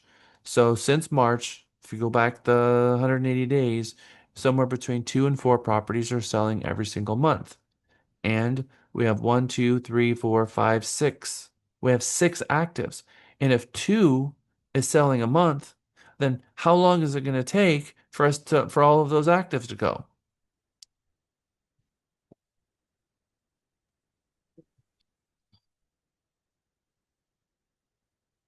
3 months? 90 days, exactly right. Exactly right. 2, 3, 4, 5, 6. That's going to take 3 months to absorb that inventory in order to get all of this out. Now, we do see 2 pending. We don't see anything in June, but in July, it looks like likely that those 2 probably will hit the closing table in July. And so that means that we're closing roughly 2 a month. So Interesting also, Jack, how many days on market the 2 pending have been, which follows what you're teaching. Yep, 78 days and 65 days. So, Mr. and Mrs. Seller, what I'm seeing here is that most of these properties are staying on the market between 1 and 2 months. If we look at the history of what's sold, we have nothing closed in June. In July, we have 2 set to close. I called both listing agents, got information from them to find out when they're going to hit the closing table. So we'll just pick one of these randomly and we'll call the number. Okay, so I'm going to be looking at my range here, and I'm acutely aware of what the photos were of the property. Now, I don't know really what my subject property is because you very likely have never been inside. And if we're looking at the photos of a property that's 10 years old, it's very possible that the owner has done some things. You can ask them on the phone, but the 2-step process used to be we used to go walk the property, know exactly what you've got, go back to the office and do a CMA. And you can do that if you've got a relationship with the person and they want to hire you, but and you know you're going to get hired. But the reality is when you go out to meet them at the listing table at the table, you want a price and you want a listing agreement signed. Because what ends up happening in the 2-step, and the reason agents don't do it, is they go out, meet with the seller, and they say, okay, well, thank you for showing me your home. I'm going to go back to my office. And then while you're working out the numbers, another agent comes who's very confident in the numbers, and they sign an agreement. And next thing you know, you've been truncated because someone else came in after you and got the listing agreement signed. So we're setting an appointment, going out to the seller, and we're going to get our listing agreement signed. So you might just print out all these comps and take them with you and work this out at the kitchen table after seeing the property because it is absolutely important that you see the inside of this property and which of these comps absolutely make no sense for you to actually be using. And the first thing I'm going to look at is the disparity in this in the square footage. We were really wide on our range, and I'm seeing some 1,600 square foot homes. And considering that my subject property is in the 1,800 square foot range, I kind of have enough comps here where the 1,600 square foot ones are kind of scaring me a little bit. So we're going to get rid of those and we're going to tighten this up. We're going to get out of the 1,600 square foot range first. And I want to see this range a little bit more. And so this is going to tighten it up a little bit. And I'm very quickly scanning this to see what are my huge ranges. And I'm seeing as low as 180 and I'm seeing as high as 122. So based on what is closed and the 180, that was a while ago. That's going to go away when I get rid of my 200 days, maybe, and I look at really just my last 180 days. That might or may not go away. But that is quite a while ago. That was March. So my recent ones are April, May, and June. I've got 4, 2, and 6. 190, 225, 201, 189, 192, 222. So if I just grab these April, I'm in the 180s to 220s. My outlier is 222 at the highest, and my lowest in this range is 189.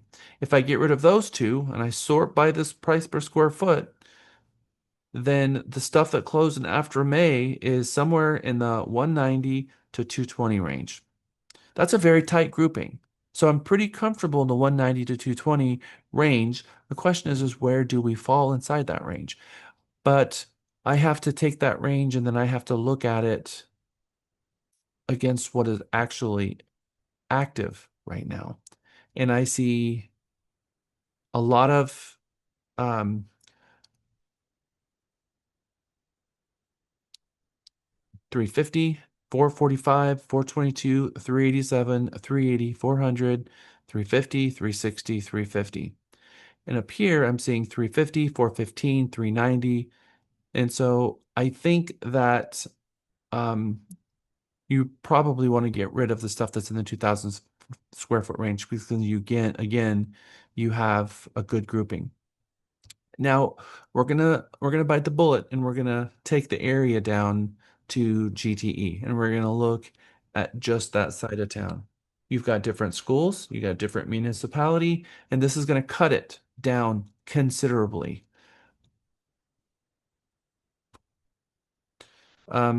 Leor and then Emirates.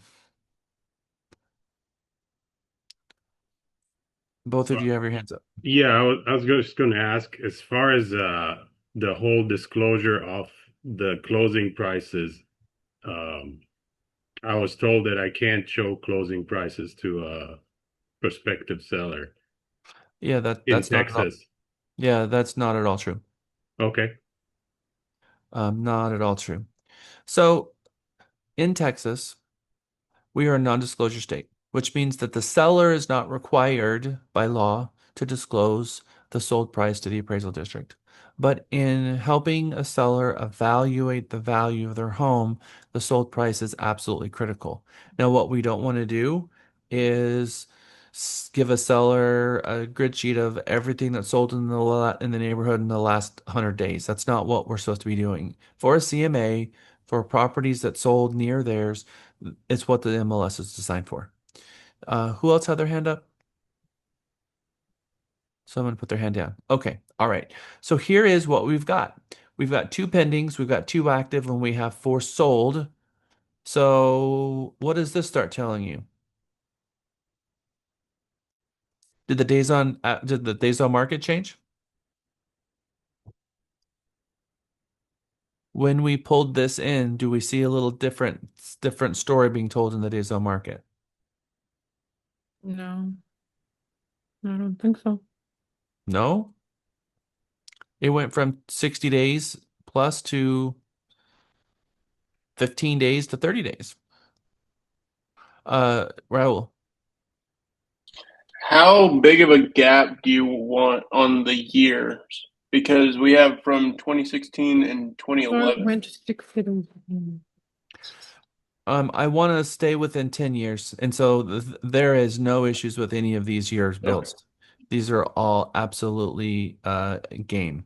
So I'm looking at 350, 380, 350, and 350. So what am I seeing in terms of sold price here? What am I seeing evidence of? 350 to 380, and I'm going to really look at each one of these, but 314 Briar Park is right in the same neighborhood as Chestnut Meadows, but here 4536 Chestnut Meadows sold for 349.9. So we're going to look at the first one.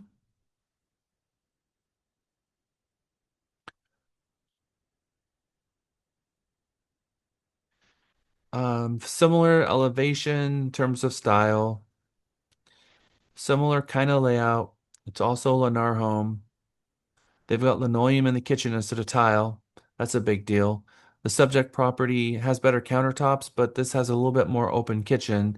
And looks like so the overall flooring in the home is not that huge of a selling feature, especially it being looks like honestly it looks like Pergo with quarter round. So I mean it's a very similar home. When I look at the 2 of these homes, I'm seeing a similar house here.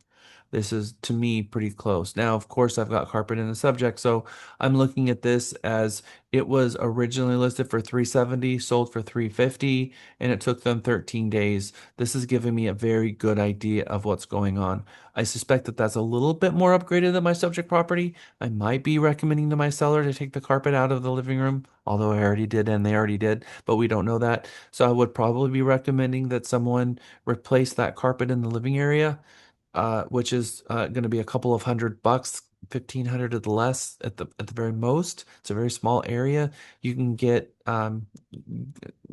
either a hard tile or linoleum at places like floor decor for $2 to $4 a square foot, and a good handyman could install that. So that's not going to scare me at all. So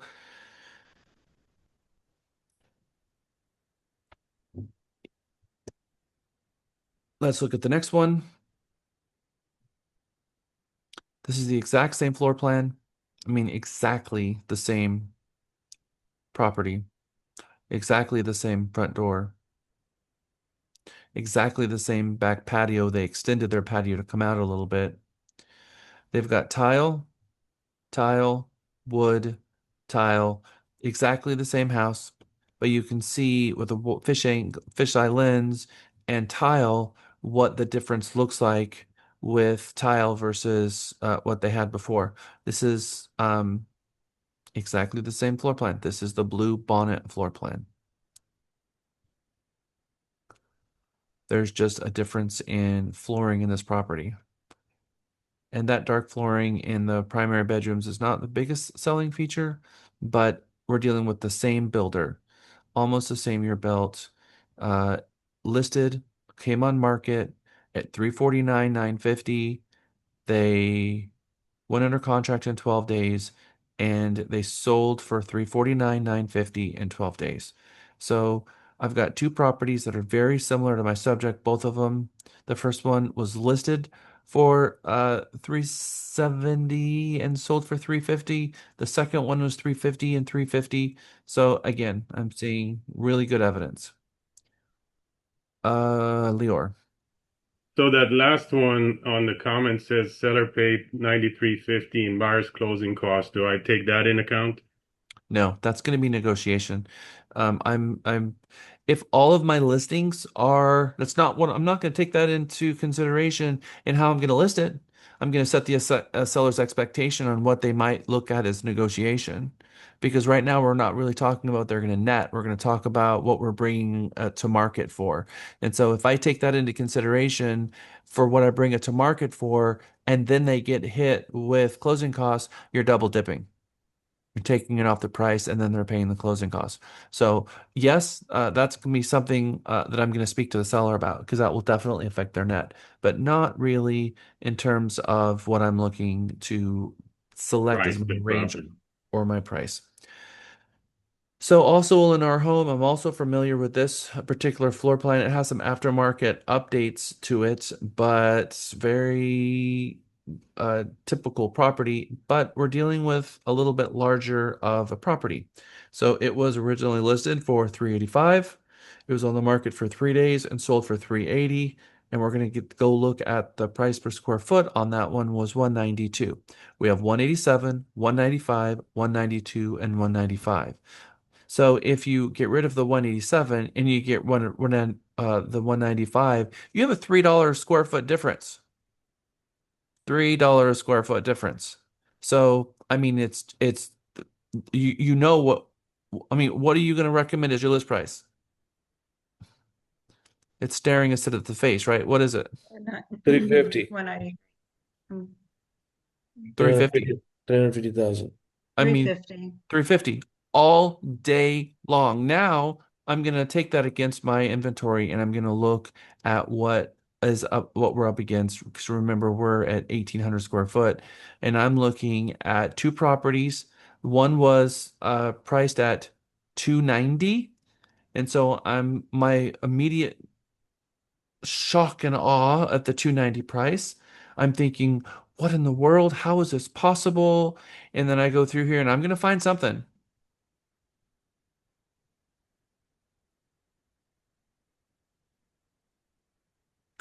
Missing carpets. This is an REO or something. And so this is a distress sale all day long. So distress sale, missing carpets. I'm going to take this out of my grid view completely. I'm going to go just like this and I'm going to say buy. I'm going to narrow. And now it's gone. And never to be bothered again by that listing. So now we have 415. Missing carpet affects the price that dramatically, or just the fact that it's a distressed sale? There's something going on with it. So I'm going to get it out of my life because I'm not going to even spend the time to try to figure that out. Okay. Yep. So 415, 399, and 430. Now I'm thinking to myself, the 415 is under contract. Here I am at 350, but all my comps are much higher. So are we looking at a market that just quickly appreciated out of nowhere? Doesn't make much sense. So let's take a look at this property, a very different kind of house, of a large front covered patio. Definitely not what you would traditionally see. And you're going to see that this has high ceilings, very open, very high ceilings. And I'm going to look at this and I'm going to say, this is not the same line of product. This is not the same builder. This is nowhere near my property. It doesn't have this kind of stuff going on with it. So I'm not going to really compare mine to this, because if I bring mine to market at this price, what's going to happen? It's not going to work. So not the same product. Now I'm going to look at Clearwig, which is at $399. It's been on the market for 8 days. Oh, that's the same one. Sorry, we're going to go to the next one, and we're going to look at this one. So we've got a more expensive elevation going on in the front, and the lot more open floor plan. We've got a much more expensive exterior.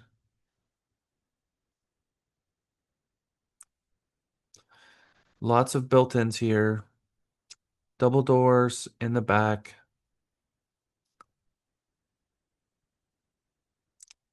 Definitely a much more expensive kitchen.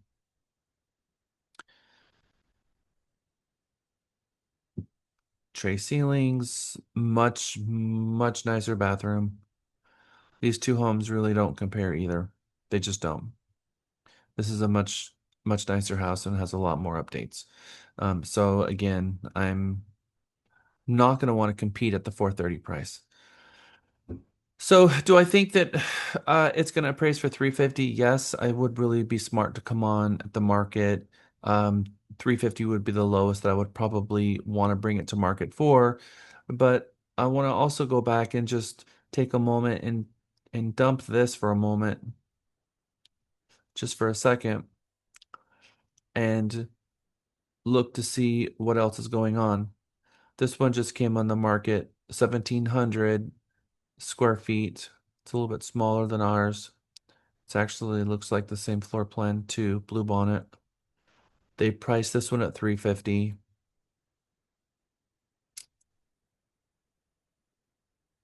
I agree. Same kind of line of product. 415, we already looked at this one. Bentwood is 1,762 square foot.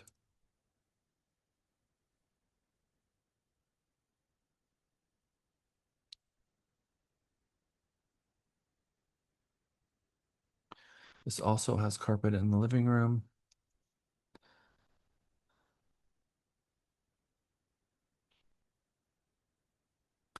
Now, does anybody know anything about Terra Vista? Okay. What does Terra Vista have running through it like a vein? Golf course. Ah. So the next thing you want to really look at is where these properties are on the golf course. And you're going to see that the ones that are on the golf course, they're going to be demanding a higher price. These up here don't have golf course.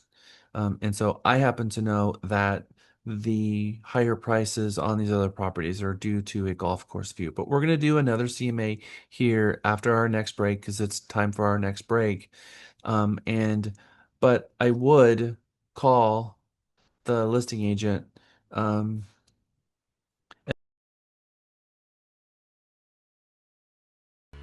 Welcome back. Oh, you got me need Jack here where we need Jack here where we need. Welcome back. Welcome back. Welcome back. Welcome back.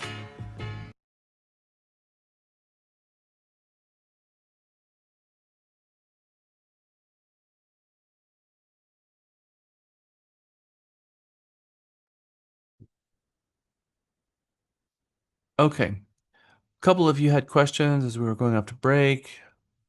One of you was Bryce had a question. So, Bryce, when you're dealing with a square footage difference, there's no such thing as an actual number. There is no such thing. If you have 5 different appraisers go out, they're going to come up with 5 different numbers. Now, there is something that I'm going to share with all of you that might be a new piece of information. So we're going to go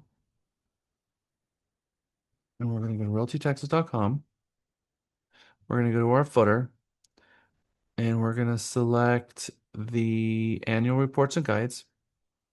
And we're going to look for the ANSI standard that came out a couple of years ago that I threw in here. Right, it's somewhere in there, right here. Fannie Mae ANSI standards. So prior to this, the year they put this in, which I think was 2022, prior to 2022, there was no standard of how a appraiser measured a property. Some would measure the length and width of the foundation and multiply it and get the square footage, subtract the garage. Some would measure the inside, and some would include utility rooms and closets, some would not. Some would include staircases and some would not.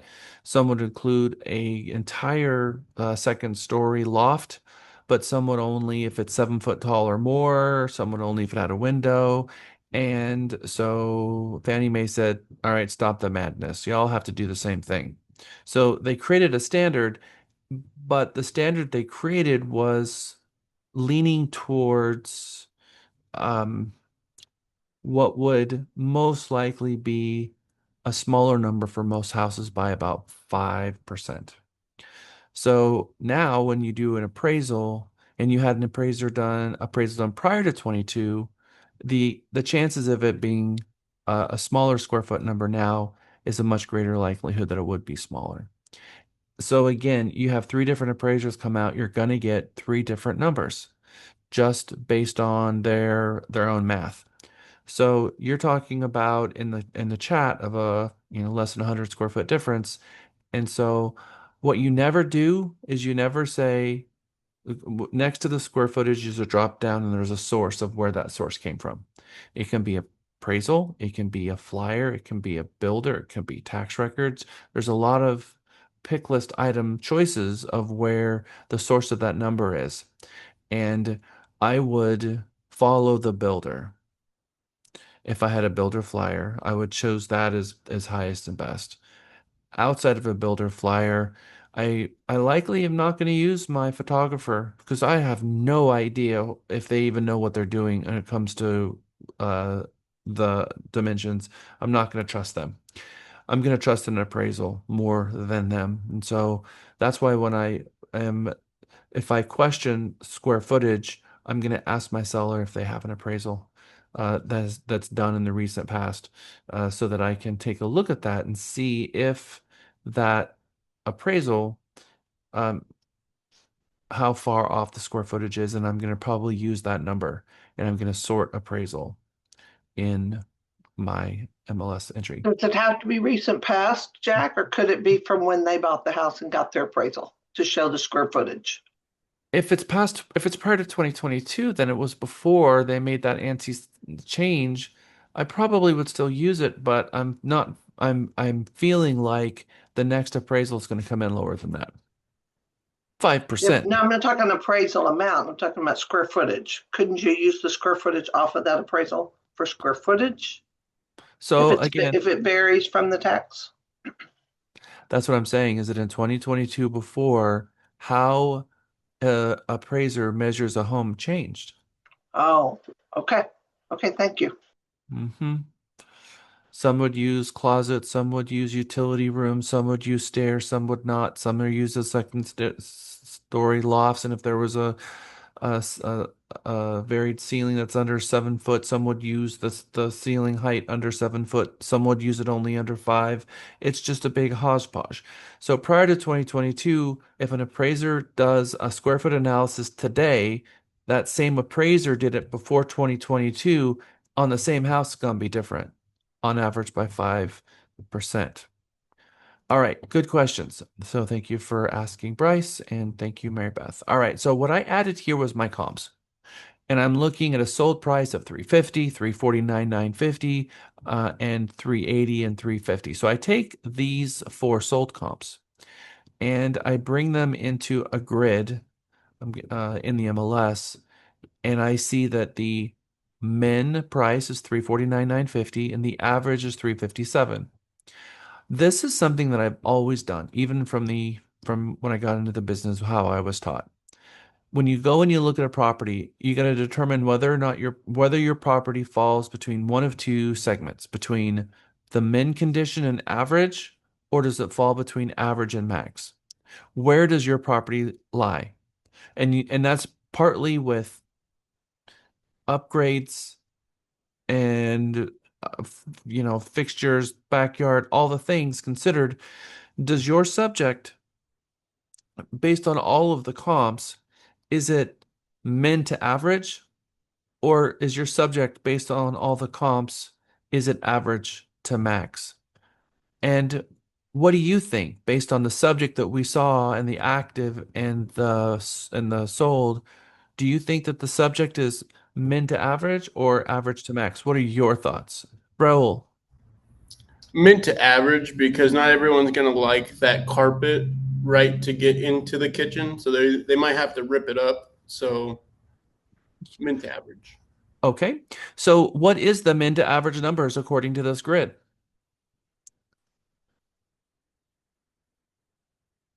$350 to $357. Min 350, average 357. So then now there's my range.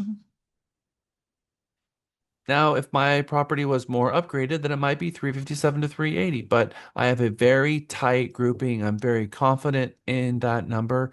And guess what? We're going to double check all these numbers anyway, because we are not done yet.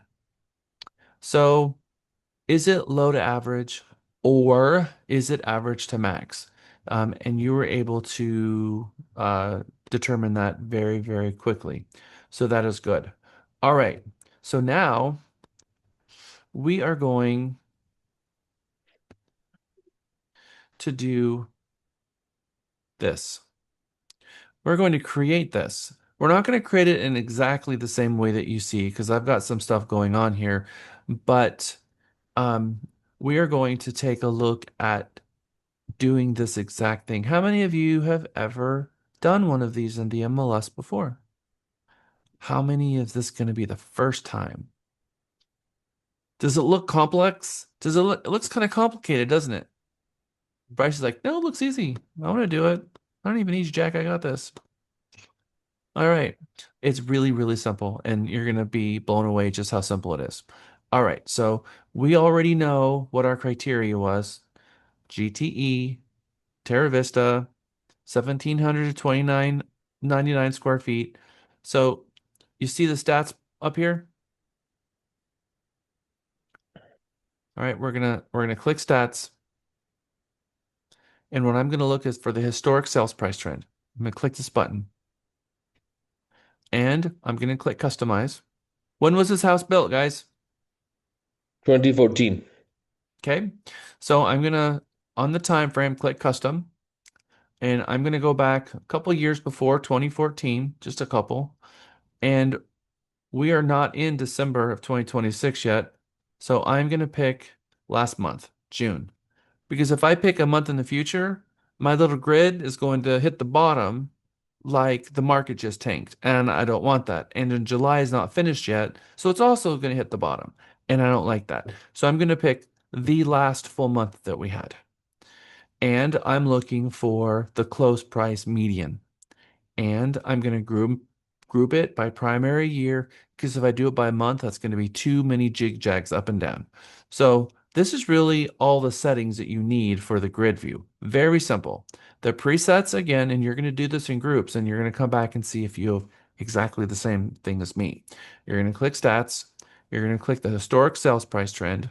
You're going to click the customize, and you're going to pick a couple of years back further from the year built.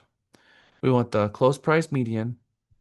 You can actually grab the close price max average, but I like to grab median. I just leave it alone. I like having the smooth line, and I group it by primary year. It's all I do over here in the settings. I leave it alone. I'm going to grab a residential single family home. I'm going to go to the subdivision.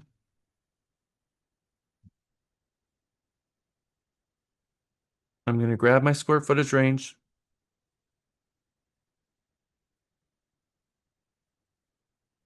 I'm going to grab a single story. I'm going to ask it for a resale only, just in case there's new, because that's not what I'm looking to do. And I don't want Jack, you got the 160 on the square footage. any pools. Thank you.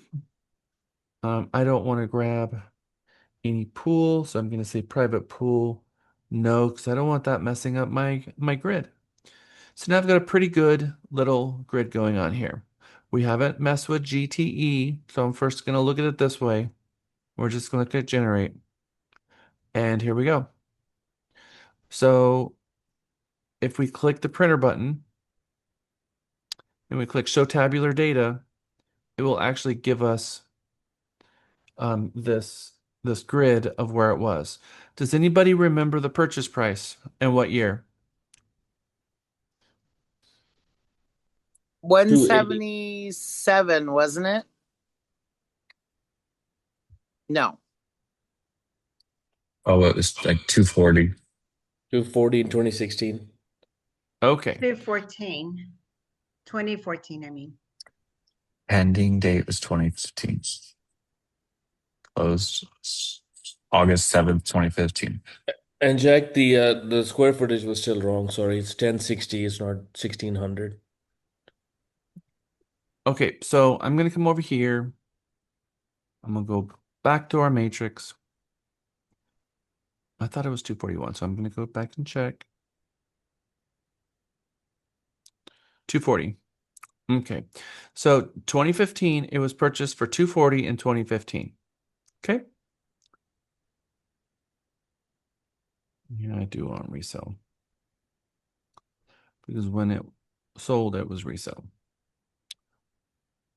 Okay, let's grab the show tabular data. So in 2015, it sold for what? 240, right? Yes. So is that about as close as it can get? 237,500. So this means that this pinpoint on the map is exactly on the pinpoint of where my client actually purchased it in 2015. And this happens every single time, by the way. So then in 2026, what does the number show? It's a little bit high, 365. And we're coming into market at what price? 350. 355. 355. So this is about $10,000 high than what we had. And so that's what it says that we have when we do the grid view. So I would take this, I would take my CMA, and I would put those two things on top of it because that's part of what I'm looking for. Then I'm going to come over here. I'm going to grab the address like this.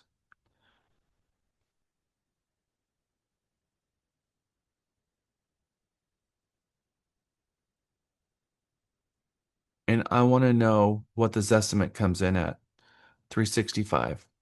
Then I want to know what the homes.com, dang it, number is.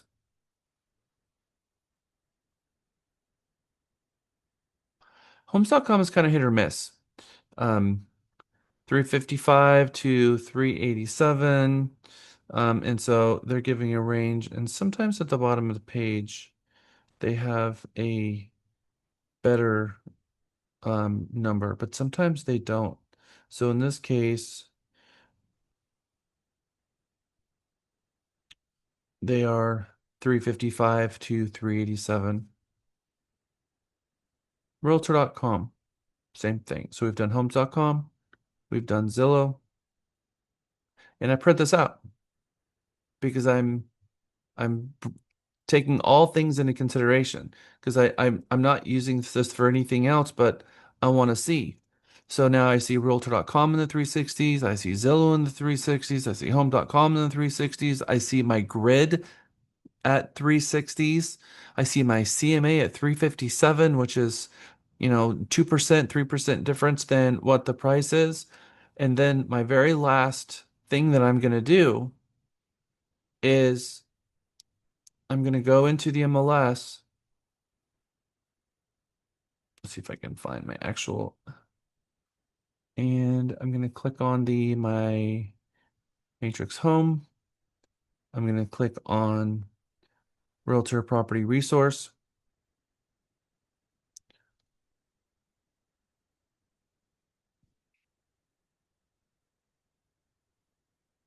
I'm going to put in the address.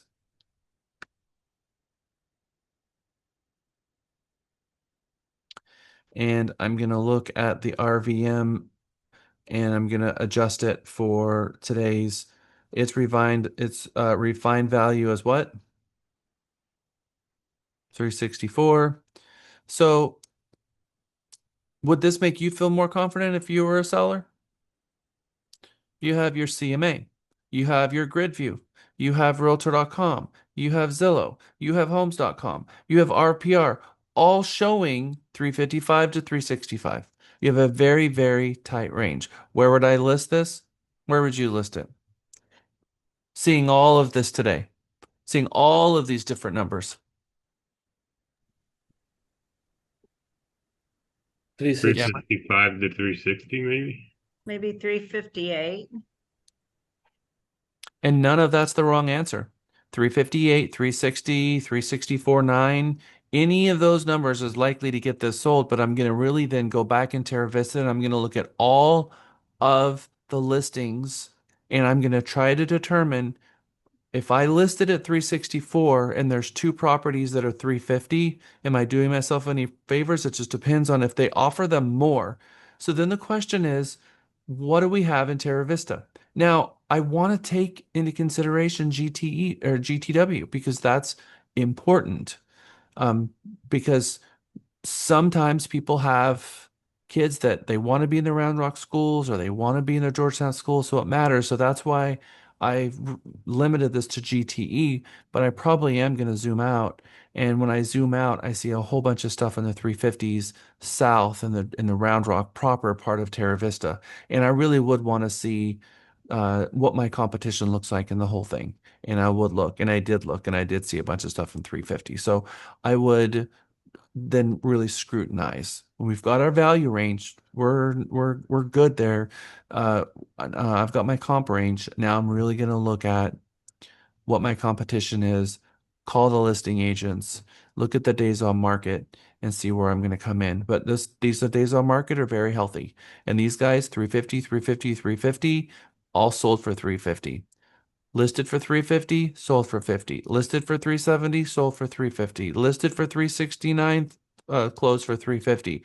So if I list it for 365, what is my likely sold price going to be? 350. 350. So if I tell my seller, whatever we list it north of 350 is going to come back to 350, what is the right price to list it at? 350. Yeah, because if I go 350, I'm likely to go into multiple offers and sell it for more. Yeah. Yep. So, all right, good. Do you feel a little bit more confident? 100%. Yeah. Good. All right. So now I'm putting you in groups and you're going to do the same grid that I just did. I'm going to give you 15 minutes. And then once we're done with this, we're going to have an entire another property. We're going to start from scratch and we're going to do the whole thing again. How's that sound? Like we are working. All right. You got 15 minutes. There's a lot of time to do this grid. And are we doing it for the same property that you just did it for? Not only that, but you were trying to come up with the exact same grid sheet as me. Okay. Well, I can promise you all that we were having more fun than you were. So there's group one. I don't know. It's pretty fun. This is these little stats things are pretty cool, yeah? They are fun. How many of you feel like you nailed it? Okay, so let's jump into group one. How did you do? Emmerich, Brittany, Bryce, Cheryl, Renee, who's my captain? Or did you pick one? We didn't, but I was sharing the screen, so I guess I'll speak. It was pretty close. We didn't get to your 367 valuation, but we came up to about 349, 975. So we were about 7-ish thousand dollars off. Okay. Do you want to share your screen? Yeah, I don't know what data point we missed, but and here's the chart. Can you see my screen? Can you see it, Jack? No. Oh, Can anybody else see a screen? No. No. No. You need to Oh, share. there there we it go. goes. there you go. Okay. Can you see it now? Yes. I can't because I'm still sharing. That's why. So I'm going to stop share so that I can see. There we go. All right. There we go. Okay. Um, 2014 December, June 2026. Good. Primary year. Okay. Okay. Click on preset, which is the first tab.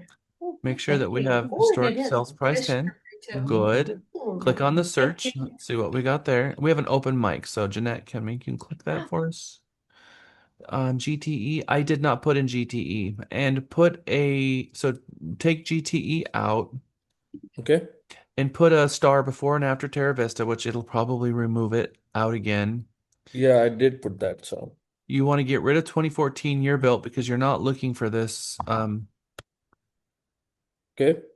1700 to 2900. I think we had 1600.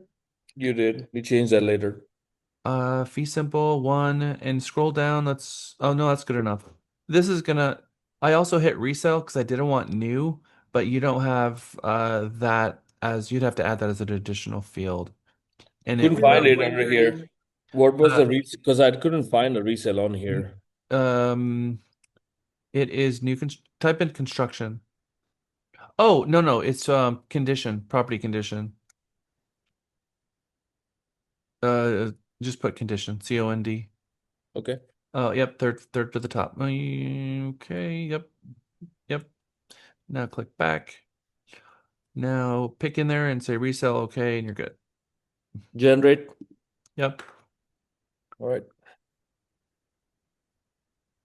And data, well, still 348.5. Still not where yours was at. But Click back. 16 to 29, single family residential, Terra Vista, 1-story, pool, no, fee simple, resale, unlock MLS. All right, so who else got group 2? What did you get?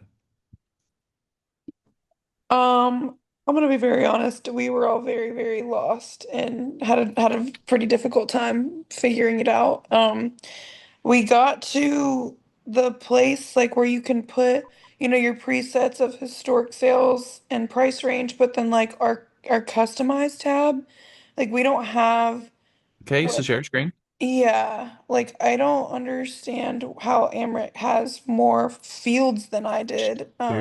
Share your screen and we're gonna go. Okay.